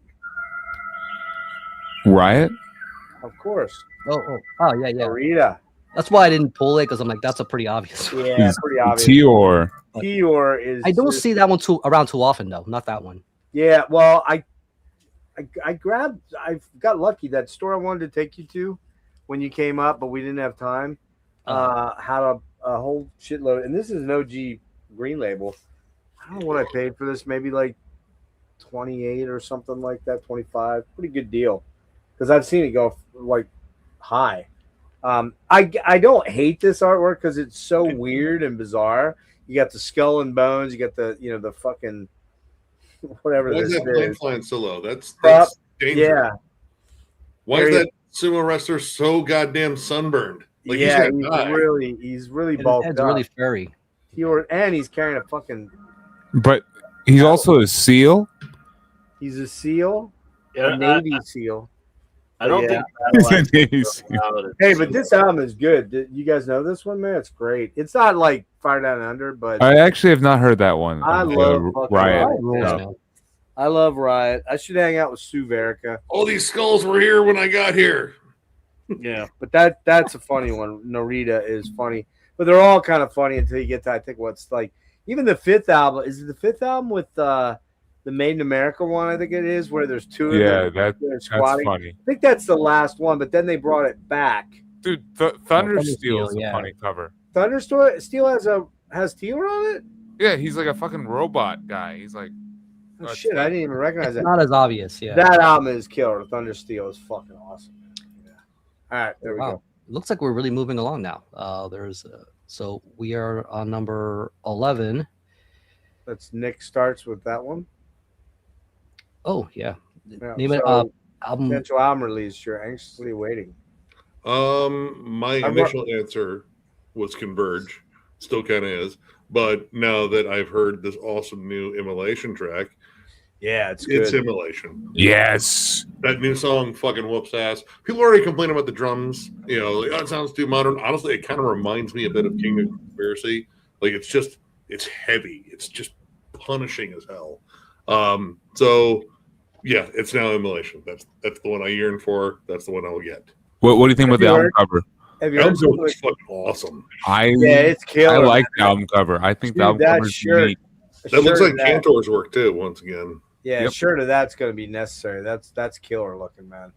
Yeah, for sure. What have you heard some of the Converge that made you or no? oh, no, I've heard the 2 tracks have come out, and Oh, like, they put some out. it's still up there. But I'm changing my answer to Immolation because that one track just it got me like right away. Yeah, it got me too. I was like, damn, this is fucking smoking, man. Another reason why it's good that we did the stream a little late too, because now they're just announcing a lot of stuff now. If you started like January 1st to do the tag, shit wasn't quite announced yet, so you don't know what was dropping. You know, the obvious stuff, right? Like Speaking of shirts, this just dropped. Look at this, man. This is the new Evoking shirt for Mendacium. Oh, Are you fucking kidding me, dude? Check that out. wow. That's the back of it. Look at that thing, man. Yeah, dude. Of course, they didn't have these at the show the other day, but I'm definitely grabbing one of those. Yeah, Evoking. Yeah. All right, Rick, what do you got? All right. I got a couple. I'll go through them quick. Yeah, love Couple that. I've already bought. That Temple of Void is definitely looking forward to that. Yeah, I That's just saw again, that. I just saw that. that's- Yeah. You know, they're back. But my actual pick is actually what's his name? Seth Gilmore, and looking forward to Oh, another power trip. They said they got something in the works, hopefully for this year. As obviously it's been a very long time coming, and as a matter of fact, we'll get a chance to see them in May at the Decibel Fest. so big. Rick, where's the dog? Where's the dog? Here we go. The dog approves, He approved. and I the think dog abides. I know, Jeff, you were underwhelmed by the lineup of this year's yeah, it's not for me, man. I won't. overall. but- Kylus is awesome. I thought None this lineup so was actually wild better for than that. last year. That's awesome. Well, last year the Dismember Day was good, but I didn't Oh, go well, down for this. Yeah, Dismember, yeah.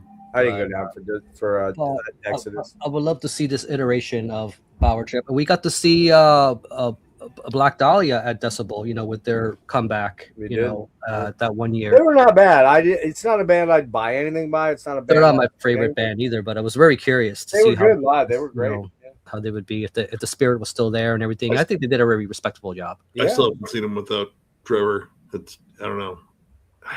It's tough. It feels weird. Oh, Okay. the Hell Ripper did announce that too. Thank you, Oh. Jack. Yeah, that new Hell Ripper track is killer. Hell All right, yeah. I got a couple. I didn't pull anything.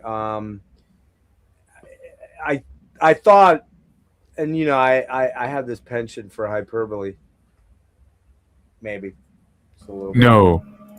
But I gotta say, man, when I heard the full Ruins of Everest, I was like, all right, nothing is touching Yep. this album. Nothing's coming close to this album. However, Phil Tugas said, "Hold my beer, bitch," and he dropped 3 nights ago.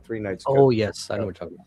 A fucking epic killer, which I think you're doing a thing on that tomorrow or Yep. today or whatever. Today now, but yeah. Yeah, That's you nice should be review. thanking your boy for cluing you in. But Oh, don't worry.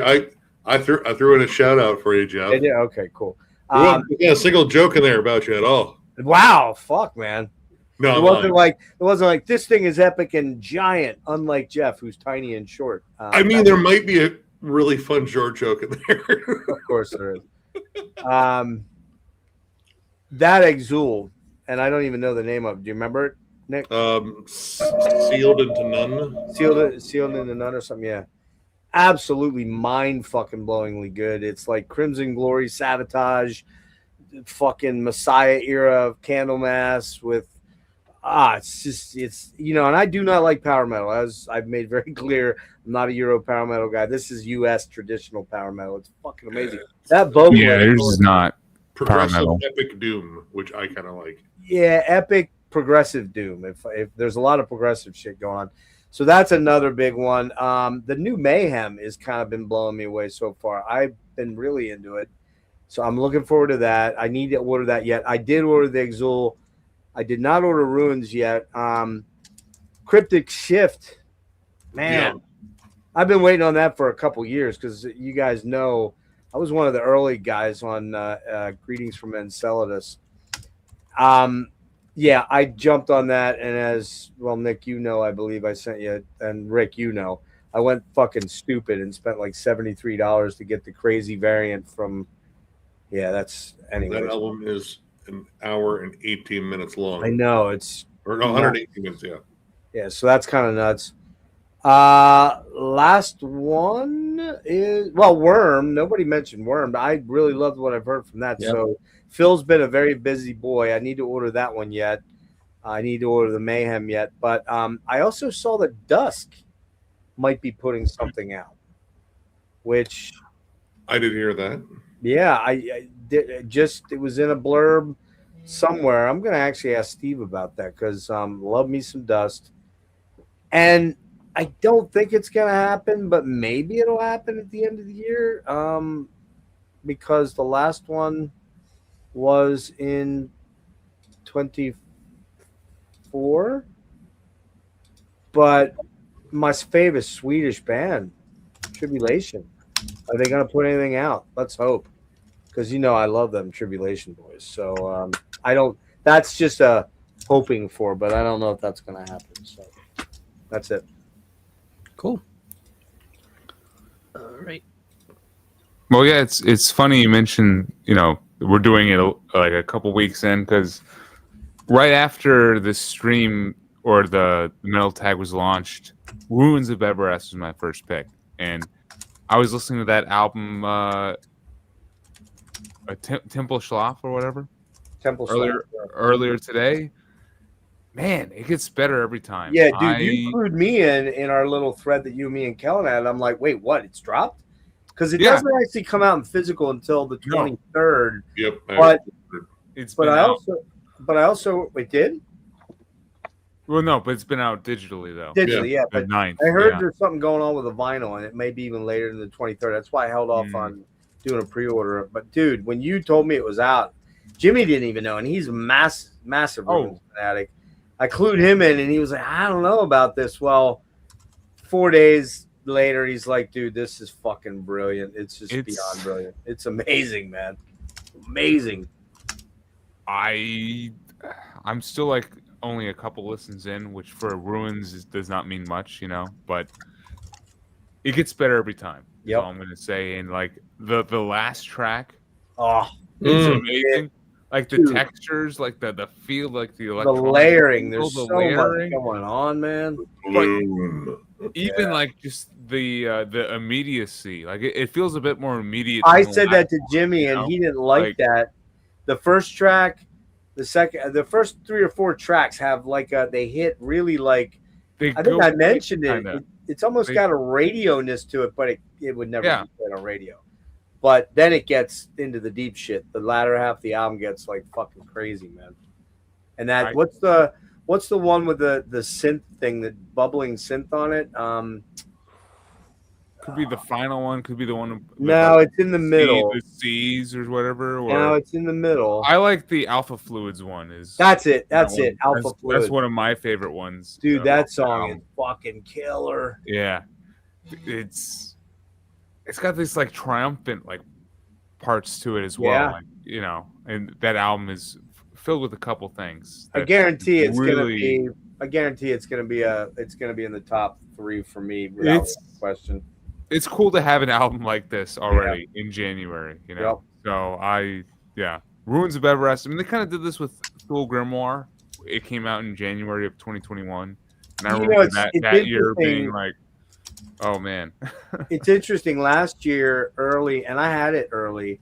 The Great Old Ones came out with Kadat, like 25th, and I like that album a lot. But it was weird. Like when I heard it, I was like, yeah, it's good. I just don't know that I really love it. And the interesting thing was, like with this Ruins, right away, I'm like, damn, dude, this could be album of the year, easy for me, right out of the gate. You know, it was immediate. It's cool for sure. So that would have been my original pick for this, but it's out. It's awesome. Check it out. Rick already mentioned my current pick, Temple of Void. Man, I have been following these guys since their debuts, Supernatural, and I don't remember the second part of it, but the debut out on Shadow Kingdom Records. That's a great band. Gonna be their second album on Relapse, The Crawl, they call it. March 6th. I'm excited for it. Dude. I hope it's as good as this, honestly. Like, this is a great album. It struggles in pieces. Like, I'm not a big fan of the closing track, Dissolution. I think they could have built the album a little bit better. It feels out of place. It does. So I'm hoping it tweaks it a little bit, you know, because to me their best album is still their debut, but I've still enjoyed every single Temple of Void album. So excited for more. I got into them when their first demo way back in the day. Not to flex tape of it. You win, Rick. I got a new one, Lords of Death. So, yeah. I gotta get Lords of Death is great too. I love them, but I just got that one's a gut stomper. I don't know. The World That Was is still my favorite. That's a good one. Yeah, it's dark and it has weird atmosphere to it. It feels almost like ritualistically slow at points. Like I don't know. I dig it. It's got a vibe. I think it's of Terror and Supernatural. Yeah, of Terror and the Supernatural. Jake, what are you looking for? December 31st. My answer would have been completely different, but you know, New Year's Day, these guys announced that they're planning on dropping their new album this year. Right here, some of you guys might know my favorite album of all time. Oh yeah, I remember you talking about this. The Body Cosmic. These guys announced that they've got their newest album coming out this year. What's the name of the band again? What's that? What's the name of the band again? I have this right here. Okay, I'm trying to read it. IAPE. Oh, IAPE. Okay, got it. Yeah, I remember you raging about this thing. What is that? 3 or 4 years old? 4 years old? Something like that? No, it's about 6 years old now. Is it that old? Okay, wow. Yeah, it came out in 2019. I remember checking them out and digging it, but I can't remember much more about it. These guys... North Carolina? No, East Coast somewhere, but yeah, that's right. I thought it was like Carolinas or Virginia or something like that. Let's see. New York. Okay, New York. New York. I need to go back and check that out. Just brilliant album, and these guys have always taken their time, hone their craft, meticulously crafted their albums. This is their second full length. I got into them on their first full length. They announced they've got the follow-up coming out this year on what was the name of the album? Not the album, the label. It's like a slam. It's a label I associate with slam metal, where they don't feel really at home. New Standard Elite, like Unique Leader or something. God, Comatose.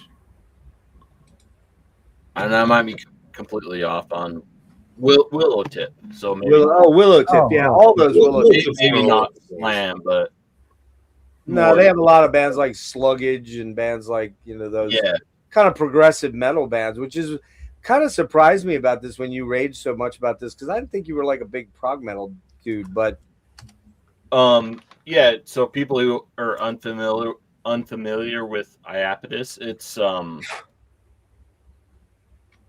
the closest band I can compare them to is Neobliviscaris. Yeah, there you maybe go. without the string instruments, the That's- violin. That's what I thought was like Portal of Eye or something. Yeah. Would you say that band Ioton? Yeah, Ioton a little bit. A little bit, maybe Ioton.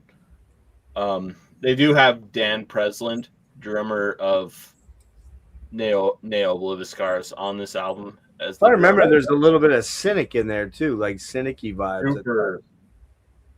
I would call it super progressive melodic death metal with atmospheric black metal elements to it.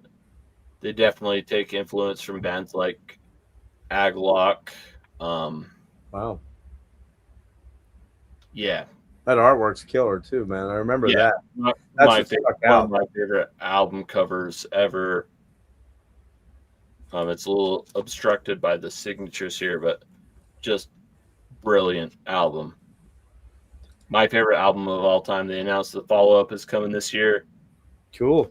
And 7 years in the making. I'm sure it's gonna. I don't know if it'll top this, but it should come close. I feel like Monster Man, they look at that and goes, they got more planets than we do. Damn it. And that chick definitely should have her tits out. What? Nothing. Yes. Power Trip. Like Neobliviscaris, but add an element of like,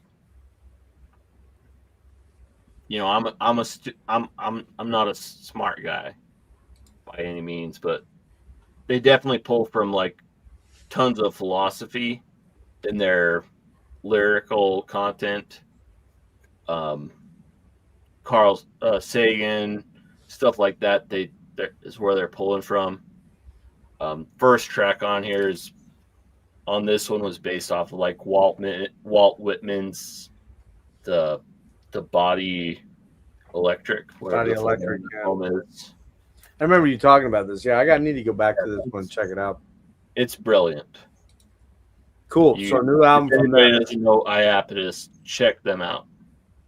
The Body Cosmos. Any other quick ones? Quick hitters?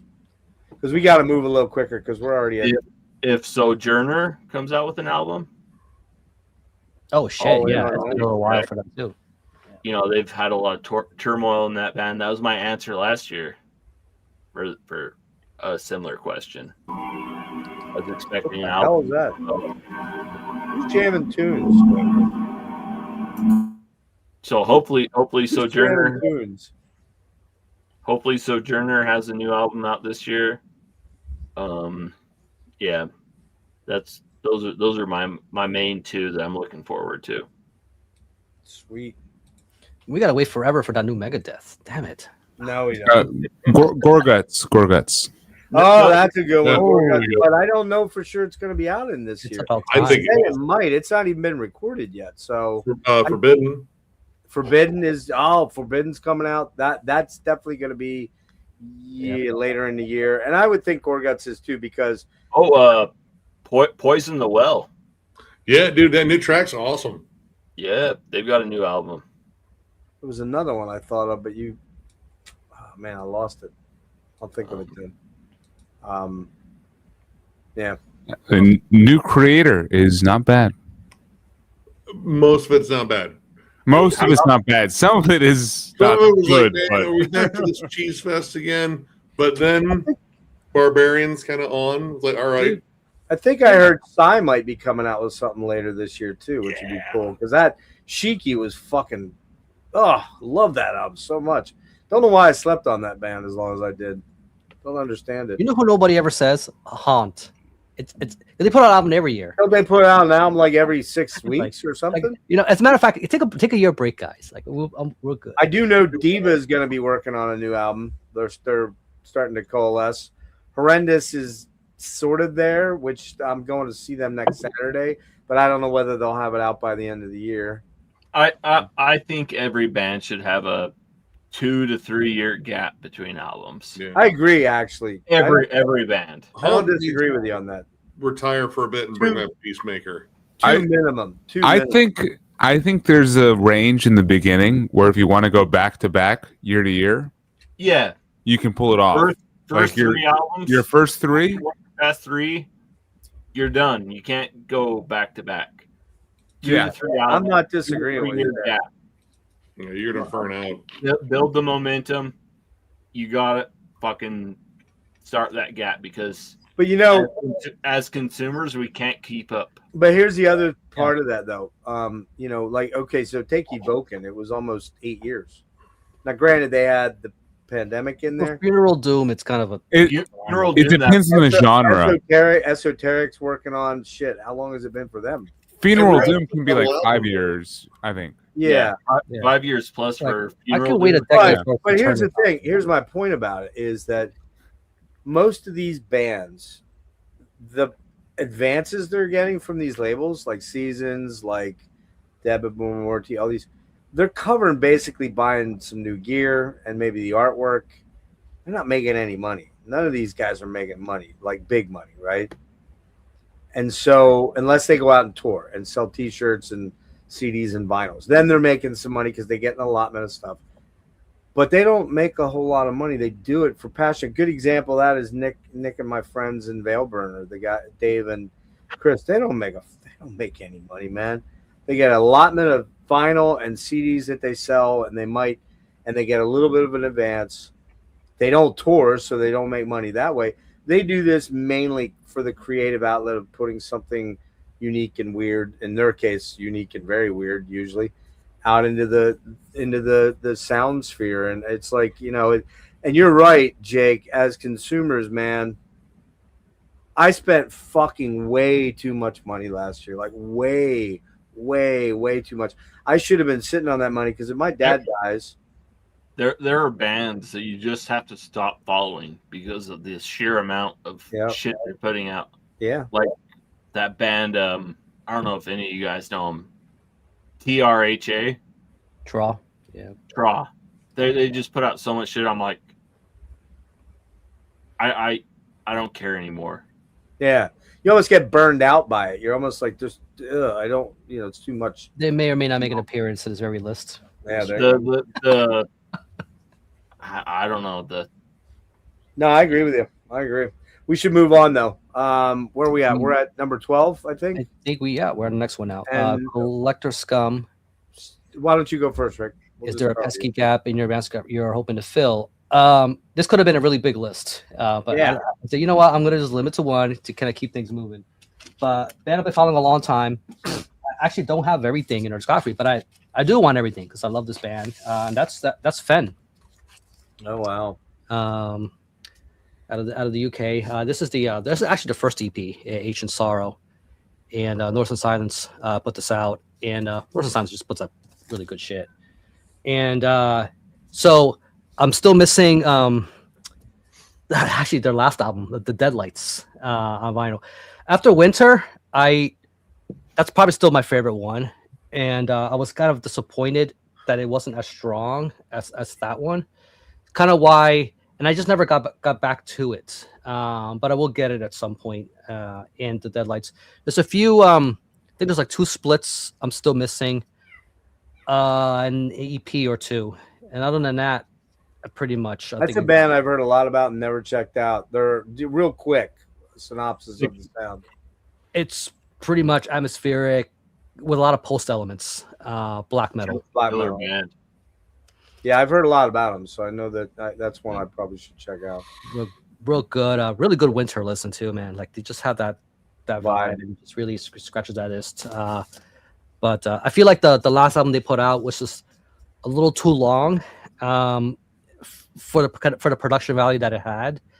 I still enjoy it. Go back to it from time to time, but it's still definitely not my favorite one. So I'm hoping that whatever they do next, they kind of just do something different with the production, and it's a little more tight and concise, you know. But other than that, it's a great band, man. I know that the drummer for this plays in Craven Idol too. I think for people who don't know, good stuff. All right, for me, the one band or project or whatever you want to call it that I got to wrap up because I finally have all the studio albums except one that I don't even know if it really exists in anything but a digital format because I've just not been able to find anything on it, and I didn't do any research on it today. But that would be Blue Dust Nord. I own every album, box sets. I own most 2/3 of it on vinyl now because they've been reissuing a lot of stuff or CD. The stuff I don't have though is the EPs. I don't have any of them, which is weird. There's 1, 2, 4, 6, 7 of them. Starting with thematic emanation of archetypal multiplicity up through triunity. I know John Holmes was going to send me triunity. And then there's 4 splits. I have the Codex Obscura, and I don't have those. So I really want to pull all the BAN stuff in, and just some of it I've heard the EP stuff isn't as appealing to me, but usually what happens with BAM is even BAN, when I get something, I stew it with it a little while, and usually I come around to it. So yeah, BAN is that one that I gotta finish off and try to find this Lovecraftian Echoes thing, man. I gotta look into that and see what the deal with that is. That was technically the third part of the Disharmonium, or maybe the second part of the Disharmonium. I forget what the order was. There was 3 of them that were the and because everybody's like, oh, they didn't finish the trilogy off, but technically they did. It was that, but I don't think it ever came out on like a physical format. I got to look into that. So there you go.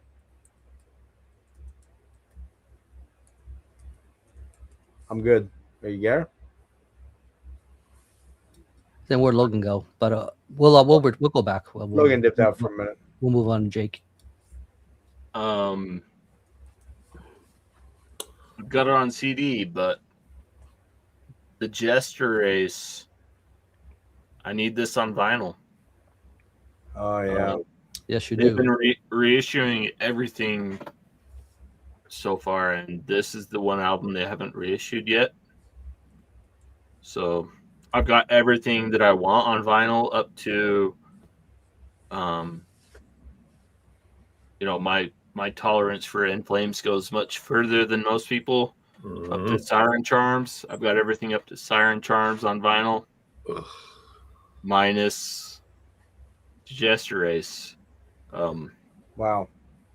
As far as things I don't own at all, my favorite metal band is Dark Tranquillity. I don't have a copy of Haven by Dark Tranquillity, which I need to fix, which is, probably in their top half of their discography. So I'm hoping for a vinyl reissue on Haven, because trying to get that on vinyl is like probably $80 is what it's going for on Discogs, $80 plus. Wow. Which is more than, it's one of those things where I've streamed it enough that I'm like, I know the album. If I see it in a record store on CD, I'll, snag it right away. If I see it, I'll grab it. The worst part for us is that we'll pay the OG price just because we just get tired of waiting, and that's when they announce like the $50 variants. Exactly. Yeah. That happens so often. It's infuriating. I just looked up that Lovecraftian Chronicles. It was the middle album in the BAN trilogy of the Lovecraft stuff, and it was actually a collaboration between Deba Morty and Blue Dust Nord for the Order of Outer Sounds, and it was a subscriber-only forum and collective hub which ran for 2 years. And it looks to me like the only way to own that is on digital. I'm really shocked that they didn't, because it came out September 30th, 22 during the pandemic. Kind of shocked they didn't put that into some physical format, because weirdos like me would buy it. You know what I mean? So I don't know why that was like that. All right, I think we're back to Logan. Yeah, sorry. I timed my pee break wrong. So, Sounds good, man. but thank you for moving along appropriately. For me, I'm in New Orleans currently. Big fan of sludge, all things sludge, and one of the biggest sludge bands here. I only own 4 albums by. It's Crowbar. Ooh, Wow. I need to beef up my Crowbar collections. At least you got Wow. at least you got the good ones there. Well, remember, they're all good, but that's yeah. I mean, to me, they're one of those bands where I honestly think I like them all. Look at that band picture. This is a historic band photo right here. Man, Some fucking serious Kirk dad bod digging going on working there. out now. The riffs might be the only thing thicker than their physique. Exactly. Kirk lives in the gym now, man. He's super healthy. And Oh, dude, he does, man. It's funny to see how it goes, right? Well, But he's That's old. like- He's 1 year older than me. So yeah, there you go. That's like they're peak still dad, kicking. that's peak dad bod right there. It Fuck is, yeah. yeah.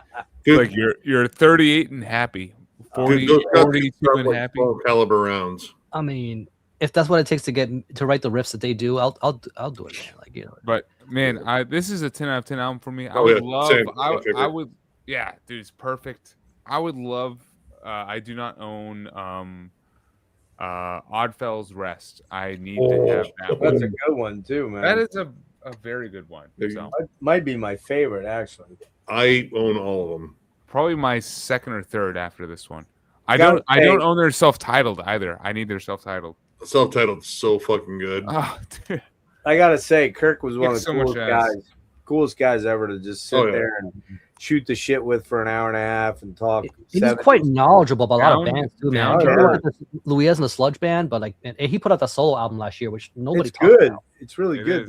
That it's real, sort of drifty and sort of doomy, but almost like, yeah, it's good stuff, man. Hey, what's up, Hunter? What's up, man?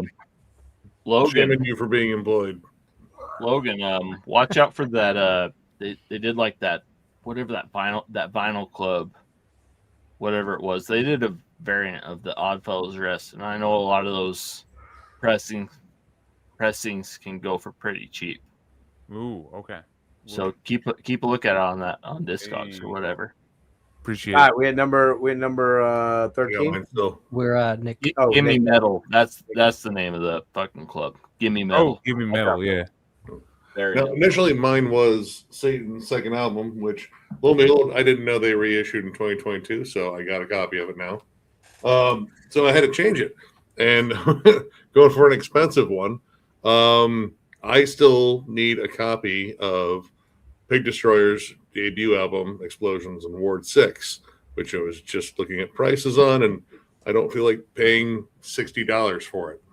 Man, it's- you For a did both CD? actually. For a It has CD? not been reissued. Holy The CD fuck. version's not, but it's still just the original version of the CD. And, There are 2 vinyl reissues from 1998, but those are probably expensive as hell, and I don't want vinyl. I want CDs. Yeah, it's the only Pig Destroyer album I don't own, and I want it. There you go. That's about it there. nice. Pig I'm glad Destroyer Destroyer is came up worth quite a few times. owning. It's a great Yeah. band. They got a copy. At least I won't have to worry about shipping out. Outside of the United States. But dude, $61. You don't take 38 counts of battery. I mean, that has the album on. I mean, I have that, but I want like. I want like the first album on the original record label. 30 counts of battery is great. It's got a lot of it has all that shit on there, plus a bunch A lot of of us are vinyl scum, but Nick's speaking CD scum like language. Like that would be a fun rare CD to have. Cool. Guess we're on the next one now. Yeah. We're moving along, man. We're making good time, sort of. So 13. Talk about a band or album that you think is successfully moving its respective genre forward creatively. Am I kicking off? I guess I am. Yeah, go ahead. All right. Easy one. I didn't want to pick something that was very biased. Sarah, call me. But I think this band Mesa. Is she available still? That's that chick. There's no man in her picture, and other than interpretations of myself inserted in certain things. I will buy you clove cigarettes, Sarah. Yeah, it's just but she the band. I'm talking about the band. They are doing something from the get go, which it's not, and they could have easily went for that fuzz stoner doom thing, like a lot of other bands or whatever. But they're incorporating things that other bands are not doing, or not looking to tread that water. Like, who's adding saxophone into doom, right? Who's adding all this kind of eclectic avant-garde stuff? And it's not very easy to apply without really making it messy or messa. I think that they have a way, even with this, when they dropped this album, had this sort of blue note jazz record kind of aesthetic look to it, which is very unusual. They put their little logo real tiny kind of there. They kind of just still show, hey, we're still kind of a metal band. But they are blurring a lot of lines with this in a way that I think that they're trying to not really. And with this last album, The Spin, the post-punk element was their first kind of attempt at this particular sound and style. So they're still doing things that in of itself, and that style of production is not a new thing. It's the way they incorporate it, I think, amongst the stuff that they were already doing before. I think is how they're kind of moving things along and really progressing this kind of thing. Obviously Metal Blade took notice. This one right here was through Oral Music, which I think are based out of Spain. So they've had quite a ride, and they're finally getting the recognition I think that they truly deserved. I already knew they had this potential even then. I just think they just needed the right promotion and the right push just to get their name out there. I've been talking up this band for a while, and I think people are finally getting around to it. And I'm glad, and they did deserve all the success that they get. So I'm looking forward for them to come back and to the States for another. I'm not sure it'll happen. They'll do another show around. And Rick, that's a show I'm not going with you to. You can't go with me to that show because I don't want to be embarrassed for you. No, Rick, I'll be your groomsman, man. Don't let Jeff rain on your parade. I'll be your groomsman. I'll challenge you to a duel at your wedding. That's right. No, I'm not going to do that. Challenge you to a duel. To be fair, when I approached Sarah, I kind of just stood like a stone statue. Like I was like, you did. When you turned into a statue of Mario 3, like I was that. Like I was just like a stone. That's a good way to woo. But here's. I was going to offer spaghetti and cigarettes. Spaghetti and cigarettes. She would love it. She's Italian, so a down payment on a nice new leather jacket. Corinthian leather. I do have one. I guess honorable mention, and it's not a band that I feel like it's very liked. It's liked, but very not liked at the same time. I feel like they're pushing things forward in a kind of way, and I'm talking about this Agriculture, which did show up on some lists last year. That's a good pick. It did. Yeah. I'm very well aware it's not for everybody. I even struggle with it. Yeah. But I do recognize, I do appreciate and recognize what they're trying to do. They're not trying to be another this, another that. They definitely had a unique sound, but it was not one I enjoyed at all, not even a little bit. Exactly. A lot of people listen to this and go, I don't even know where to put it. It's very avant-garde. You're right. You're right. It's a little grindy for a black metal. Yeah. I still think they're better than Liturgy, but again. Yeah. There's that one song where it goes from a whisper to like the heaviest riff. Yeah. I like that one song. I popped it in. Am I going to be revisiting this all the time? And they're like, no, I was there. I wanted to support them for again, glad they came around. And they are doing something different. I do appreciate for that, but it's definitely not for everybody. It's definitely it's a very particular kind of taste. But I thought it deserved at least a mention for something for this particular question. Yeah, I'm gonna be honest with you, man. I struggled with this one hard. I couldn't come up with anything. I just couldn't come up with anything because, to be honest, I mean, the only thing that comes maybe close a little bit would be this, which I had pulled for something else. But the more I thought about it, it's like, oh, maybe this kind of works, but not really. But I mean, I think the cool part about this is that the atmospheric female vocals that they're going to be using a lot more of, according to Jerry when I talked to him recently. Yeah, I that's the only thing I could think of. I mean, look, pretty much every fucking genre. Although you're right, that agriculture is an interesting one because having seen it face to face, well, not face to face, but in the audience watching it, we just kept talking about like, man, this shit's fucking weird, dude. But like to me, it was weird. I just couldn't wrap my head around it. But I could see where younger people might dig it a lot more. But I just don't get it. It was very positive though. That was the interesting thing. It was kind of upbeat in a weird, strange way. So yeah, I didn't do very good on this one. I just couldn't come up with anything, And I tend to find, if I say, well, Ruins, they're doing something different. Not really. They're doing what Alex is doing, what he always does, which is create bizarre stuff in that universe, right? Blue House Nord, same thing. I was 100% expecting you to pull Blood Incantation for this. Nah, because as much as I like Blood Incantation, and I do, I'm not one of those haters. They're just kind of regurgitating a lot of Finnish death metal with now Pink Floyd and Tangerine Dream. They're using a lot of old stuff. So I guess you could say, well, yeah, they're moving it forward, but are they really? Or are they moving it backwards? You know what I mean? I don't know. I loved BI and I loved the last album. I saw them a couple times on that.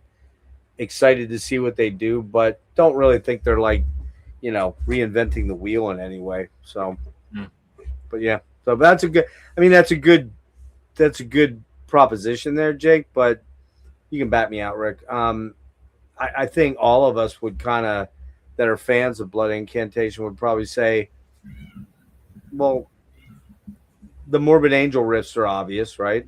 Some of the death stuff is kind of obvious. The Demolich stuff is kind of obvious. So it's like the Time Ghoul stuff. It's all there. It's all stuff that was done before. Like, how are they really moving it forward in any way, shape, or form?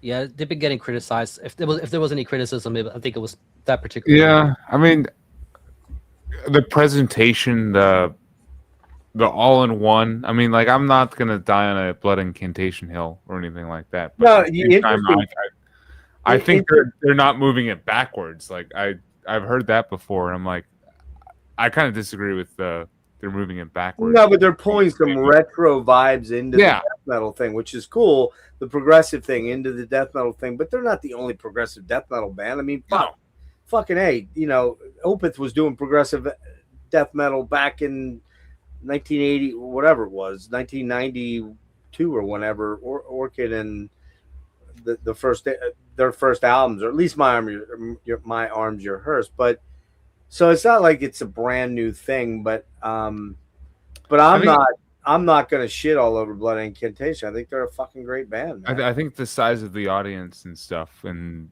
the fact there's like more of a Tangerine Dream presence. I don't know. Mm-hmm. I mean, they're opening. If I make it, it's a little over 2 months away. And I may or I may not. I don't know how well I'm going to be then. But my 60th birthday is on March 31st, and they are playing Pittsburgh with Emperor. They're opening for Emperor, and I'm like, I'm fucking going because it was the closest show was New York, and you go into New York, and you're going to spend New York's an insane amount of money. Just getting there is fucking annoying. It's just very expensive. But This uh, is about What you got on this one, Logan? I didn't want to pick. I'm not picking Blood Incantation. I actually am picking a band that Jeff did mention earlier on. Veil Burner. I think this is band is, they sound very weird, but they sound fairly unique. Like they're blending further that Where'd you get black that? metal, death metal. Where'd you get Oh, that? dude. When did you get it? Back in December. I bought this like December 10th or something like that. It came like a week ago. So Dude, I've been waiting for my fucking vinyl copy of that since November 11th, and they sent me an email like 3 weeks ago saying we just got our vinyl. And man, I'm getting pissed. I'm fucking firing. Yep. This literally came like within the past 5 days. So All right. I'm very happy I can show this because It's a really cool album. The main reason I'm showing this is because I didn't get the chance to talk about it during your end of year stream. Because Right. I originally bought it to try to be like, oh look, because this would have been number like 5 or 6 in it. No kidding. Yeah, it was in the top 10 for sure for me. Wow.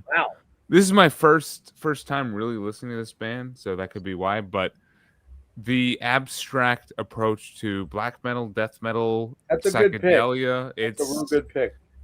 they don't care. I mean, they don't care what they're doing. They don't care what genres they're blending into it. It's all to me about the final product. I mean, they're not trying to play it live. They're not trying to do anything else with it. It seems like it's just the artistic product, and I think the artistic product is unique, and I hope it will stand as a interesting slab of what like kind of progressive black and death metal could be from the 2020s, which that's still an interesting phrase for me to say. Like, this is a high point from the 2020s, and but I do think this album kind of could be.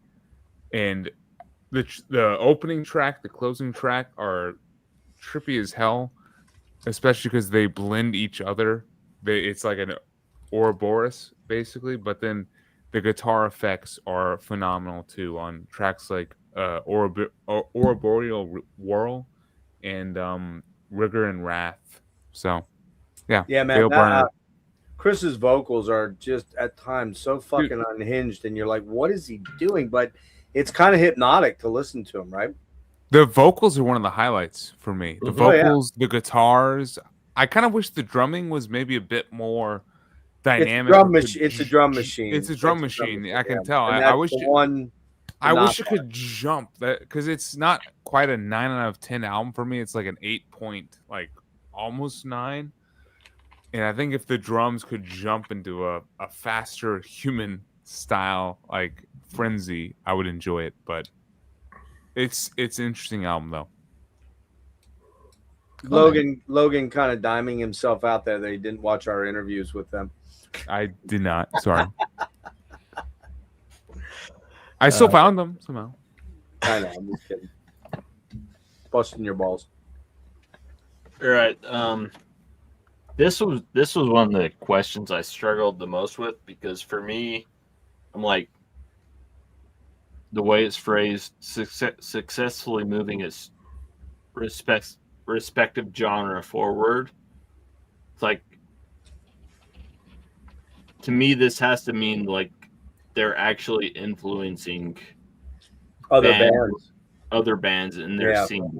Yeah. So like, a lot of bands are moving forward or, changing, building upon their genre, but they're not influential enough to, spread that within their scene. But, the more I thought about it, I'm like, the one scene where this kind of applies to me is metalcore. Metalcore is the scene that, for me, is really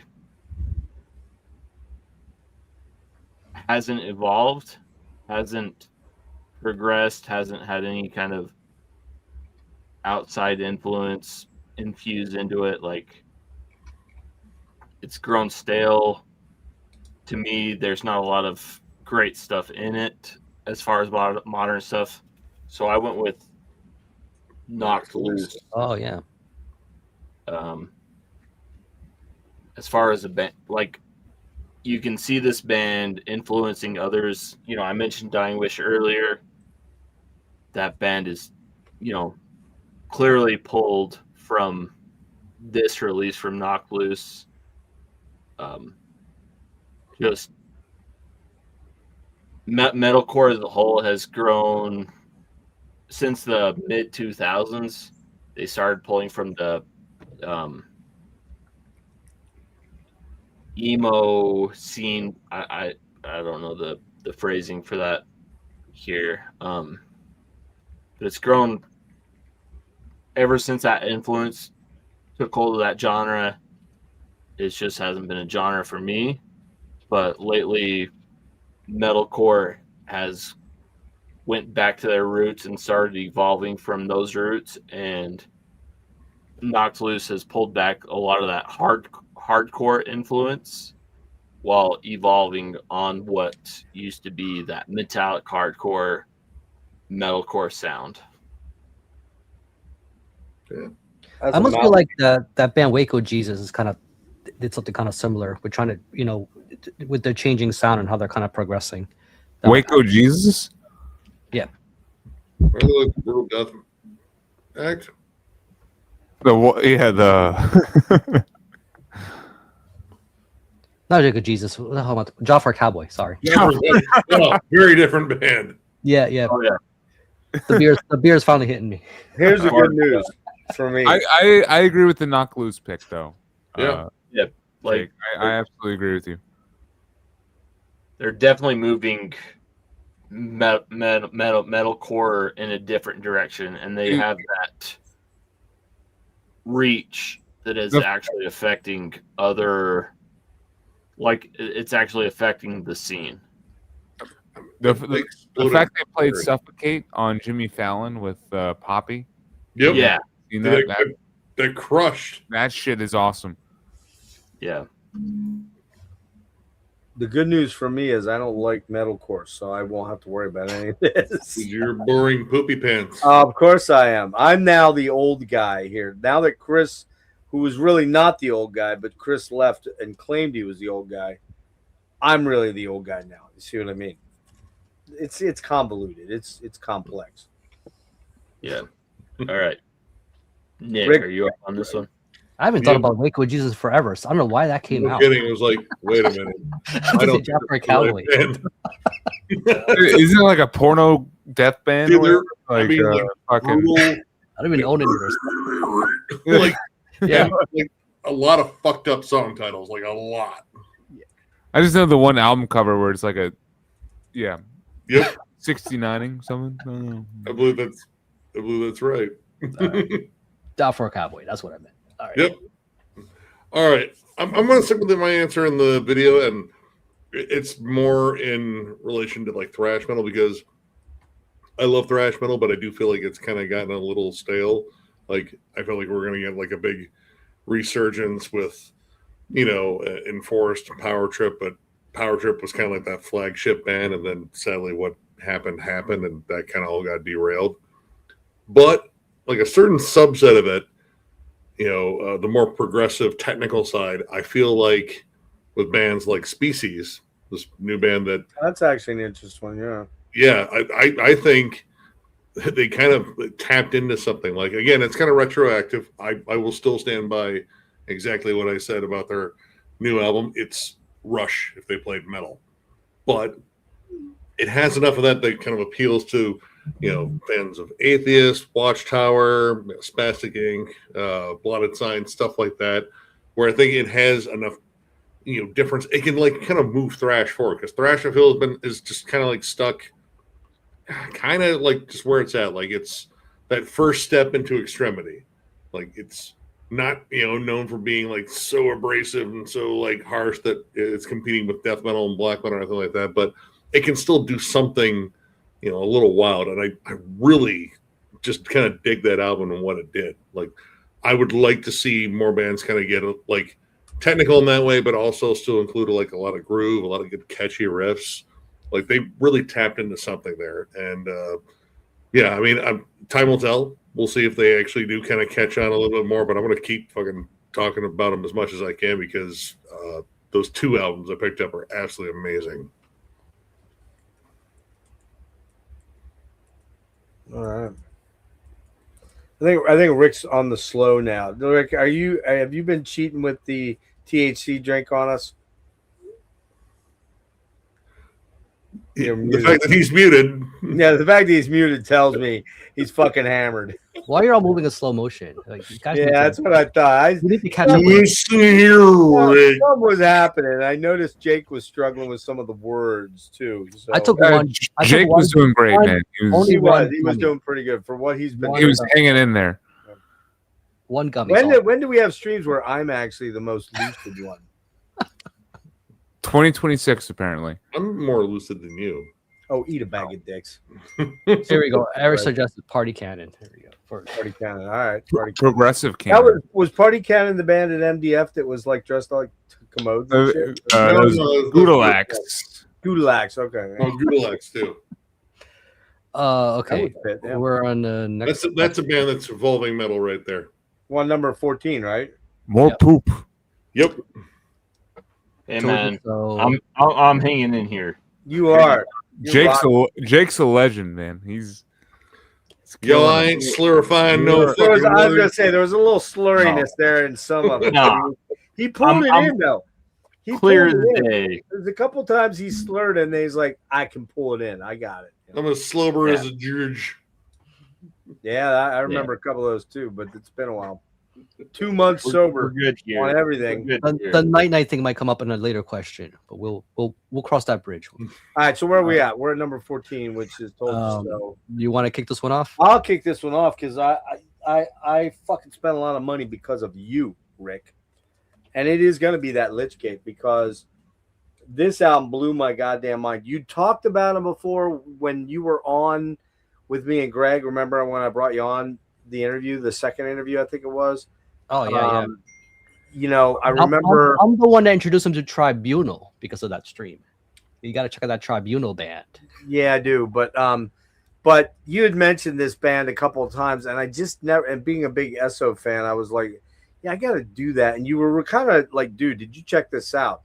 And I don't know why, because a lot of times, I don't know if you guys are like this too, but I'll say I'm going to check something out, and then I just don't get to it or I forget. You know what I mean? It's like I just forget. But this one, I was like, I really got to make a point to go check this out. And man, I was fucking blown away. I immediately ordered the CD. I wanted the vinyl from Deborah Morty, but they were all out. But somehow Rick found 2 or 1.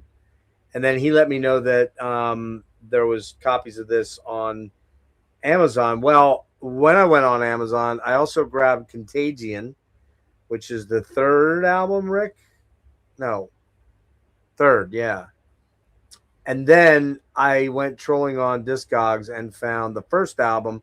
Found 2 copies. I found one on eBay that was super cheap, and that never showed up, so they refunded the money, and I got another one, which you had that first one, Rick? You do, right?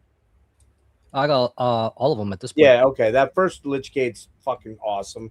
And I just got in the glass limbo, is that what it's called? Glass Pill. Glass Pill, that's it. Just got that in yesterday. I have not spun it yet, but I did give it a quick spin on I think Blood Music, right? Put out those. Yeah, the first 2. Yeah, I don't know about the Contagion because I didn't get it in yet. I'm waiting on it. Yeah, man, this band is just fucking so. This could very much be in that what band is moving things forward. What do you think, Rick? Don't you think? It was my album of the year, man. No, but I mean, don't you think that this could have answered question 13 with what band do you think is moving things forward? Oh, definitely. I don't know if they're influencing a lot of people. That was a great point that Jake brought up. But I don't know if they're necessarily influencing people, but their sound is very unique. Yeah. I look at them as like the ideas that Greg has that just won't work for Esoteric. Well, the thing is, though, I don't really think this is Greg's band per se. It's the keyboard guy. He writes most of the music. Yeah, I know. Yeah, it's more it's more of a collaborative than it is. Yeah, it's more of a collaborative effort. And by the way, I talked to Greg, and he's going to come on. I think he's going to bring that guy. I forget his name. I'd have to look it up. Something with an S. He's just a single name. But I think he's going to bring him or the guitar player on. And when we do that, Rick, I'll hit you up and we'll. I don't even know how he finds time, because when you look at the credits and the stuff that he's producing and mixing for other bands, it's like, where does he find the time? Yeah, man. But this Lichgate, fucking amazing, amazing music, man. Precipice, my favorite thus far, but it's because it's the most immediate and recency bias right now. But it is fucking amazing, man. So, but yeah. Now, what is all this getting healthy shit in the goddamn comments? Holy fuck! What up? It's because we got Eric Bauer in the chat, and you know how that goes. Well, Eric is yoked, as the kids say. He's yoked. Like Eric, our condolences for the loss of your long. Oh yeah. Term pet. Henry, was it Henry? Is that his name? I think Henry. Yep. Beer, my imaginary beer, my iced tea to Henry, wherever my iced tea's at. I don't know where it went. It's empty. Sorry. Condolences, Eric. Yep. Nick, is it too late for a Taco Bell run? Maybe. I don't know. Speaking of healthy, for Henry, man. Those quesadillas, man. I miss them. I didn't realize how much I missed them until they came back. And they're gone again? No, they're back. Oh, they're back. Okay. But they can just it's a Taco That makes Bell it menu. worse. Okay? Thank Chicken God spaghetti. your waist and your heart are thanking you. Oh no, I ate a whole bunch of Lebanese food today, so I'm All right. So that was my Logan. All right. One of the coolest things this past year, glad Marty's in the chat, being part of the Metallurgy Album Club. That's been fucking awesome. Been a blast. I've ruined people's musical listenings with bands like Loss and Cavar Attack and stuff, but I've gotten a lot more out of them. So cheers to my compatriots like Marty, this Hellwell, Beyond the Boundaries of Sin. Oh, Mark Shelton, yeah. Mark Shelton, Manila Road, but with like a Hammond organ behind every single guitar riff. It's fucking awesome. I've really enjoyed this. It's perfect. It was perfect mood music. I kind of discovered this right before Halloween. So cheers to Marty for showing me this one. Cheers to Jim for showing me Slaughter Strapato. Oh, dude. Yeah. Dude, I had never checked out this band until Jim picked it for Album Club. Holy shit. This is exactly what I want from like the Nebulous. They're building up towards extreme metal band from the 80s. Like it's a little bit hardcore, a little bit thrash metal, a little bit heavy metal, but then at the same time they're reaching towards something just more extreme and more out there, and they got that Celtic Frost kind of riffage in there. They've got a track called "Fuck of Death" on here. Yep. So come on. Can't go wrong with that. My favorite track probably is actually Incinerator or Parasite. What's the band called? Slaughter. Slaughter. Yep. SLAU. Yeah. Okay. But not the glam Slaughter. I'm sorry, Jeff, if you want. Not the hair metal Slaughter. Fly to the Angels. Mark Slaughter, my favorite band on earth. Yeah, this would be fly directly into a wood chipper. Stick it to you, Slaughter? No, we're not sticking it to you. Oh, and then Kellen, Scythian. Jesus. Hubris in Excelsius. This is I actually found that at a thrift store. Dude. Believe it or not, man. Oh, that's awesome. This is on Hell's Headbangers, I believe. Never find shit. United Kingdom. It's like blackened thrash death metal, like, or black metal kind of.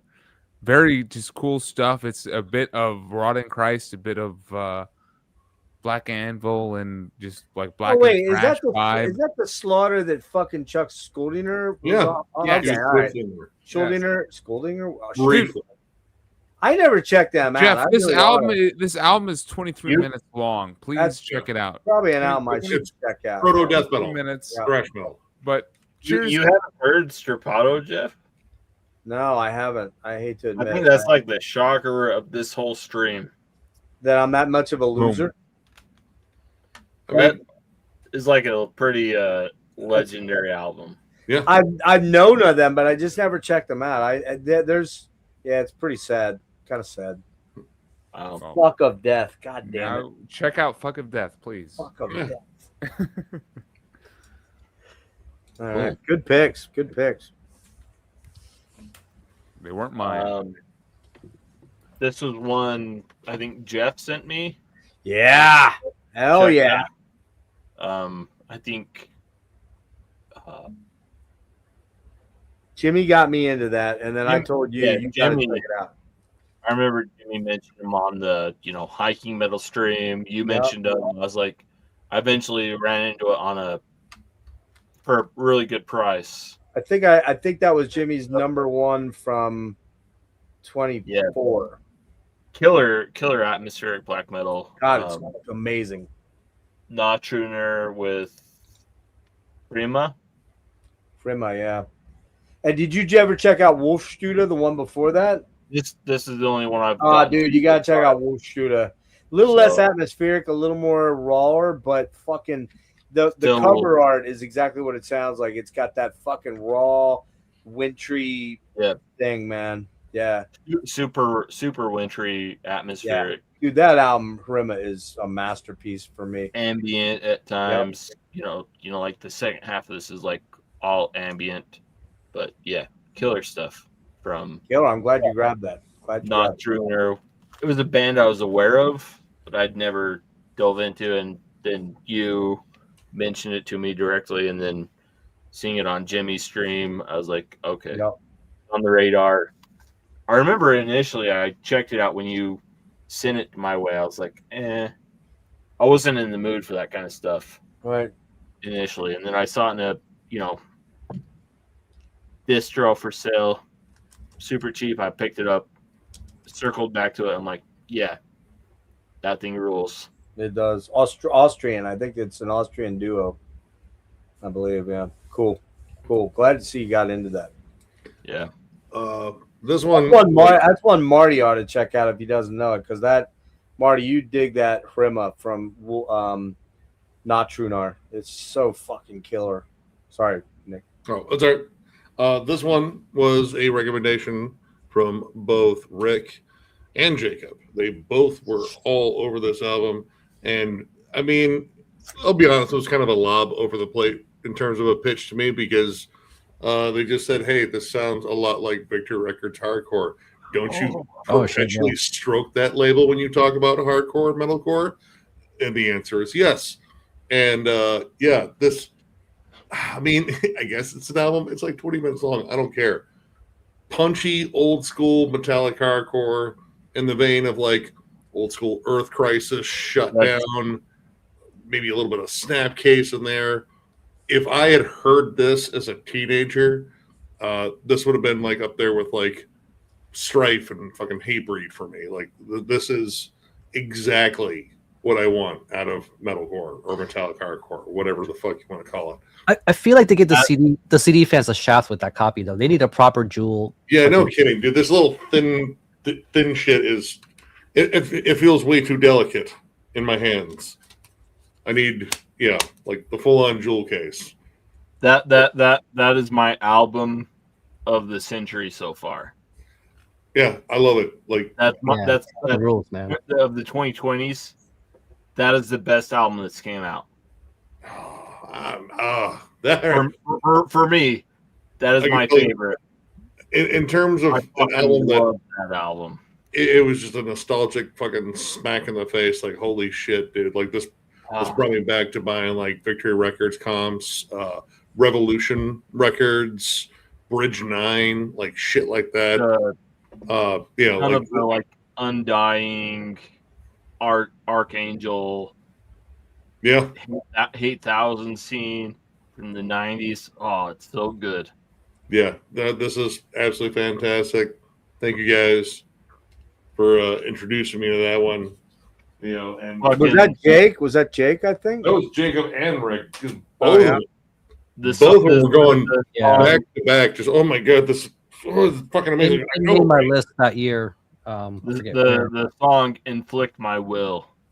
Oh, Jeff's kiss. I mean, it's got that grit. It's got that punch. I like palpable anger, like anger that I don't feel is, just like, all right, yeah, they were into it. Like, no, but you feel this. Like, this is angry. It's not like the senior's pissed off at his, drunk stepdad. This No, is like real fucking anger at the world. I love that shit. A lot of us are feeling that right now. This is the vibes. Don't even get me fucking started, man. This is why you should listen to fucking more Metallic hardcore, Jeff. Like Eric mentioned, class warfare, started, man.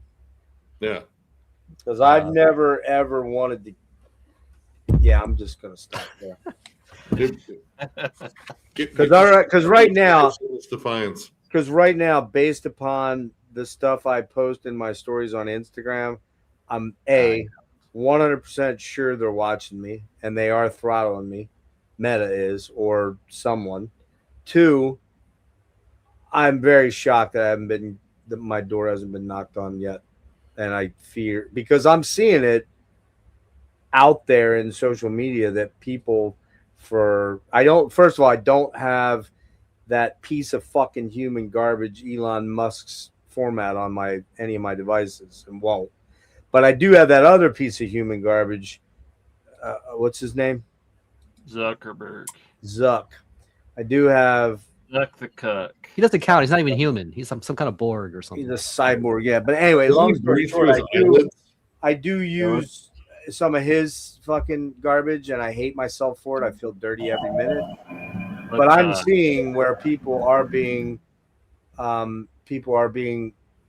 visits from local law enforcement saying, now, you're exercising your freedom of speech First Amendment, which, by the way, we're going to keep constricting. Remember when Biden did that about, the posting false information and shit like that, and they went fucking insane, man. But now let's shut everybody up to sense slowly. But man, you started me. God damn it! Fuck. I'll go with it. Is this the power metal question? We got to move on. All right. Okay. So yeah, album recommends. There's been quite a few over the years. So, but I just pull like 3 right here real quick. 2 from this year. One guy that's been missing. Have you guys noticed where has James G. Warrior been? Or for James G. He said he was taking a sabbatical, I believe. We hope he's okay. Hope he's okay. Yeah, hope he's all right. He's been noticeably absent within this because he's the one that brought this name up. Wait, who are you talking about? James G. Warrior. James G. Warrior. James G. Philosopher. Have you noticed? It's just been a bit of an omission. God, you're right. You didn't see him in here. Yeah, he told me about this band right here when they dropped their album Hexella out of Texas, and I heard this was going around, but he kind of just you really need to check this out, and fucking intense, man. Like this is really cool, like just Blackened's kind of punky black and roll kind of stuff. If you like a little bit, like I almost think of them as like kind of like a more punky Blackened Hell Ripper, in a lot of ways. So this is definitely a great gym listen, that's for sure. Eric, if you're watching, if you don't already know, I'm sure you already know. Good stuff. But yeah, he brought him up, and so based on his recommendation, another one, it's kind of an older recommend, but I found this through Alan. Let's Talk Metal, and listen, I spun this again recently, and you know what? I know we have a power metal question, but this is a power metal poll, but not for that question, but just because this is recommend Cell Sword. This is their second album, Unto the Breach, and this dropped in 2019, something like that. And so they're well overdue for another album. They're based out of the UK, and I feel like this is a very digestible power metal in a way that doesn't put people off in a way, let's say something like Halloween would, if that's not your flavor. This is definitely very triumphant, very grandiose, and the songs are very damn well catchy. So I got this through Bandcamp. I don't know if they probably don't have copies available, not that I'm aware of, but really good shit. I might even throw this over at Jeff, man. Like, dude, like I know, like the power metal's not your thing. You know What what I you mean? talking about, Rick? You know, but give this a check, man. I don't mind Their the fucking US. ears. There's some pirate metal kind of shit going on here. Yes, but, you just.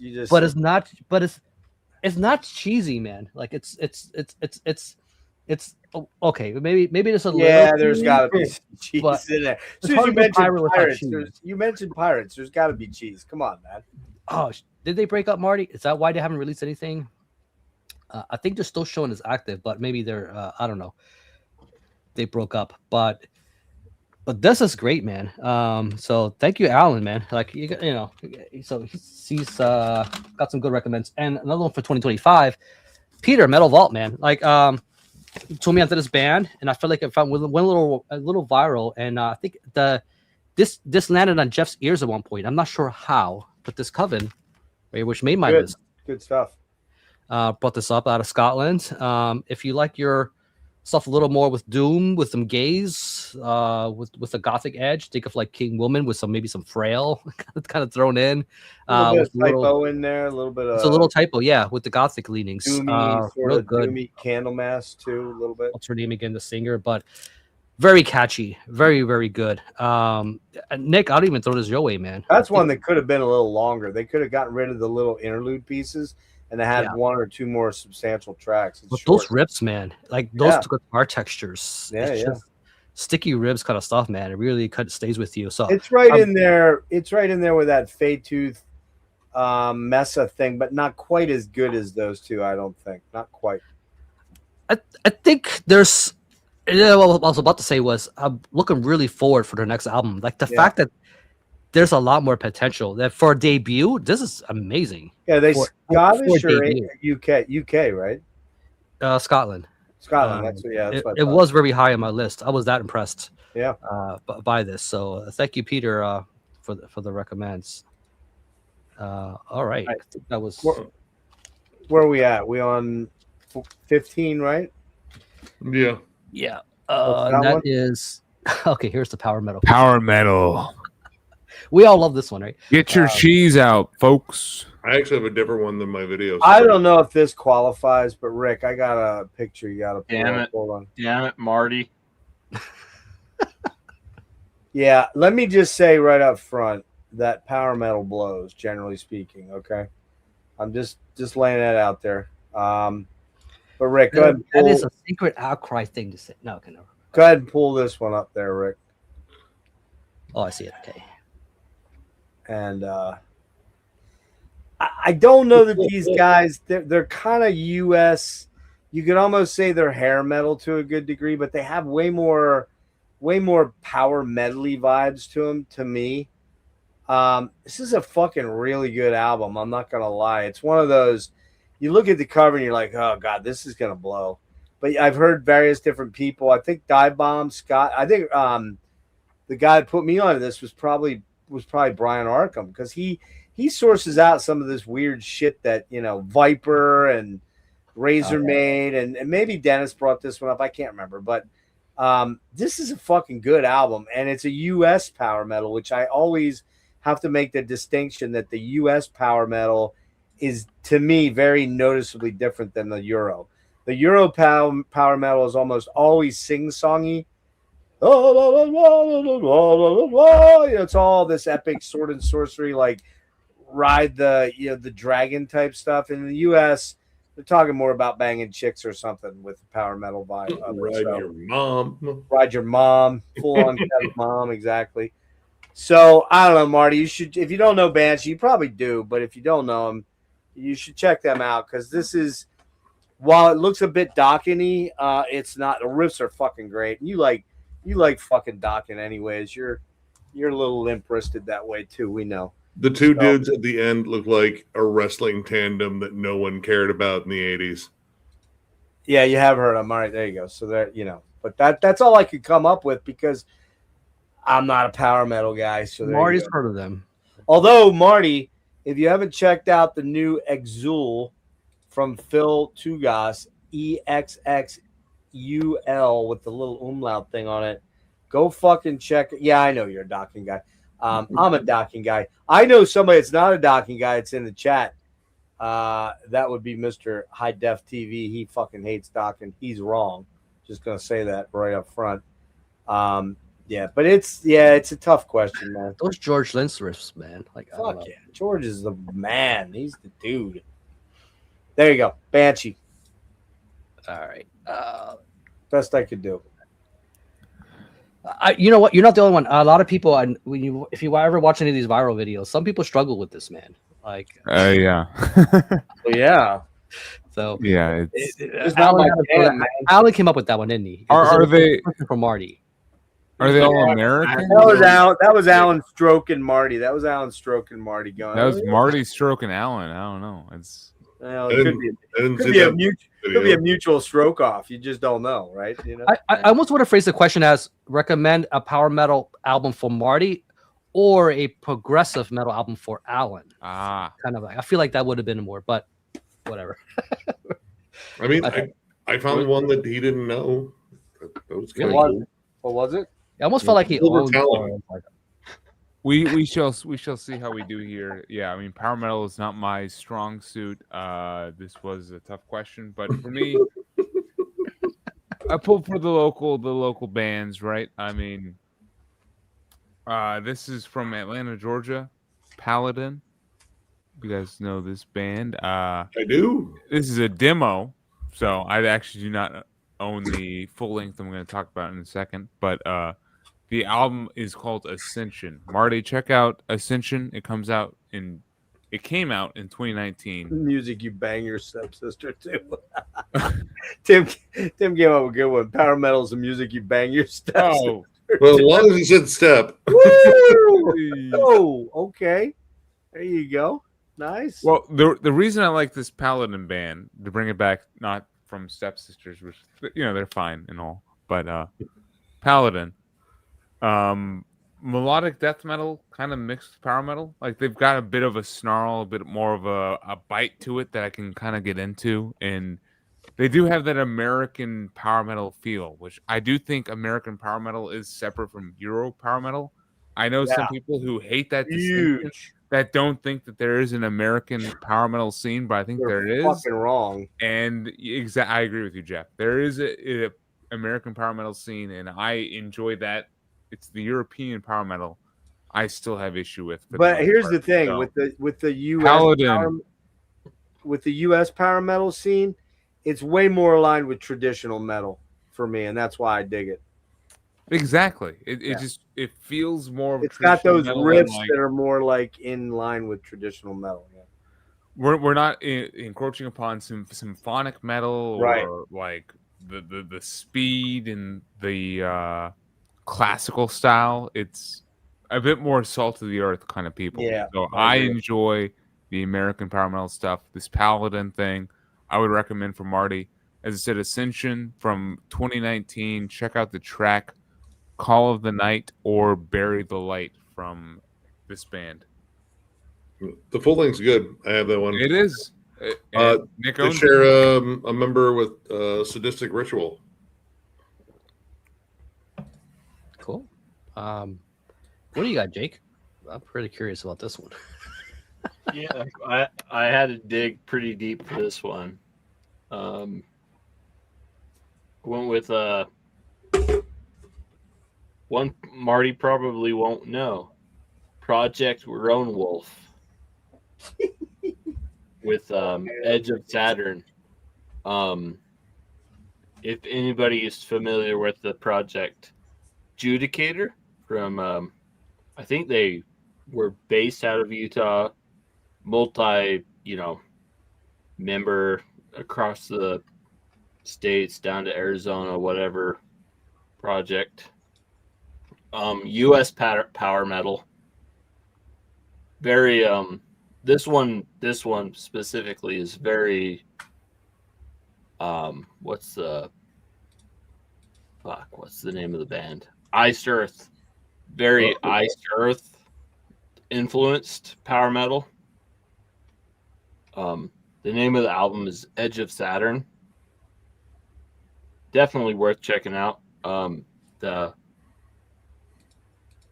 track I'd recommend checking out is Starbound, Butcher of My Dreams. Starbound, Butcher of My Dreams.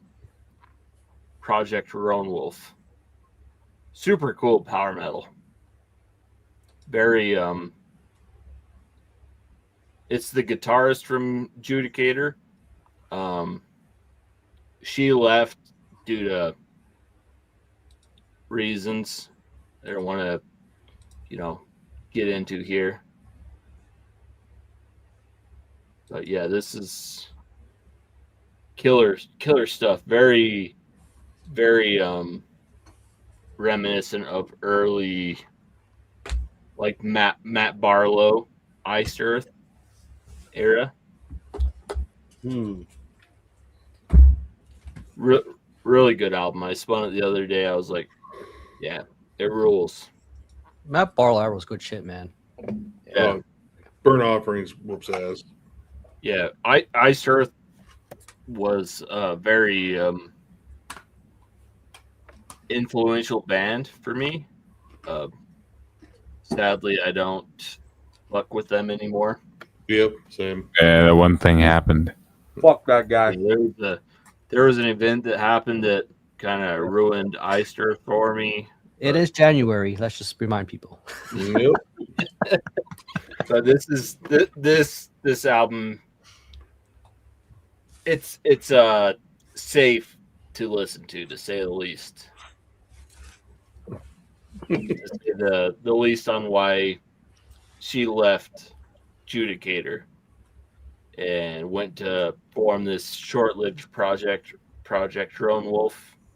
I think they released 2 or 3 full lengths. This is the only one I have.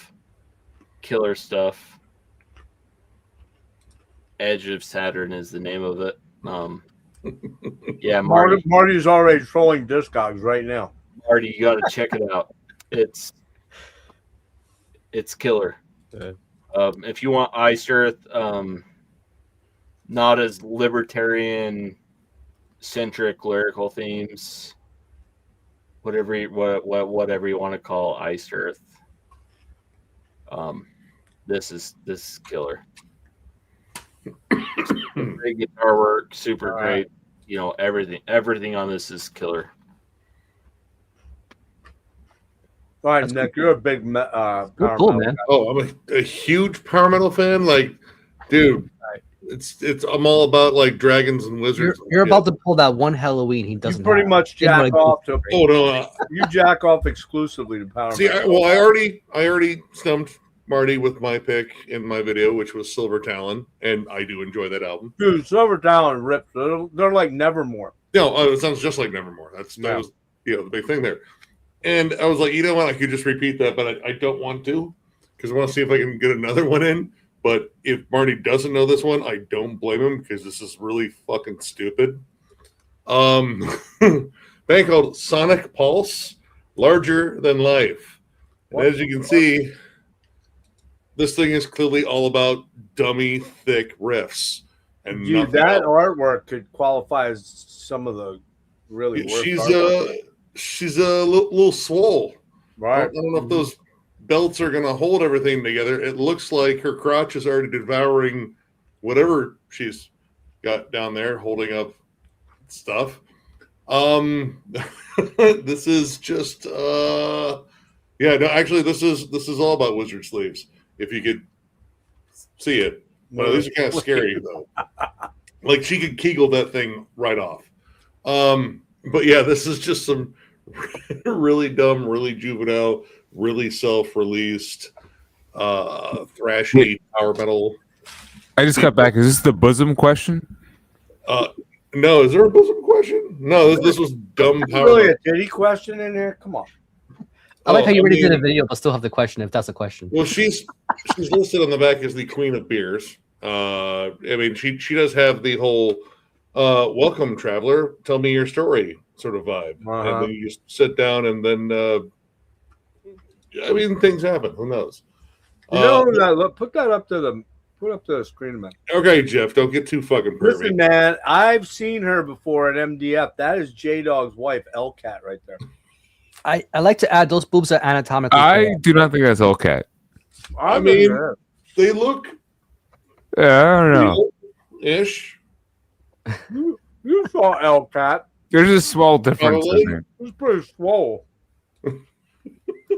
Yeah, I don't know. I don't think a lot of women are built like her because they're definitely not implants, right? Like oh no, that's all pecs because she's a warrior, and she clearly gets all that from working out. But yeah, musically this is just very silly. But they do have a gamma ray cover on here, Beyond the Black Hole, that probably has nothing to do with anything below the waist from her. There's also a song called Bong Zombies. Ooh, that sounds like fun. Brian's in on that. And they also cover the theme to Adventure Time, the cartoon. So, yeah, this is for you, Marty, to listen to if you choose. There's no label associated with this. This is released. So this is self-released. They have their Reverb.com and Facebook on the back. So you can go ahead and look them up if you. Marty, you're saying you're amazed that Nick has that in his collection. Just keep in mind, you're talking to the guy that still owns fucking Limp Bizkit CDs, bro. I just threw a fucking Coal Chamber CD earlier. Yeah, a Coal Chamber, for fuck's sake. Come on, man. Yeah. So yeah, This guy has no shame. Get yourself some big fucking tittied fucking power metal, right? This guy has no shame with his collection. Let's be honest. No. You have Crazy Town albums, right? Yeah, I bet. Yep. Two of them. The only two. You know, I didn't even know there was two. Everyone in that band is either dead or on drugs still and waiting to be dead. Dude, that's the these way. aren't the dark. These aren't same. the dark corners of Nick's collection. These are like the slightly dimmed down. This one was just a stupid one I picked up in a used bin. The Actually, lighting that is might have low. been given to me. The Because lighting every is now and then, lower. this was back when my buddy had his one store. Like he would get tons of stuff in, it was like used stuff, and he would, if he was going through, it was like, "Listen, do you want this? There's no way I'm going to be able to sell this." It was like, "Yeah, no, that's fucking dumb." People have not lived until they put a Slayer tape in a Teddy Ruxpin. It's another level. dude, Teddy Ruxpins are worth entirely too much money. If I had a Teddy Ruxpin, I might have actually sold it. This stupid secondhand market. Damn Oh, it. dude, I think the Worm dude went for more for a little while. Man. I tried Stradivarius. I can't get into Stradivarius, man. Like I can't get into any of that fucking stuff. Yeah, I like Stradivarius. The one or two albums I own of them. So Jake, you're a power metal fan. He is. I knew it. Power metal If guy. any money, he's got one of those Power Metal's greatest hits of the 2000s. I dabble lightly in power metal. I have like live albums of like Hammerfall and Hammerfall.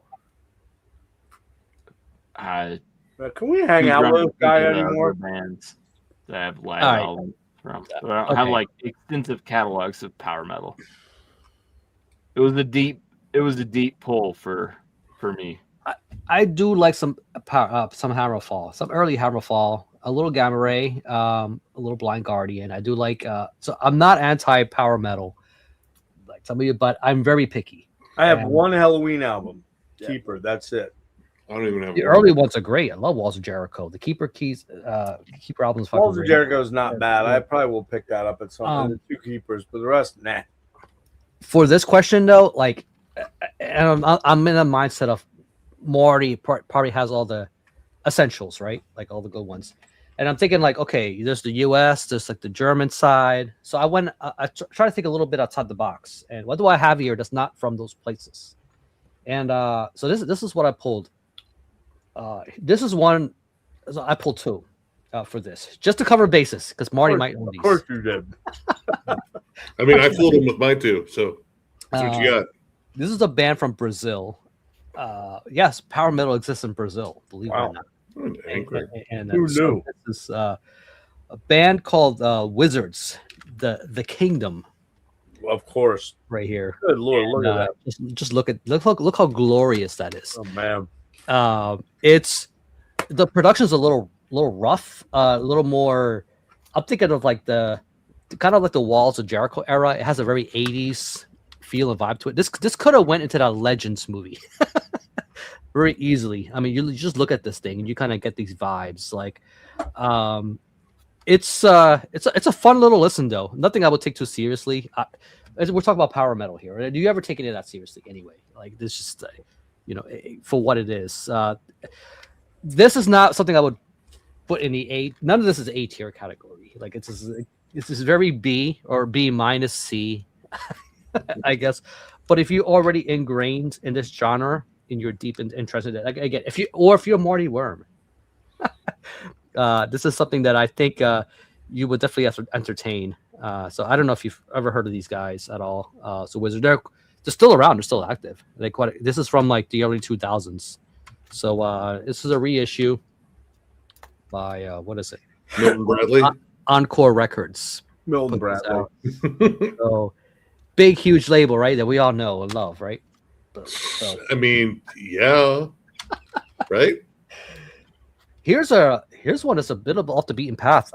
Female fronted, I guess power metal. We don't hear about this too much. There was a lot of female frontage on my CD. All right, so just you did walk that one back a little bit with a lot of silicone. Maybe. Don't get judgy.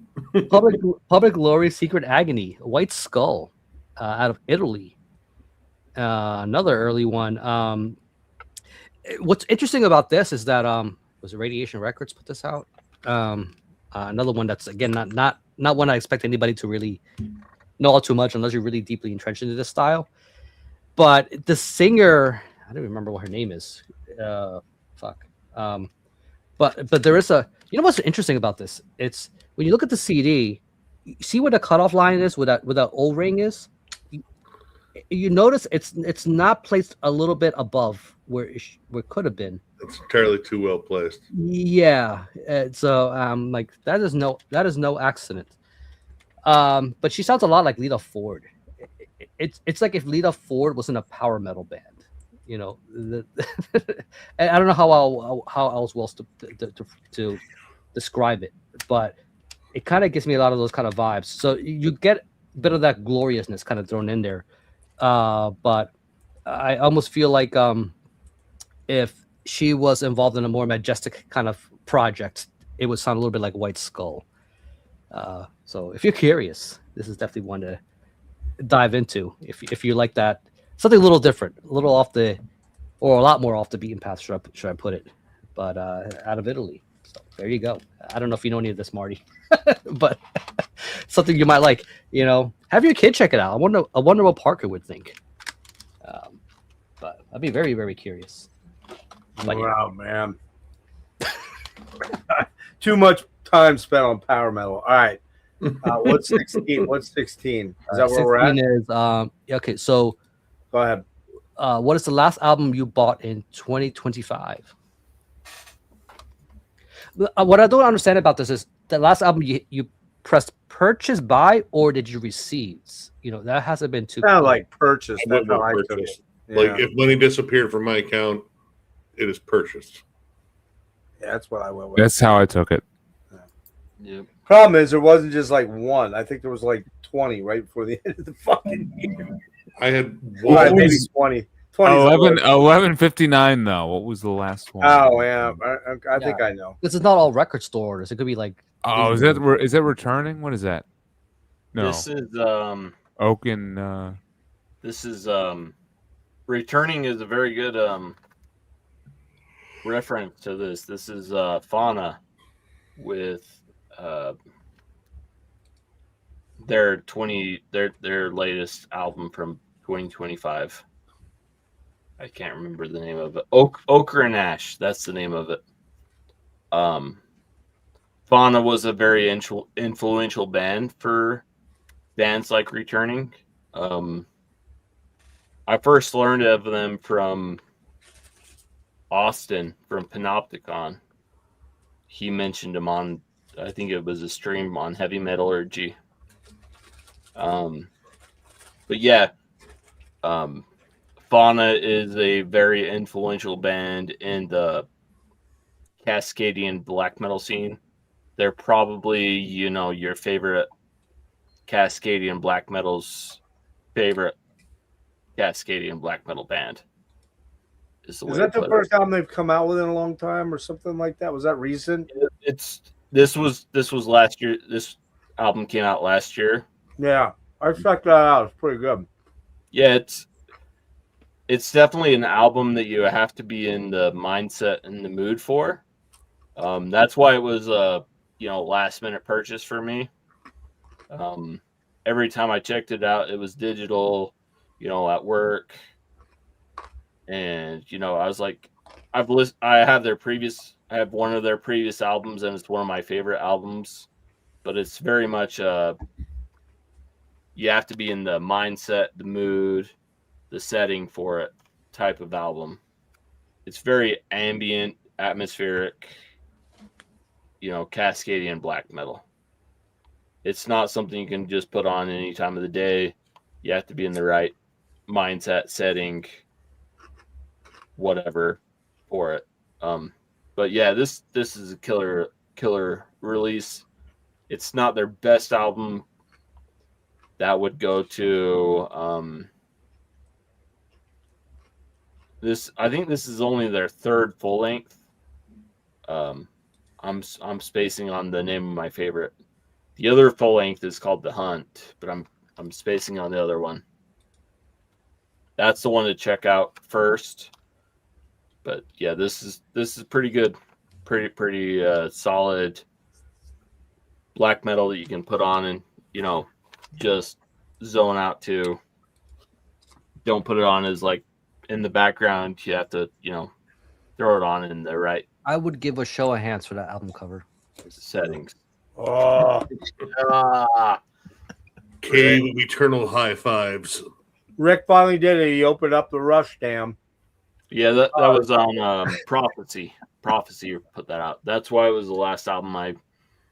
Prophecy was asking for it was like $40 for the album plus shipping.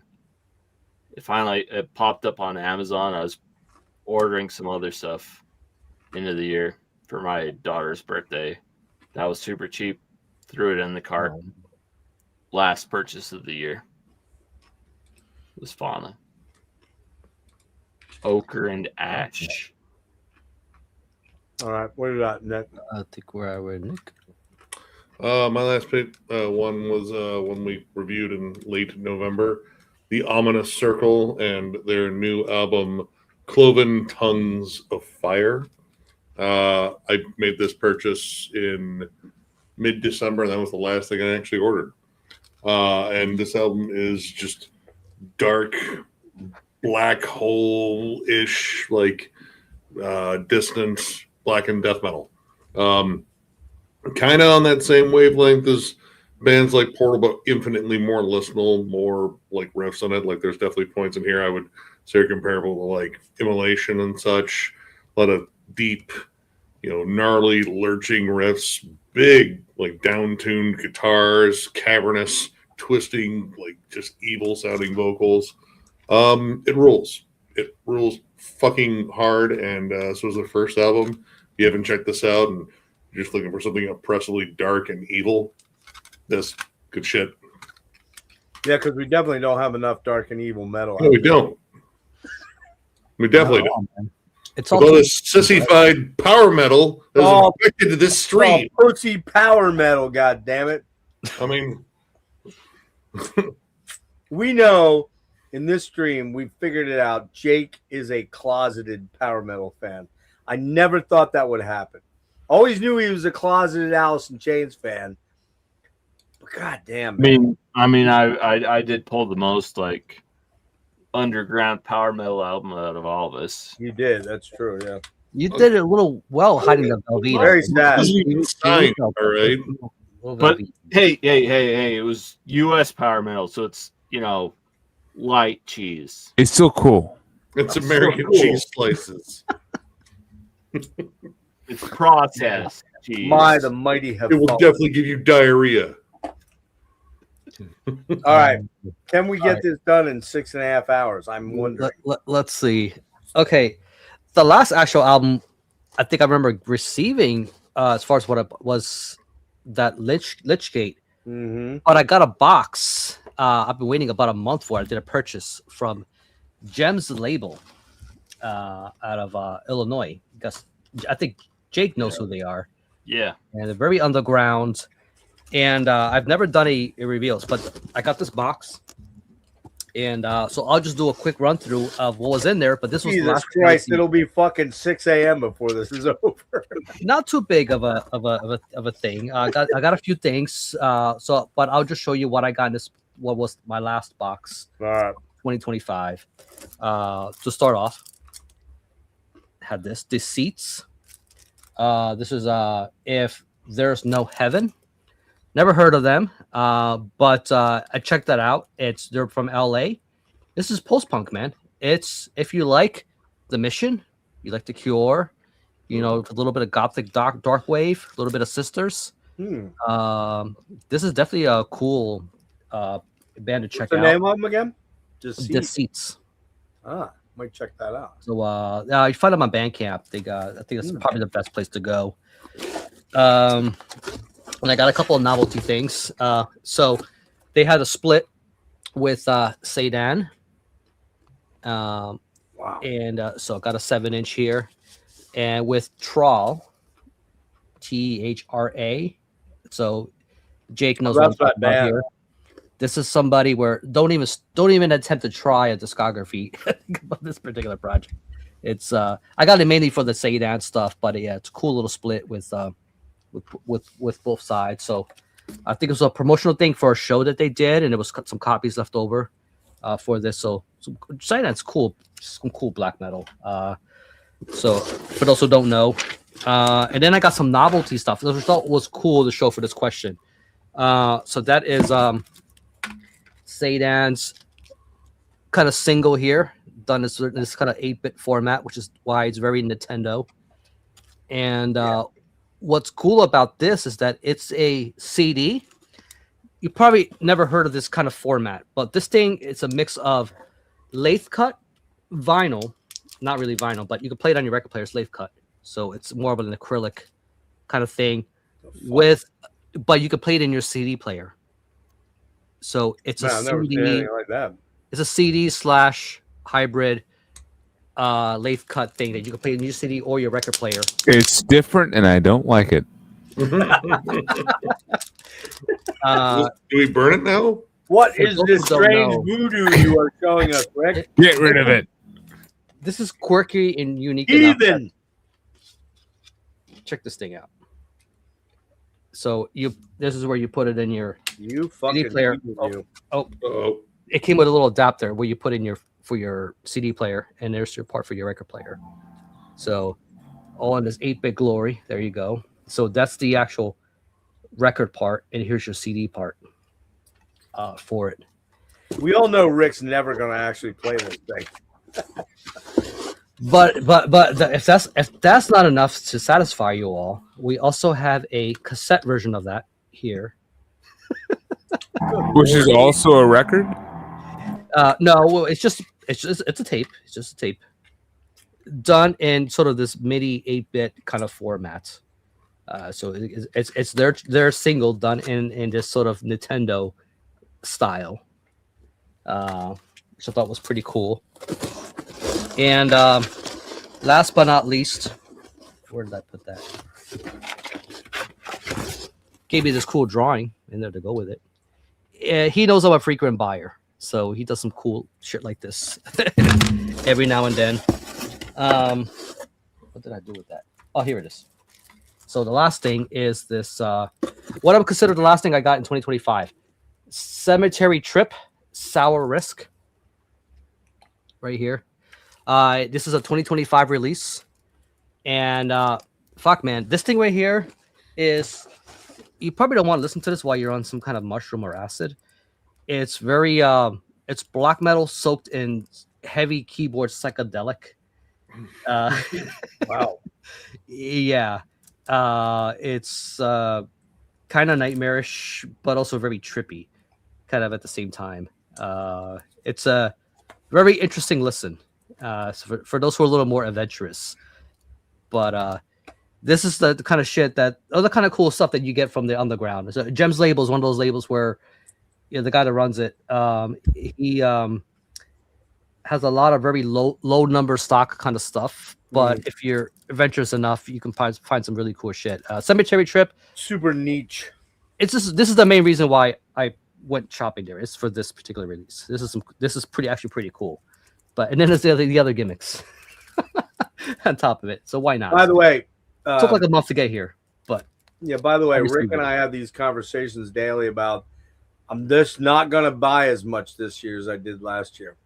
And you can see it's working out great. I am not going to show you my pre-orders list. Well, I know. I only have the Exul. I sent you the picture of the fucking UK craziness that I went through to get the super limited cryptic shift, and then there was one other one that I had pre-ordered, but that's it. And actually, my shit revolves around that. The last thing I ordered, I just looked, was gotta admit, I slept on this band, man, for months. I have no idea why, because Jimmy has been raving about them and everybody's raving about them. And I've not listened to it, Eric. Only the tape version, but it's the same thing. Yeah, exactly. But yeah, this band I slept on, and everybody's been raving about this new album. I think a couple of people have had it number one or very high up, and that is Havakrunu Tavaslan. I finally checked it out a day or two before the end of the year. It was too short notice for me to add it. I added it as an honorable mention, but it fucking rules, man. It's so good. And so I don't have it here because it hasn't come yet, but it was the last thing I ordered. And then the next day, January 1st, that was the 31st. We're not talking about 2026, Jeff. God damn it. I know, but as a result of buying Tavaslan, I bought the whole catalog, and I'm still waiting on one other one because, yeah, why not? Why not? You know, because I went and listened to them, and they're just as good as Tavaslan, maybe even a little better. This one here, I think I like even more than Tavaslan. So yeah, I slept on them. I fucked up. I admit it. It should have been in my top 25, maybe my top 10. Riffs for days, just killer riffs and they're not like they kind of have a little bit of a different vibe than most of the Finnish, Bathory inspired stuff. It's just so good, man. So there you go. That was my last thing, was Tavaslan. I bought a bunch of shit since then, of course. That's it. Yeah. Jeez, yeah. That on rips. You're muted. It was 4:30 p.m. January 31st. I was walking. No, December 31st. I was walking home from, walking to my car from work. I hit purchase on this. So, one of the big wins from 2025 was Species. Like, it was really cool to find this band and to really see them end up on a lot of lists too. They've had a lot of success this year. I mean, this album is impressive technically, but then also from a songwriting standpoint too. I mean, tracks like Waves of Time, Born of Stitch and Flesh, the instrumental Voyager, even the final closing like 10-minute track, Biological Masterpiece. It's all like perfect, like, thrash, death, progressive, technical. But at the same time, it's all unique. I really enjoyed getting into this band. So yeah, this is the last thing I purchased in 2025. Species.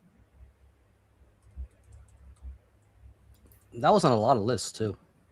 Yeah, it was. It would have been high up on mine for sure. I need to go back to it. I liked it, but I wasn't. And I hear the Rush comparisons, but I need to go back to it. It didn't jump out at me right away, but I need to go back. I definitely am missing something there, I think. It was a slow build for me. Actually, it was not immediate. It was within months versus like days or weeks. I think weirdly, the one aspect that I should like that I was struggling with was the vocals, because everybody keeps saying, "Oh, it sounds like Geddy Lee, sounds like Rush." I'm like, yeah, I'm not really hearing that, but I mean, Nick was, I don't know where he went. What, like the scream, high, like high, like ah. Yeah. It's a little. I don't quite hear that comparison there, but I do kind of get the musical comparison. But the vocals were a little. I was like, yeah, I'm just not digging into it. But it might have been time and place. You know, that happens a lot where you listen to something and you go, yeah, I'm really into it, and then or you're not into it at the time, and then you go back to it 10 days later and you go, oh, what was I thinking? You know.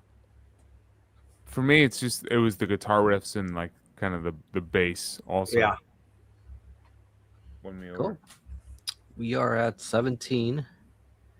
Getting down. Wait, did you already go, Jake? I'll go for this one. He's ready for 17. 17 was album that, when feeling musical burnout, nostalgic album that always makes you excited about music again. Ceremony of Opposites, Samael. We all know this album. If you don't know it, check it out. Fucking incredible. Just different from the time period, black metal. Killer stuff. I find that to be a great gateway album if you're coming from thrash and you're looking to get into black metal. That's like a fucking nice in between, like just. And it's also got that like almost like industrial edge to it. I don't know. Yeah. There's really like trying to find anything like this is near impossible. There's nothing that quite scratches the itch that this album does. It's its own thing, man. Like that only could have been done in the 90s. The way that was the production on that thing. Yeah, but like feeling like don't know what you want to listen to.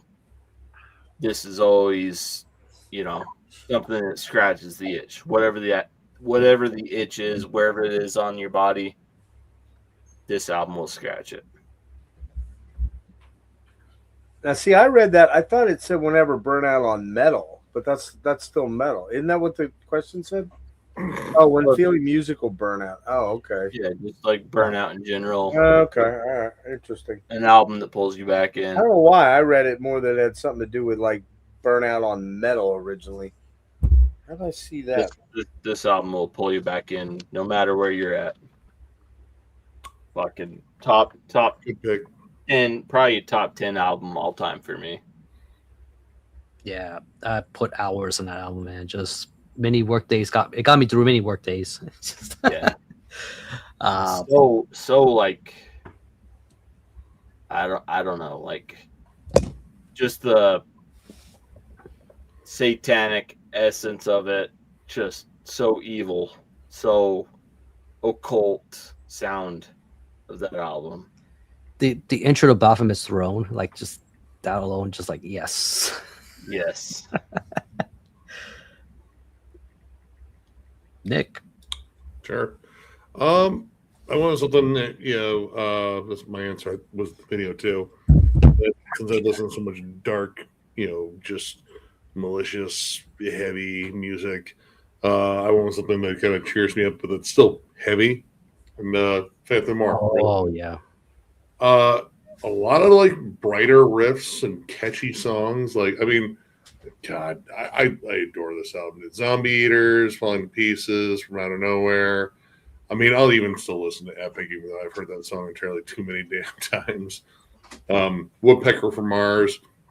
They're just fun. They're kind of bright songs, even though they're occasionally dark, but you don't care. You don't really feel that. You kind of just feel like, hey, I just need some good anthems to sing along to. And this album does it. It really does. I fucking love it. Wait, so the best stuff is not enough for you? No. Oh, why would you do that? Faith No More, you rank over all the albums. Jake tuned out when I showed that. All right. Yeah, this is a very like personal question, right? Like, I mean, like a lot of these are, but this is one in particular. Because you got to be in a place where you're trying to be like a bit of an uplift as far as where you want to be. And I actually pulled two because they're very different genres. And one is, which is, I guess not as metal as the other one, but it's still pretty heavy, especially this particular album. Fucking Bad Motorfinger, man. Like, this. Well right done, Rick. Yeah. I could go back to this anytime. It's just no matter what mood I'm in, and just like, it just kind of gets me going. A lot of this whole album. It's just completely indispensable for me. Like, this is one that will be, again, I wouldn't mind me buried with it. Yeah.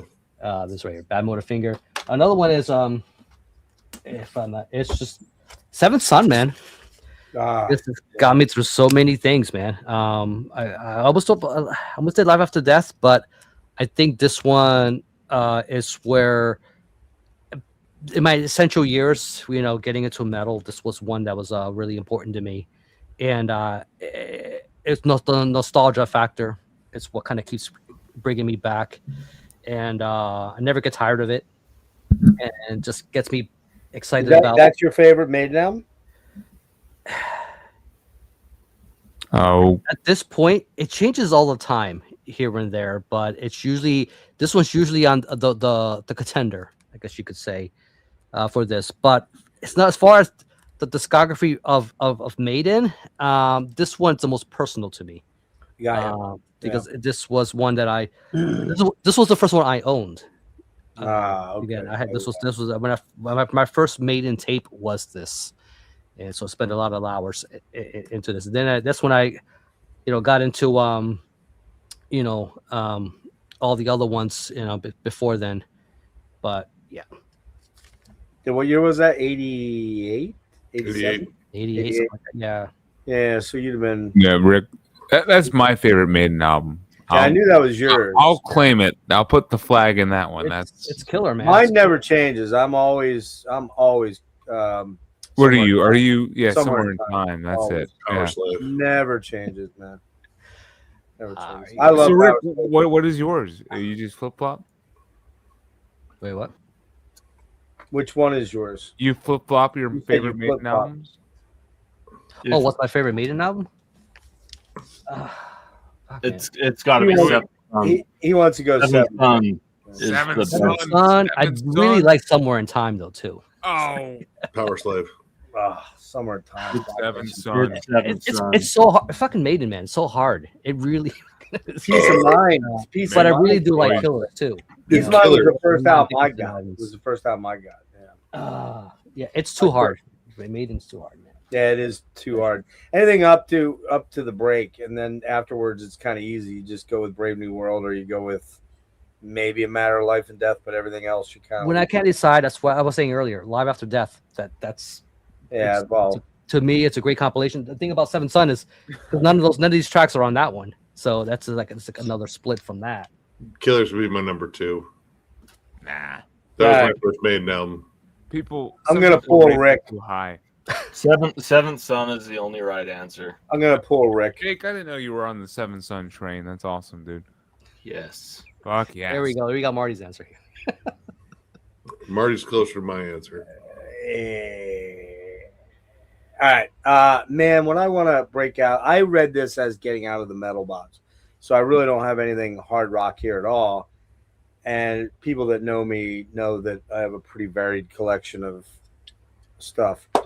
But I gotta say, probably one of my favorite things to listen to outside of metal to kind of cleanse the It palate. was probably the nostalgic album in the title here that threw you off the metal train. Maybe Yeah. that's what it was. Maybe Being yeah. as old as you are, you kind of predate metal. I do. I predate metal for sure. He Absolutely. predates certain types of rocks. I mean, I was a lot, and trees like the giant redwoods and shit. I predate a lot of those. If you predate Woodstock, that I alone. mean, says I enough. really the truth of the matter is I do predate metal because everybody says metal started with the first Black Sabbath album, and I was born 4 years before that came out.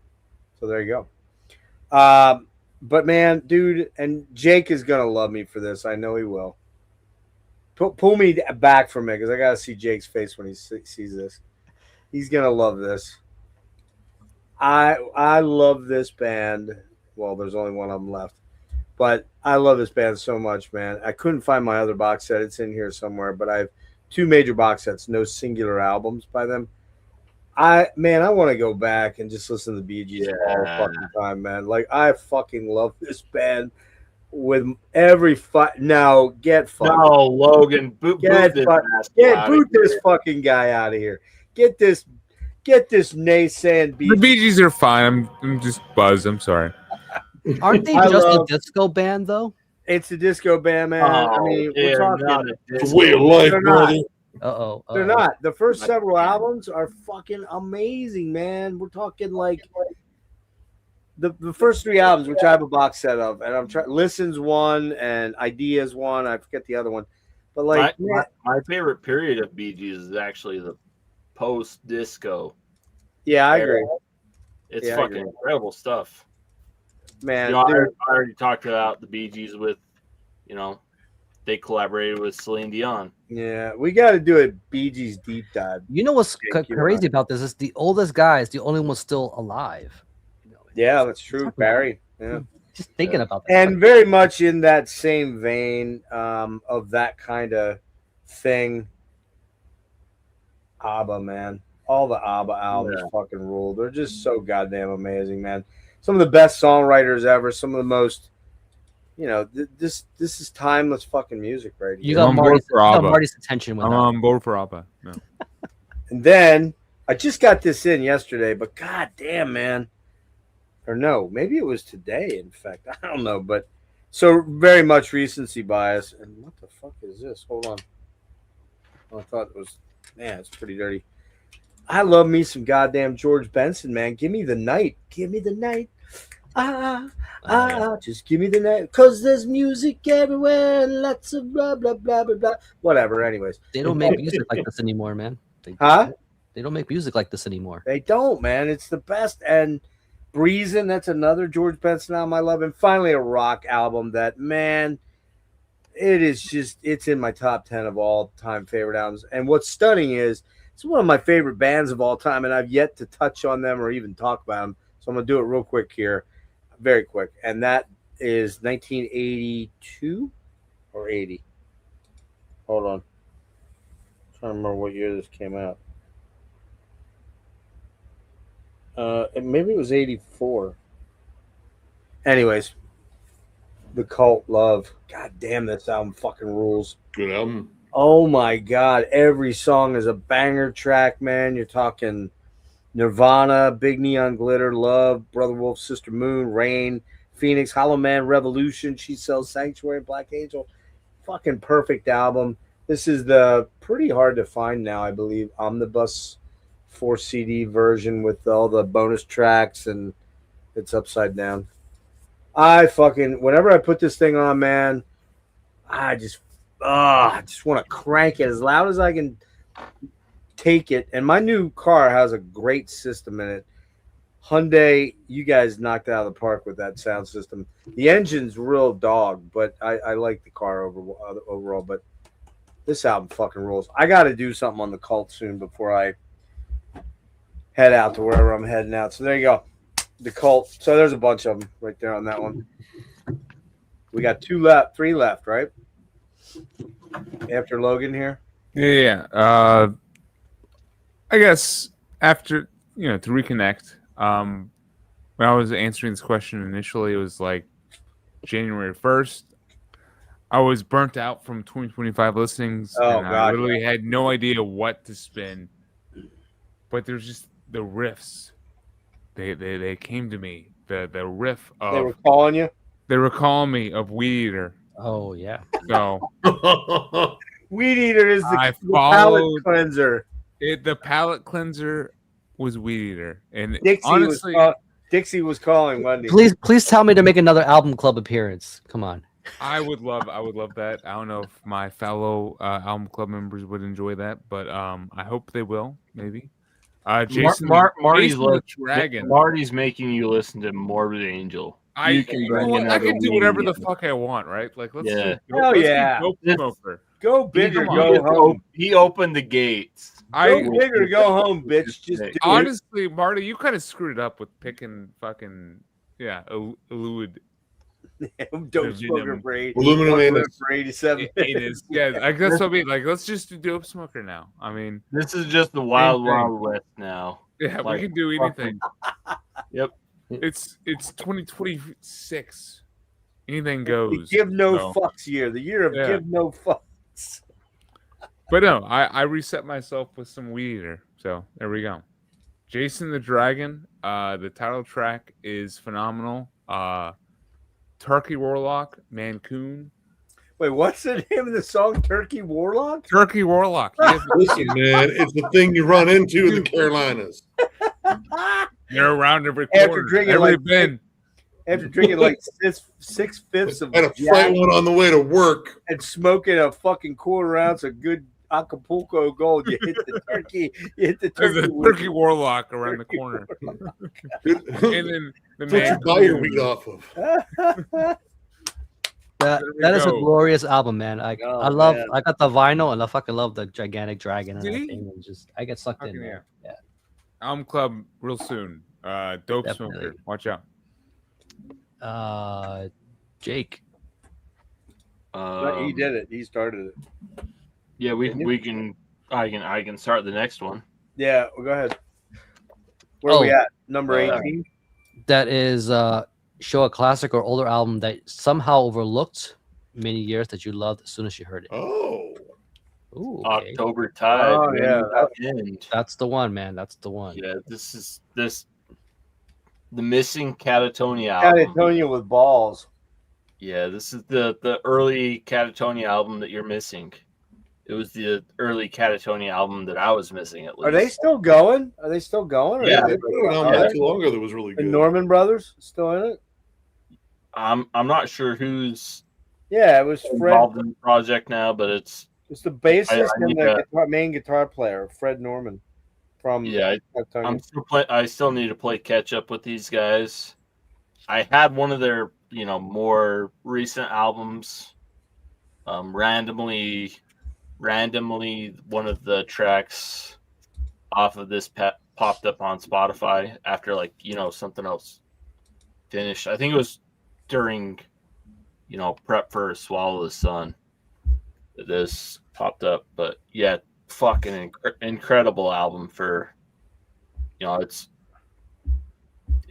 essentially the missing early Catatonia album. It fits right in with Brave Murder Day, Dance of December Souls, right there with those albums. Killer stuff. I saw them at MDF, and they were definitely the best band on that night when I went down there in 16, 17. I forget. It was the first time I went. Good band.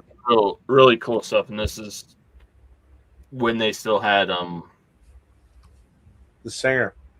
the Catatonia singer playing Jonas. with Yep. Jonas, singing for them. So Oh, he sang for them. I didn't know that early on. One of, like the first two albums, I think. Yeah. Okay, I didn't know that. I need to check those out then. featuring Jonas and Fred from early Catatonia. Is he doing death vocals or is it more of the breathy shit? No, it's all like Death vocals. classic early style, Okay. heavy, harsh vocals. Cool.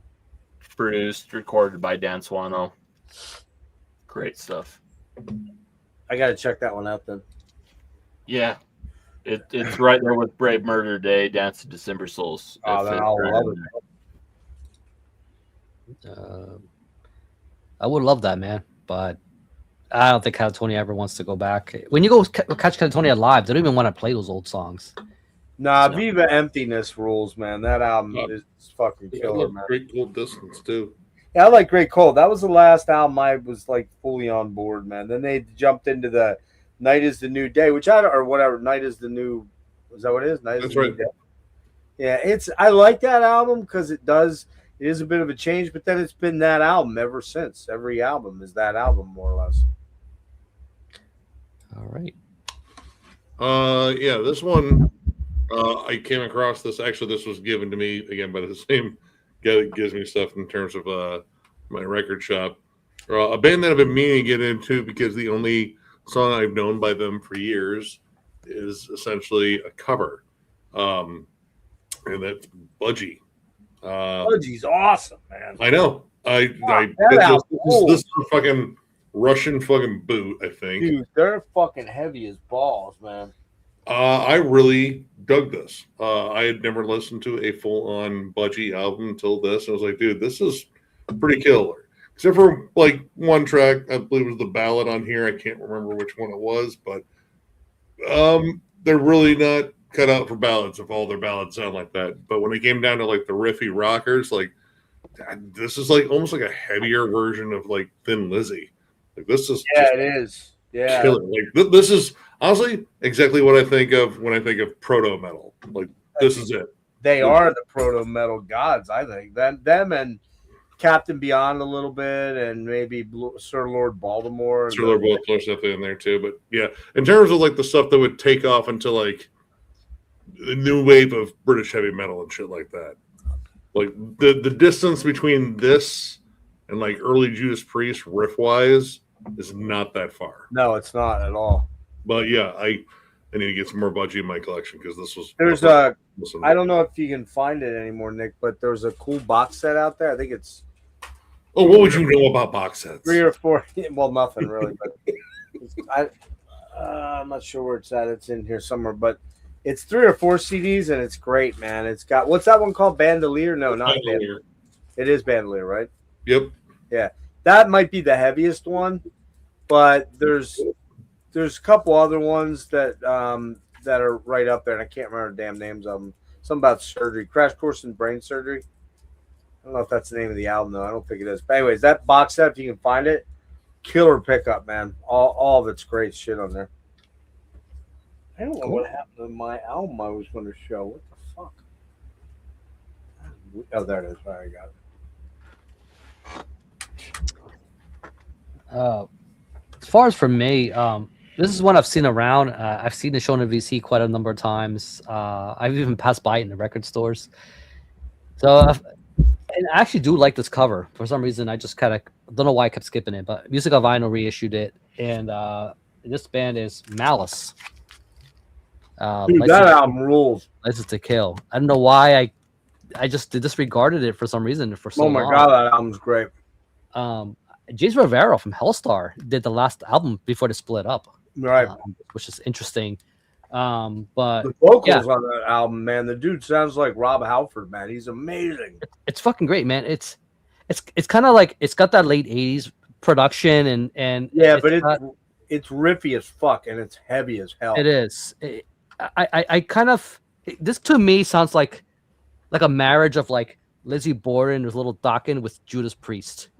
a lot of Priest in there. Yeah, thrown in a blender, kind of thrown together.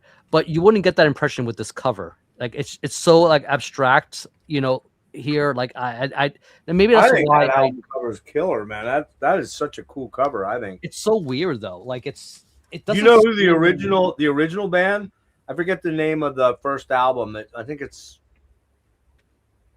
I'd have to look it up. I can't remember. Dennis and I did this band in Forgotten Metal Gems. James Neal, that's the guy's name. James Neal, yeah.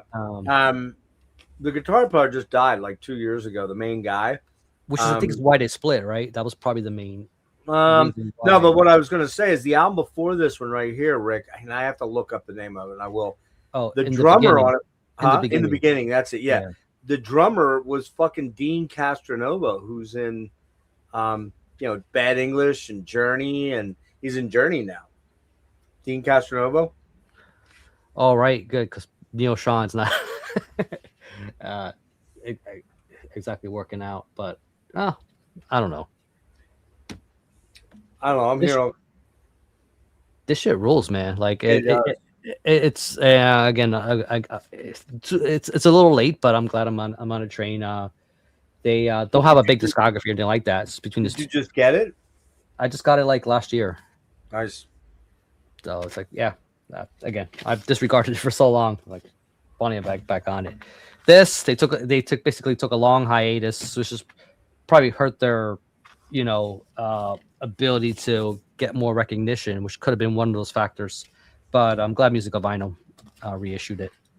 Oh, is that a new one? Yeah, it's a Music of Vinyl reissue. Okay, all right, yeah. I might have to pick that up. Am I halting on your end? No? You look good here. Okay. I got 2.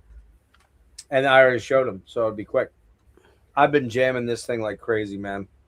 Just fucking relentlessly jamming this album. It is so good. Strange Highway. Oh my god, that song, fucking Firehead, Hollywood Black. That song rules. Firehead. Oh my god, dude. What else is on here? Evolution. Goddamn, man. Give Her the Guns Killer. Give Her the Gun is awesome. I Man. enjoy that song. Bring Down the Rains Killer Closer. It's just Jesus, Mary, and the Holy Ghost. Man, it's so hard for me not to put this as my favorite fucking deal, but I'm not going to do it. But it's number 2, I bet. And then this one, man, again, I can't reiterate it enough. Been jamming this like crazy the last couple days, just over and over and over. If you don't know this, you guys really ought to go check this out. It's a fucking banger, man. And that is Fear of God Within the Veil. Rick knows. He's checked it out. He knows what I'm talking about. And he also bought me a... Was that High Roller, Rick? Or do you remember? For what? Music on vinyl, maybe. Music on vinyl. It is music on vinyl. And the weird thing about that you can back me off for a sec here, Rick. I'm almost done. The weird thing about that vinyl press, it's like a mint green or something like that. Rick sent it to me unbeknownst. This is when I was still over at the other place. So 21 probably. And the weird thing about that is that they got some faulty masters, and they ended up using like 3 tracks that were actually demo versions as opposed to the album versions. And you can definitely tell. And I just was looking the other day, and what was I going to say? On Discogs, that thing's going for like $80, $90, $100 now already. So that's because Music on Vinyl didn't want to acknowledge their fuck up, and they reissued it. So the green vinyl is the demo tracks. The silver vinyl is the correct tracks. Oh, really? Okay, I didn't like even know there was a silver vinyl out there. Okay, I'll have to probably hunt that that's down. the one you want to get if you want the official tracks. I mean, you can tell, but it's not like super off-putting. But they definitely sound different than the album versions for sure. Yeah. But anybody that doesn't know Fear of God, for fuck's sake, go check that. I mean, some people may enjoy the demo tracks. I'm not saying they're bad. I like them. It was just a misrepresentation of what they were offering. You know, people thought they were getting the legit album tracks. That's not what happened. Yeah. All right. All right. So big death metal guy here. For me, one of the big death metal bands that I never really checked out, like the classic album for like the longest time, was Cryptopsy. I think it's because when I was getting into death metal, like 2010 and on, Cryptopsy were not releasing their best stuff, in my humble opinion. So I put it off for a while, but finally, a couple years ago, I actually spun None So Vile. Holy shit. This album just, it clicked immediately. This is exactly what I want from my death metal. This is technical, it's memorable, it's brutal, it's got riffs, the vocals are unhinged, they do what they want, the way the songs go all over the place. I mean, the guitar riffs on songs like Graves of the Fathers, Slit Your Guts, dude. This is a masterpiece. This is a 10 out of 10 album for me now. And it as soon as I heard it, as soon as I put it on, I knew I fucked up for not listening to it earlier. I think it just came down to this one moment when I was getting into death metal where I picked, a And Then You'll Beg track versus, something off of this to check out. So yeah, I'm with you, Marty. I'm just not a Cryptopsy dude. And I saw them; they're great guys, but I just don't enjoy the music at all. Oh, have you checked out this album? Yeah, None So Vile, because this is. I know Lord Worm dude. and blah blah holy blah. Shit. Yeah, Dead Their first and dripping. the constant blast beats, man. I just can't get into that. There's a lot of groove on that one. Man. Oh, dude, Flo Mornier. He's amazing. Flo He's amazing. Monnier or whatever. You know, He's amazing. Awesome guy to hang with. Funny as fuck too, man. Yeah. See, But- you're wrong with him. I don't know. Yeah, I have. He's awesome. But the guys were He's a great drummer. the guys were killer, man. The guys were killer. I just didn't get into the music at all. And then, For my money, that's the best death metal album of all time. oh, it would be top five, I think, for me. So in terms of like brutal death metal, like that's kind of like one of those like Mount Rushmore albums. absolutely. I mean, death metal albums top, Mount Rushmore. I would say potentially like. We're gonna need a bigger mountain. There's a death album. There's an immolation album. There's this album right here, dude. But it took me too long. It took me too long. When I feel like death metal, that's the album I think of. It's fucking awesome. It's Crown of Do Thorns. you have Jake? Do you have that Cryptopsy best of CD? no. Oh. I only need None So Vile. And that's the thing about Cryptopsy. You really only need Unsurvival. I have not gotten into the stuff past it, really. No. What about before it though? No, Black before Berry it. Flesh? Before it is, yeah, that's good. That's good. But past it, still- like still- the new album. None- The new album, I None have So not. Vile is the best. Like None So Vile is the you best. have to have. It's up here. I mean, What's the previous album called? Blasphemy's Well, Made Flesh, right? Isn't it? Yeah, Yep. it's a good album. Do you have to have it if you have None So Vile? Chris Barnes No. forever. None So Vile is enough. I agree. No, I agree. I need Blasphemy too. I mean, it's You great. should have but- Blasphemy as well, but Yeah, but if you're on a budget, you can't afford it. None So Yep. Vile will do the job. You save up money. Take a Chris paper Barnes route. the goat. Chris Barnes the goat. Let's be honest. Come on. well, have fun with Well, your he 6 sounds feet under. those dude. red- Goat. If those X dreads could talk, good lord. All right, where are we at? We're at Jake, right? Best stream, whatever the question is, 19. 19. Yeah, stream I participated in. I'd have to go with the Swallow the Sun stream that me, Jeff, and Rick did. That was amazing. Fuck it. We did that Catatonia stream a year or two before. Too, yeah. It was good. Yep. I think we had too many guests. I was probably not as prepared as I was on the Swallow the Sun. So Yeah. for me, the Swallow the Sun felt like a better experience. I really, really enjoyed that. Man, I think I cried on that one. Yeah, it was. Pretty sure I You know- cried. It was pretty heavy. Not enough people tune in that one. People need to check it out. No, you're right, man. Not enough people It- watch that it- goddamn thing. That's fitting for that band to get Yeah. emotional. It's That a was, very- the thing emotive. about that was though, like I was so immersed in that music for that 4-week period that I've not been able to go back there recently, and it's just too much, the content of that band's discography is so heavy.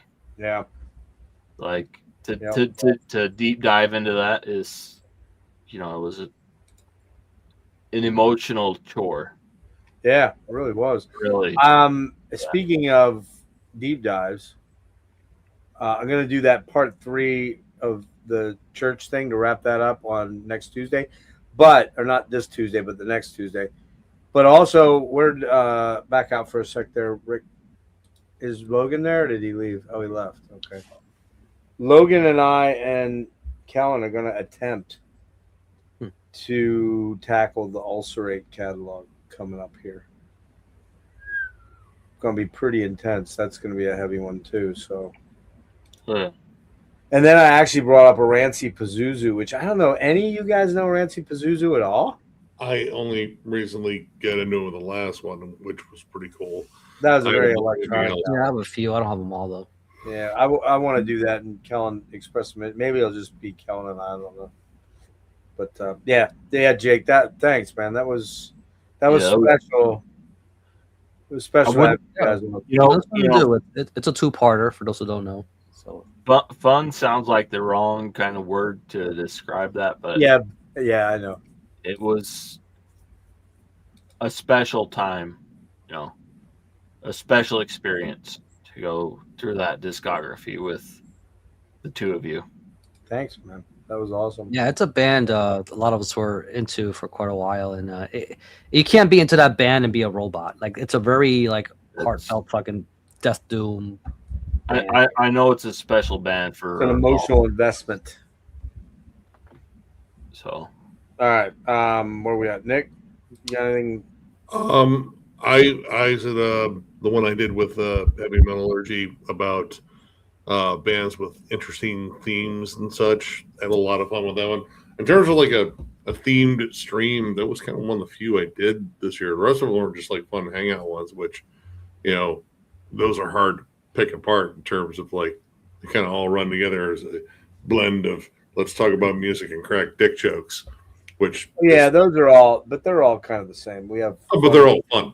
yeah, of course. But the How many deep dives did you do? Did you only do the Deftones with me? Was there other ones? I think the Deftones was the only one I think we did this year. You and I? Yeah, Well, Jerry was on, but I mean, yeah, but I meant other bands. I haven't had you on for any. Really? I Wow. don't think so. I got to work on getting you completely out of all the deep dives. Well, you couldn't get rid of me for Deftones. You thought I wasn't a fan of them, and they're like, "Oh, Yeah, I know you hate that band. I don't know why. like no, I don't. Like no, you do, right?" Oh, I did. Oh, you're right. I said you don't really like Deftones, do you? You're like, yeah, yeah. I've only been a fan since I was in high school. Yeah, I do. I fucking hate that band. Terrible. That's cool. What about on your own thing? What's been your favorite thing on What's your favorite video? A favorite video? God, I don't know. Fuck, I don't know. I mean, Rogue Mail Dive? Yeah, dude, that. do I get to make fun of the artwork the entire time? Is that the only album they did? It's the mullet. No, there's 2 or 3. Oh shit! They got another album or two out. They do. That's I'm pretty- gonna propose something. If you did a 6 Feet Under deep dive, that would actually get a lot of views. It would. It said it would. Yeah, it probably would. You're right. Oh my god! Because it's been suggested that we should rank 6 Feet Under our channel. It's like, dude, I don't want to do it. There's got to be like 2 albums you would enjoy talking about. Come on, Like- Haunted is a good album. Haunted. All right, Haunted is a okay obituary album with No. Barnes on vocal. Dude, Oh, all those riffs are Okay. all those riffs are just Alan West riffs that didn't make it to obituary albums. Like, what do you guys think about this one? I was like, I think you've done better. Well, I'm gonna go fucking take it to my other band. that's how I imagine it went down. Except there was probably, a breaking and entering or a meth lab being built since it was Alan West. True. But yeah, like there's a couple on. What's the one with the big open fucking brain and they get is it True Carnage or no? Maximum Violence. Maximum Violence. Is that the one with snakes on it? That song's fun and stupid. Snakes. Yeah, I own that one. There you go. They Why? need to name one of their albums "Fun Stupid." That's like the perfect title. Yeah. Who knows? That might be the name of the new one. Then there's a new one coming out this year, right? Isn't that on everyone's anticipated albums list? God damn it! None of us mentioned that. How the fuck did we miss that?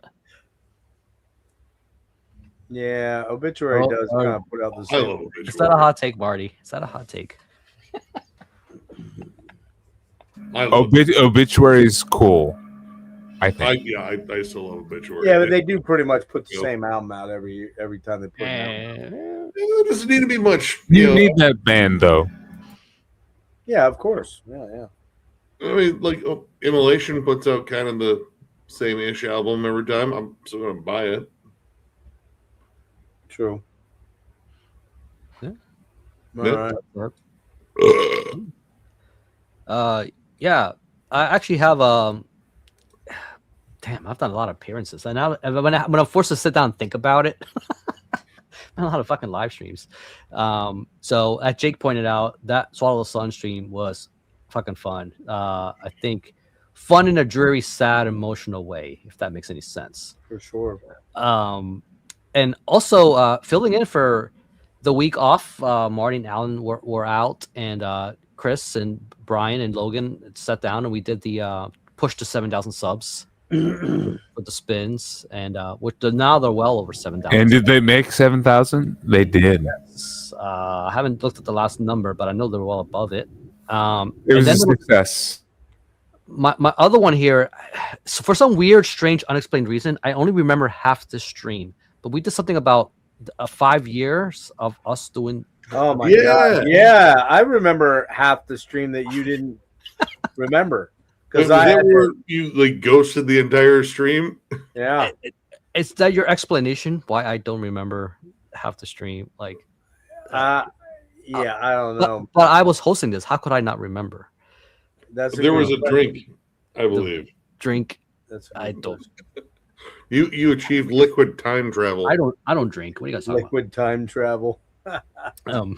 But yeah, it's been a fun year, man. Like those between this and and I did the video when I went to Chicago. I actually got to meet up with the guys. Yeah, that was cool in person. So I got to verify that I am short or that Logan is tall. One or the other. So you guys can figure that one out. But I think he's short. I think, or no, wait, no, I am tall. Sorry. Who's jamming tunes? What the fuck? Again. I was gonna say, wait, what is that? I keep hearing tunes jamming. Sorry, go ahead, Rick. No, I mean just overall, and just appearances of heavy metallurgy, kind of during those off weeks, it's always fun. I don't pour out, like, I'm not a serial video poster. If you may have already noticed, like, I just post when I feel like it. Well, none of us are here except Nick. I mean, I'm the closest to Nick that you can come, but I'm not even a serial guy. I go in big drops, like boom, boom, boom, boom, boom, and then I I mean, you do your sewer scum collection updates. Yeah, come in, but that's about every 6 weeks. I don't do them every. I don't Johnny Mac the fuck out of you. I might also just move over to you. I might also move over to you at this point. Yeah. Well, actually, Rick, share that thing. Okay. Yeah, leave that up. So, I have done a lot of content. There's no doubt. It kind of leaves me wondering why the channel isn't grown more, but I think a lot of it comes down to what I choose to do and how I choose to do it, which is a lot of long ass shit. And, let's be honest, we live in a world of, half mentally broken brains. So this was a fun one. My 59th birthday bash was a real fun one. I don't remember a lot of the end of it. I know that might have been one where I blacked out towards the end, possibly. I'm not sure. But that one was fun. Doing the Psychotic Waltz deep dive with Hunter, Jeff Wagner. Again, tying into Jeff Wagner. He's coming on Monday night at 8 p.m. To go over his new book. Fuck, what the hell is it called? Oh, God. Did I forget the name of it? I'm sorry. I'm getting tired. Marty will know. Something Away. Always moving. Which is so far I'm about 100 pages in. I got ways to go tonight and tomorrow. The deep dive here with John Halm and Melinda and Eric Berg on Kate Bush was amazing. Let's see what else here. Of course, the Baltimore Carnage was great. Nick, you were on that, right? Yeah. You, me, Jimmy, Wyatt. Can't remember. Was Than on that? Yeah, Than joined us. Yeah, Than. All the MDFer guys was killer. I'm just seeing here. Of course, that, like you guys said, the Swallow the Sun was amazing. Deftones was amazing. If Nick wouldn't have been there, it would have been pretty cool. Just cracking jokes now. And of course, getting to interview and hang with my buddy Steven's always a treat. Going to that show with Rick was killer. every time I talk to Frank Marino is a fucking blast. The guys over there that wrote the Finished Death Metal, getting to meet V Centura, was killer. Victor from Triptychon. Yeah, man, I've gotten to do some really fucking badass things. I think that's, all the stuff I do with Dennis, always killer. This one here was definitely for the ages. This was almost just too fucking much, right? 9 hours. 9 hours. Wait, so why didn't you hit 9 hours? You were like right We there. were 1 minute short. You were right we're like there. I know. We were literally like 58 seconds short. I didn't even see it till after we ended. I'm like, fuck, all we needed to go was 1 more minute, man. We missed Jake there, unfortunately. But to tie this all up real quick, we developed a lot of cool friendships. Rick and I see each other every month or 2 or 3. We go to a lot of shows. We've broken a lot of bank accounts. We've robbed a lot of places. No, I'm just kidding. But we've hung a lot. Nick and I have hung. My accountant leaves me a lot of messages, and I just don't answer them. Your accountant, yeah.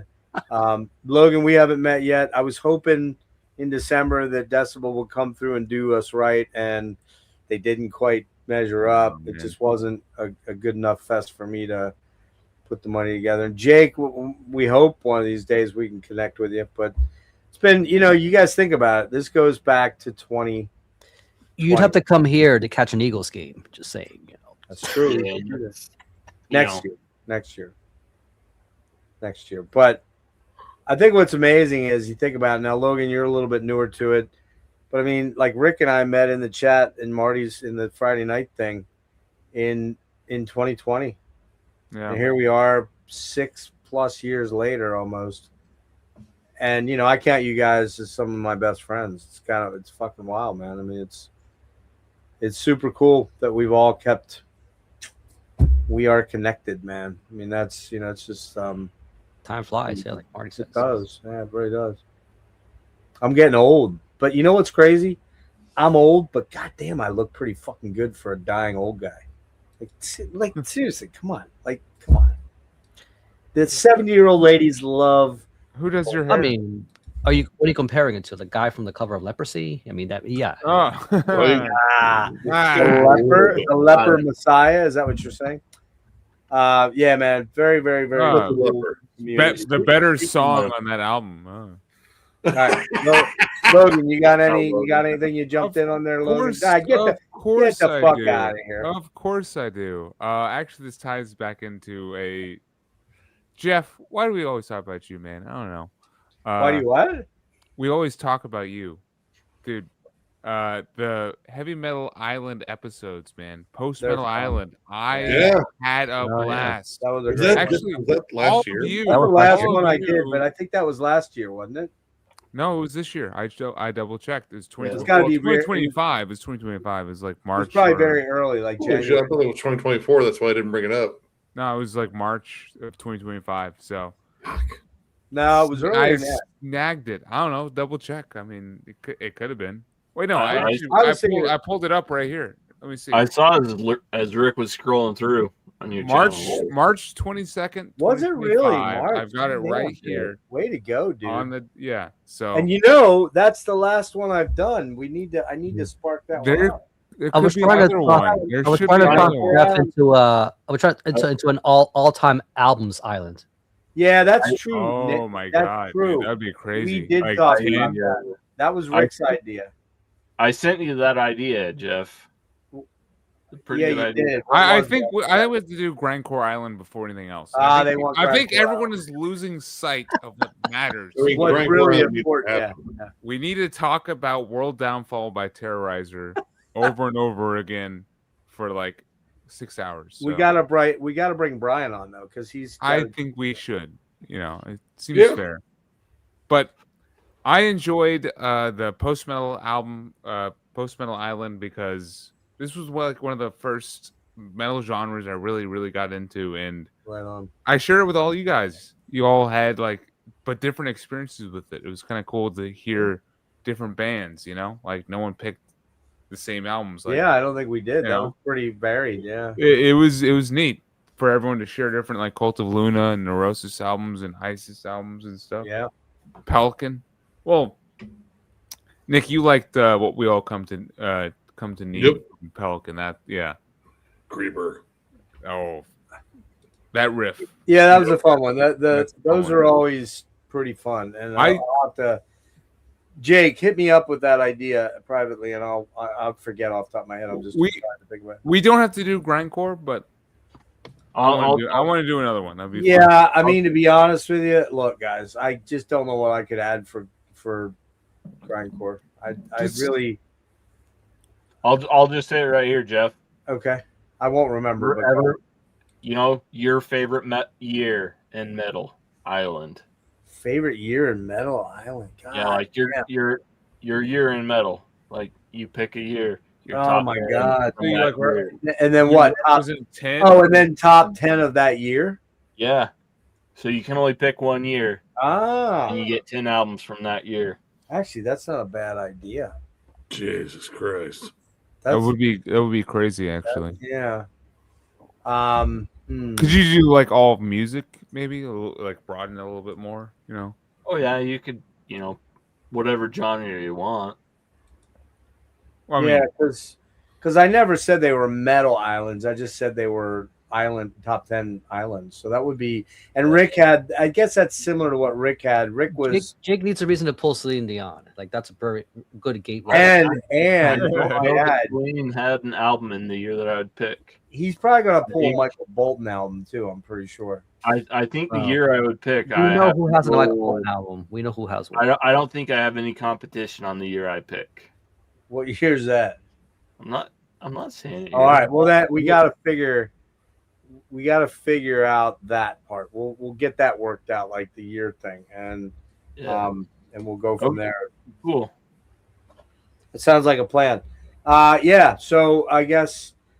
Well, thanks guys for stroking my dick there. That was pretty cool. Hey, But it's sort of here, guys. it hasn't been stroked for a while. Figuratively, A he's couple speaking. hours, but I mean, don't gonna walk pat away. yourself on the back too hard, Jeff. It was pretty slim pickings on my end.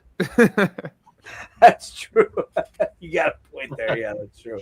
No, but seriously, that Swallow Sun deep dive was. That was. I'm pretty- not a deep dive guy, but that's one of the. Yeah, I few think you've that- only been on that one and the Catatonia one. Was that it? Yeah, that's the only ones I've done. And You you know, did an island one, didn't you? Didn't you do one island with us? I've done a couple islands. I think I've done he Black was Metal on the Island. Post Black Metal Metal Island. Yeah. Yeah, Yeah. But- Cool. yeah. What's All right, last All right, one more question, right? yeah, Did we last make question. it? One more. We're at the last question. Come on, let's do this. We did it, man. Here we go. All Just right. under 7 hours. Who's kicking this off? Okay, Nick. Okay. I'm sticking with my answer from the video. It's Iron Maiden, but I don't want a double album. I don't want a triple album. I don't want anything that sounds like half-assed fucking prog. I want an Iron Maiden album, something that has some good riffy bangers with great harmonies. One song over 10 fucking minutes. Just one. Just all of one. You're allowed one fucking epic. You can do 5-minute songs. You can do I'd never see 6-minute it happening. songs. I just don't see it happening. But That's what I want. Yeah. If you're gonna fucking straight off and retire, don't retire with another fucking bullshit 2-disc album that maybe half of it is okay. you just made me realize I want to go pull Shenzuchu out because I haven't listened to it since very early on. So, No, you don't. well, I haven't listened to it in a long time. I want to see if when I first heard it, I thought it was much better than the what's the one Lost Soul? No, Souls. No, Book of Souls or Yeah, Souls. Which I like some of of it, Souls, but yeah. again, it's too long. I want to. I don't like Book of Souls that much. Yeah. Although I it's didn't like the one before that either. that's the last time I saw him, though. But I got tickets. What I'm going to be here now is a big thing. But got tickets for them and Megadeth. And is it Overkill? No. Yeah. Is it Overkill? No, they're doing the tour with Testament, I think. There's a third band on there. It's Megadeth and Anthrax, maybe? Shit, I got to look. I can't remember who it is. But seeing them in September if I'm still hanging around. So, which I keep doing, but there's definitely some weird shit going on. I don't know. Yeah, that's a good one, Nick. That's a good If one. Judas Priest can do it, then Iron Maiden should be able to do it. I agree. Apparently, Anthrax is something in the works, right? They got. They should. Let me see who's playing here with them. They should have. They were supposed to be working on an album for a while now. Yeah, it's been a while. What's it called? The Run for Your Life tour, right? I think. I don't know. Yeah, there it is, right here. Oh man, that. All right, so they got Megadeth, Avatar. I think it might be Avatar. I think for some weird reason, which I'm not. Avatar. Yeah, Avatar. I'm not really a big fan of them. I know it's on Anthrax and Megadeth both. Yeah. All right, where you at, Rick? All right. Yeah, this is one I had to think about, and I realized. So I'm gonna pull up 3 real quick that I'd love to see. One is the band. I don't know what the hell the status is. When Brett Hoffman passed, I feel like there was a bit of a misstep, and I feel like we don't end it on 13th Beast. Like, No. Dead Man's Path. I think was if they just ended it here, it would have been like, all right, and it was a good ride for what it was, but they didn't end it on this ride. I feel like, so what's the dilemma here, right? It's getting that vocalist, getting their energy back, and so now they got a fork in the road of, do we come back, put out a strong effort, and continue going, or do we do that last album and call it quits from here? So this is kind of a question up in the air for this band that I really want. A lot of us want to know: is this band done or not? What's the deal? What's in the air? Another one is classic band, and they've been on hiatus forever. And I think obviously there's been some deaths in the band, and I feel like they have one more good effort left in them, and we need to determine whether this band is done or not, and that's Laz Rocket. I think they're done because Michael Coons doesn't sing anymore. That's it's just kind of like, it's just how things are kind of left in the air, with how it is. It's like, but they haven't officially, and that's kind of what I'm trying to say, is they haven't officially called it quits. They haven't made no declaration behind it. So we need to know. I guess is what I'm saying. Last but not least is, because you guys brought up Catatonia earlier, and we know kind of how things kind of went off with this. But I felt like, and this is an album that came out quite a while ago, but I feel like this Diabolical Masquerade, it's ended on this. This is it. Like, this is on this kind of experimental note for this. I feel like Anders should revisit this project and go back to, Raven Dusk, or, just kind of in that stuff in that ilk. I would love to see a modern interpretation of what he was doing there with that. I feel a little slighted by this being the last album. I don't hate it, but it's just kind of a strange way to kind of put an end to this kind of particular project. I need to check that one out. He never declared it an end. That's the thing. Like, he just kind of stopped doing stuff with this. So that's another one. It's kind of a question mark. But I feel like he has another Diabolical kind of effort left in him. He should do one and kind of just let us know once and for all where this stands. That's a good pick. I need to check that one out, though. I never checked that one out. That's pretty cool. It's good shit, man. All right, for me, it's this band right here.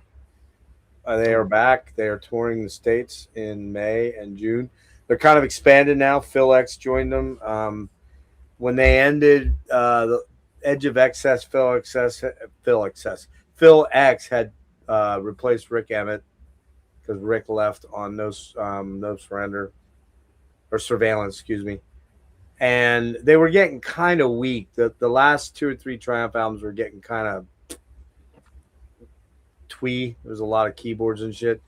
But I think they've got a good hard rocking album in them. It would be great to see them, do one last album. Whether they do it or not, I have no idea. Rush, what's going to happen there? I don't know. I'm not doing metal here because I'm talking my classic era bands. I don't know. I don't know how I feel about that without Neil. I just don't All right, know. Marty. That's cool. But yeah, Rush and Triumph would be two classic bands I would love to see something cool happen with, but I guess we'll see how it goes. But that was the best I could think of. I couldn't really think of any metal bands that were like, oh, I got to hear. I mean, I am interested to see what happens with this new Crimson Glory, which is coming out on Brave Words label, I think April or May or March, somewhere in that range. It hasn't been announced yet, the exact drop date. The live stuff of them has looked decent. I'd go see him with Travis. But, man, how do you replace a guy like Midnight? You just don't. You just don't. So that'd be another one to be cool, but I just don't see how they do it. And that's it. Cool. Only 7 hours. It was almost. I mean, truthfully, I think the only right answer is Maiden. I mean, It's a good point. like Aaron, Let's Talk Metal basically took it on the first, round of the stream, though, saying Maiden. Like a short 40-minute long Maiden album. That's all we want. Just one more, please. Because No Kevin Shirley. we're all counting down time. So Yeah, we don't need 12-minute songs. no. No, As Nick said you as can Nick have said, one. one You is have fine. one. One is fine. One epic. But I- one rhyme of the ancient. Okay, Rhyme of the Ancient Mariner Part 2. I figured that would, that's the obvious pick. For me, I would like Mr. Tom G. Warrior to just step back into the. They're working on it. I hear that. I would love for him to have one last, like, Victor said victory lap, of Yep. just gothic dark, just doom, death, black, whatever he wants it to be, gothic, post-punk, just whatever he wants. Like I kind of do trust the vision of Mr. Warrior. He takes his time. Yeah, they somehow. do. But I do know I had Santora on, Victor. He said back in October, and I said, "What's going on?" And he's like, "Well, we're starting to riff. We're starting to put riffs together. So there will be another album." We will get Triptychon's version of Cold Lake. Yeah, we will. Jake, don't you ruin this for me, man. It's gonna be Into the Pandemonium, which I can handle that. Oh, I love it. I can handle Into the Pandemonium. I can handle it. I don't love it, but I can handle it. He'll compromise. He'll go Vanity Nemesis.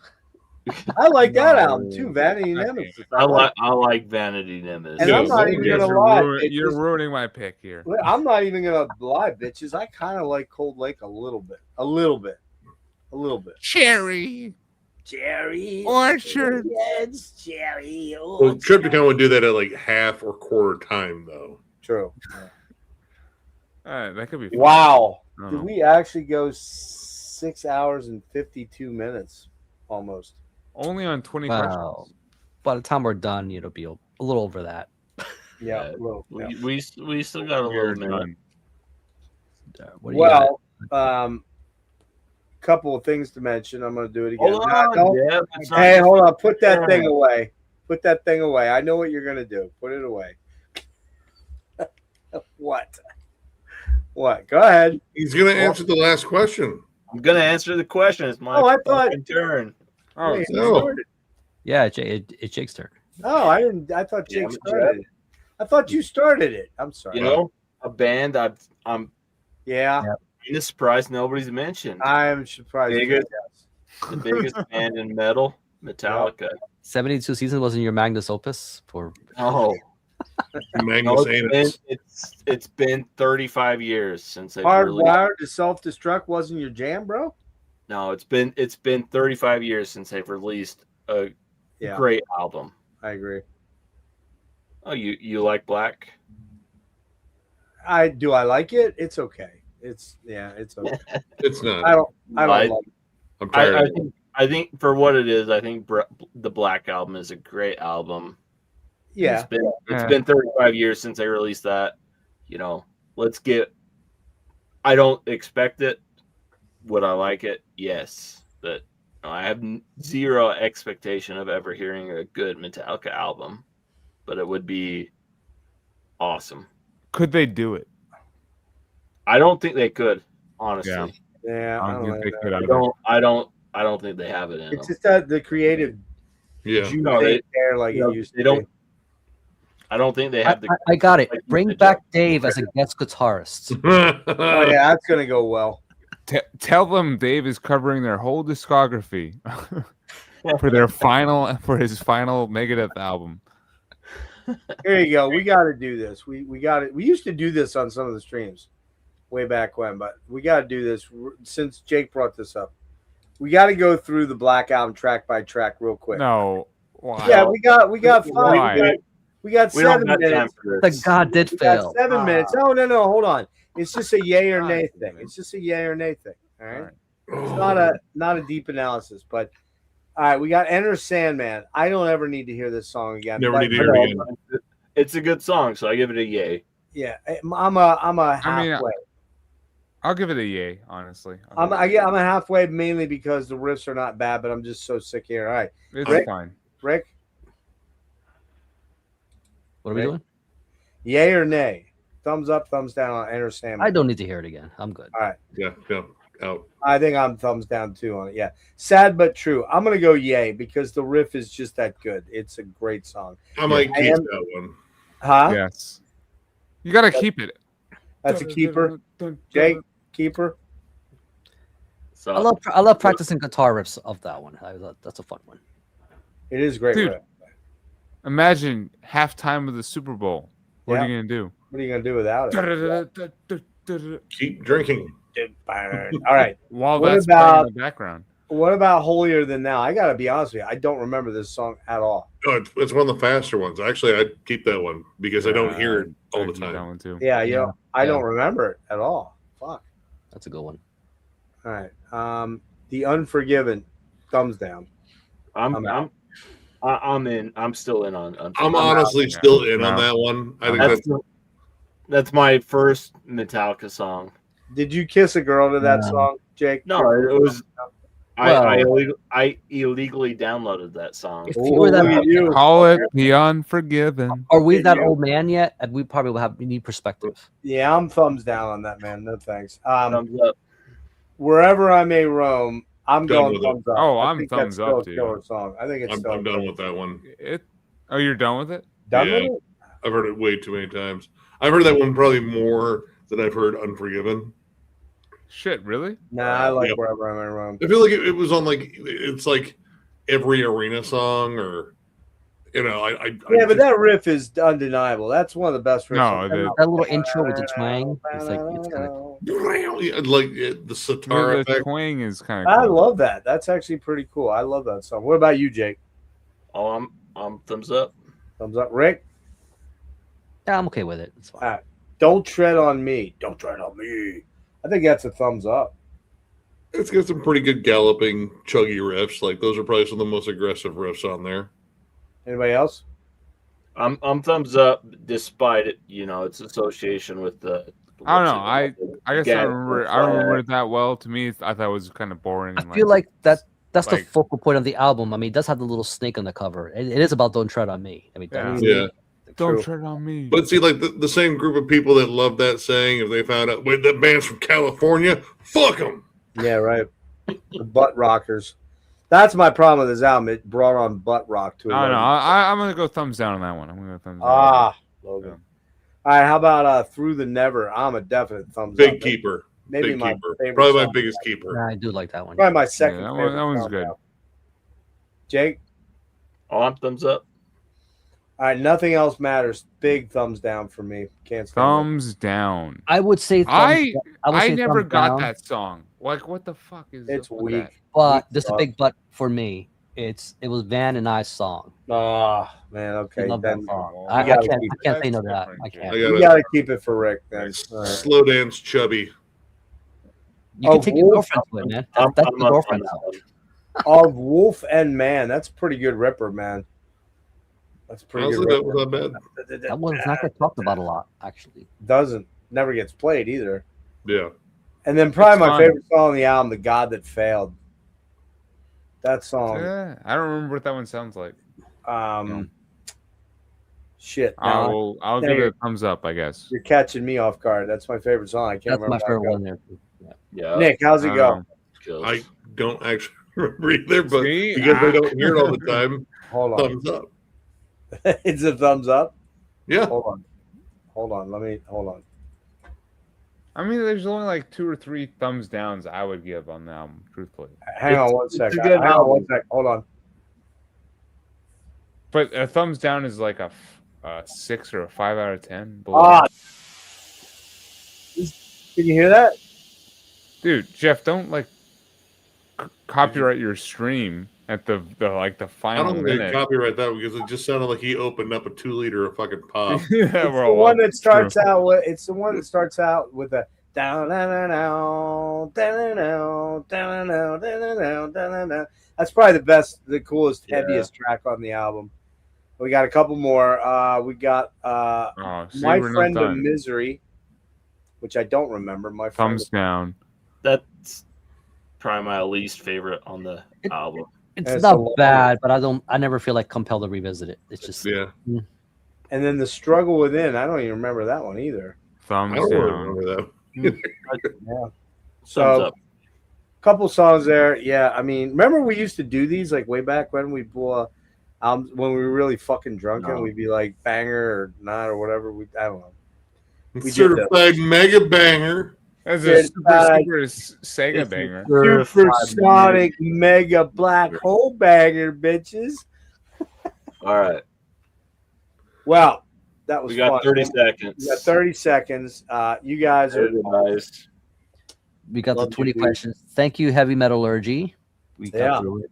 Thank you, Heavy Metallurgy, questions. for that insanity. Brian and Chris are joining earlier. Couldn't do the whole thing, but for still stuck around for a little bit for what it Yeah. was. We I- appreciate it. We do. I underestimated how long this would take. I was expecting like 4 hours. 4 hours. Yeah, right. Mm-hmm. On a We Saturday, And I didn't even talk that much for a change. I was always quicker getting my shit done. Sort of. Sort of. The quickest. Who's got shows that they're going to? Anybody got shows they're going to coming up quick? Still debating about the Emperor and Blood Incantation ones. There's some smaller shows coming up at the Sanctuary. And there's that 2-day little Fort Wayne Fest. We put up a short to promote it. I think it's like Shamrock Slam or something like that. Oh, fun, dude. Jake, you got shows you're going to? No, I'm heading to bed later. He's out. He's out. And Cheers, I'm doing Jake. the same. All right, I'm Jake. Well, tired as fuck.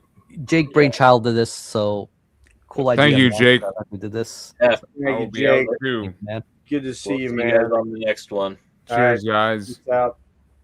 Peace All right, out. man. Peace. Yeah, I'm gonna get rolling too. Always good hangs. Thank you for inviting me for another one. Thank you for redoing this, Nick. Oh, it was fun. Actually, it was fun to have some different answers. Yeah. Yeah. I'll catch y'all later. All right, dude. Peace. Just then there were two. Yeah, Then there were and two. everybody else was stuck around, still watching. But I'm sure most people will be tuning in. Like as a How many people are Fucking- watching? well, you know what it is too, man. Like so, it's Martin Luther King weekend. So some people, I think a lot of people are gonna be off Monday. Oh, are they? I'm off Monday. Oh, you know, nice. So not like I'm gonna rewatch my own stream, but Yeah.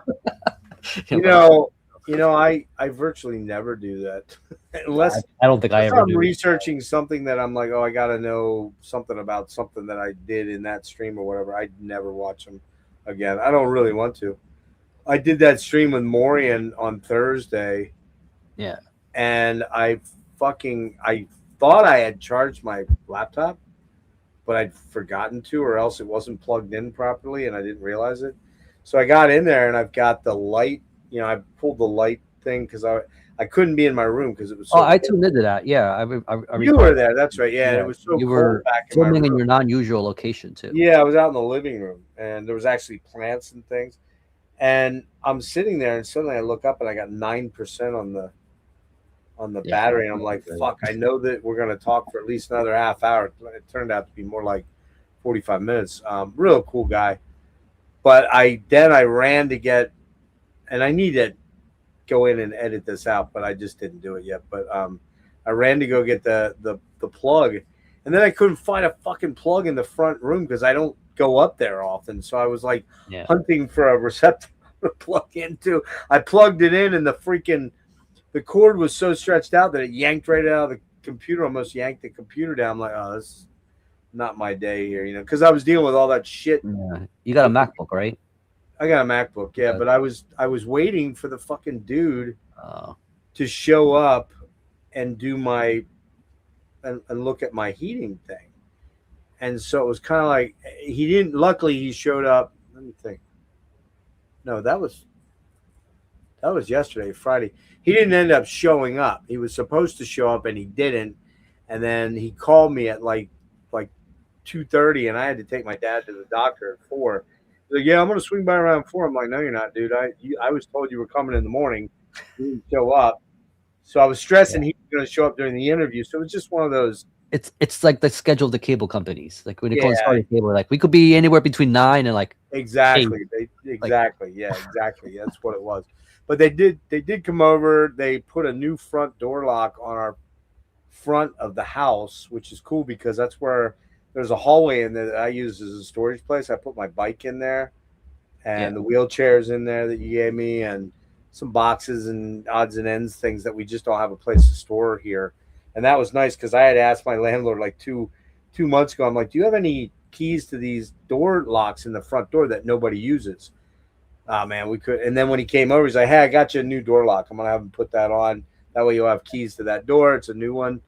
And so now I can go in and out, lock the door, open it up when I come back with the bike. And that's kind of nice.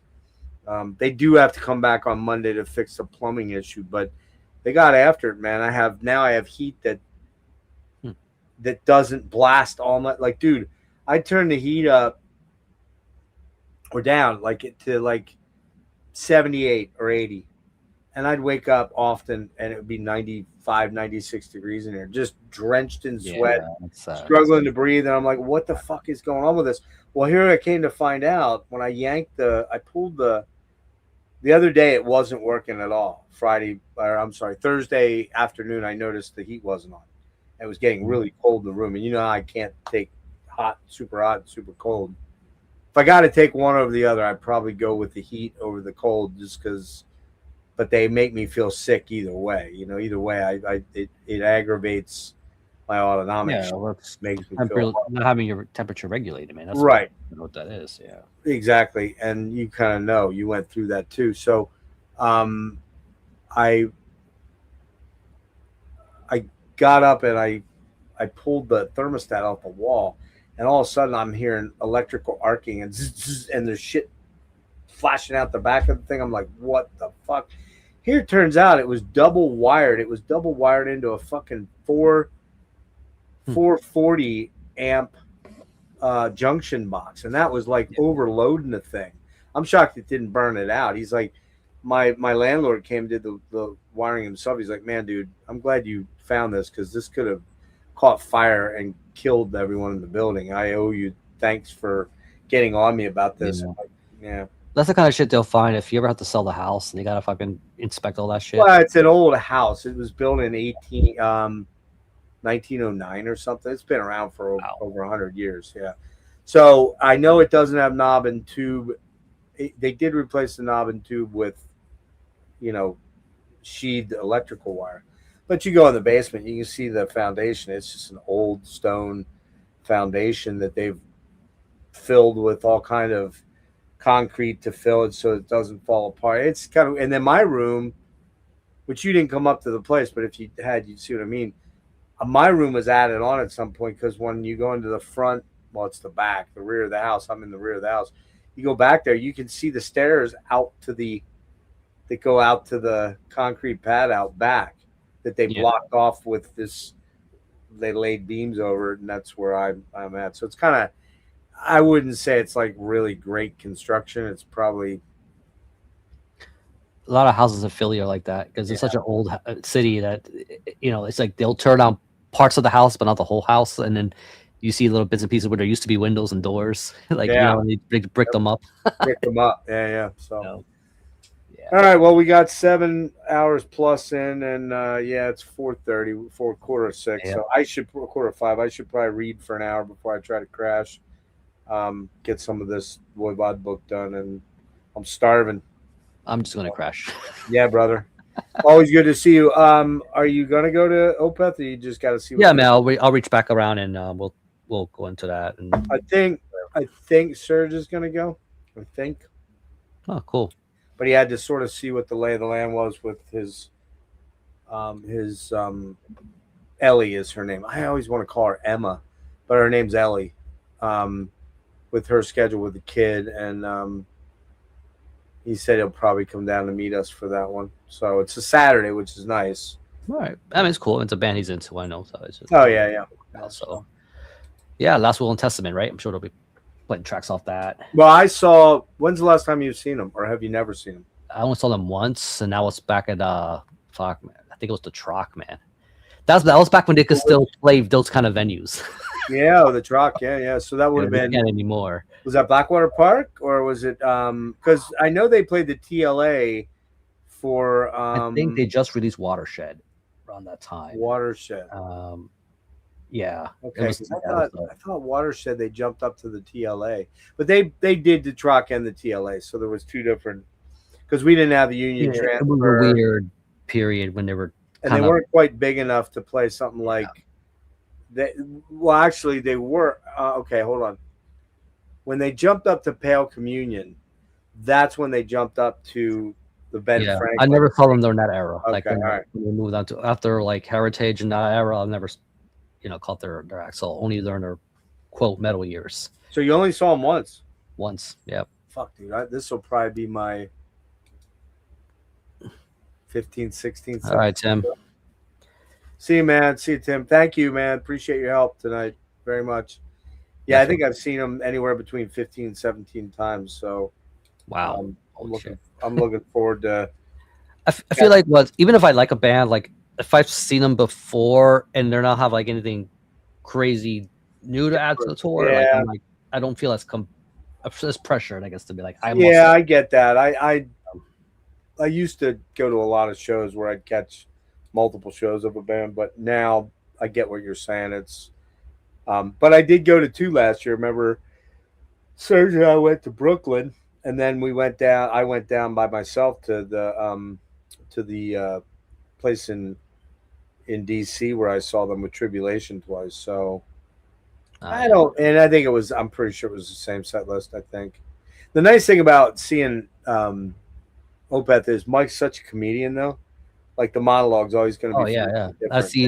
I have seen several of his live things over the years, and he has a way of doing the in between tracks, and it just being able to stage just banter, the monologue stuff. Oh yeah, his monologues are fucking awesome, man. He tells great stories, and he's funny as shit, man. I mean, he could easily be a stand-up comedian. You know what I mean? So, all right, boys.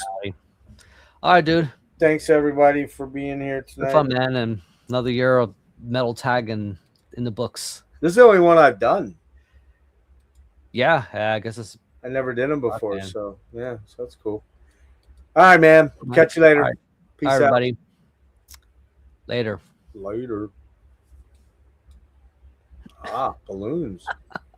You're Wait, hold on. I can never. Let's see if I can get it to do this. Hold on. Oh man, I always got it to do the. Let's see if that works. Nah, it's not gonna work. Do you ever see the ones where the rays come up behind you when you do this thing like that? It's like if you try to do it, it doesn't work. It doesn't do it. It sucks. It's always it catches you when you least expect it. All right. Oh hey, look who's still awake. Jesus Christ, what's he doing up? Peace rubbing rubber glove. Man, Brian, you're a fucker, but it was great having you on for a couple of hours. Thanks for popping in, man. Brother. All right, peace out. I'm out of here. Peace. Hey, everybody. End stream.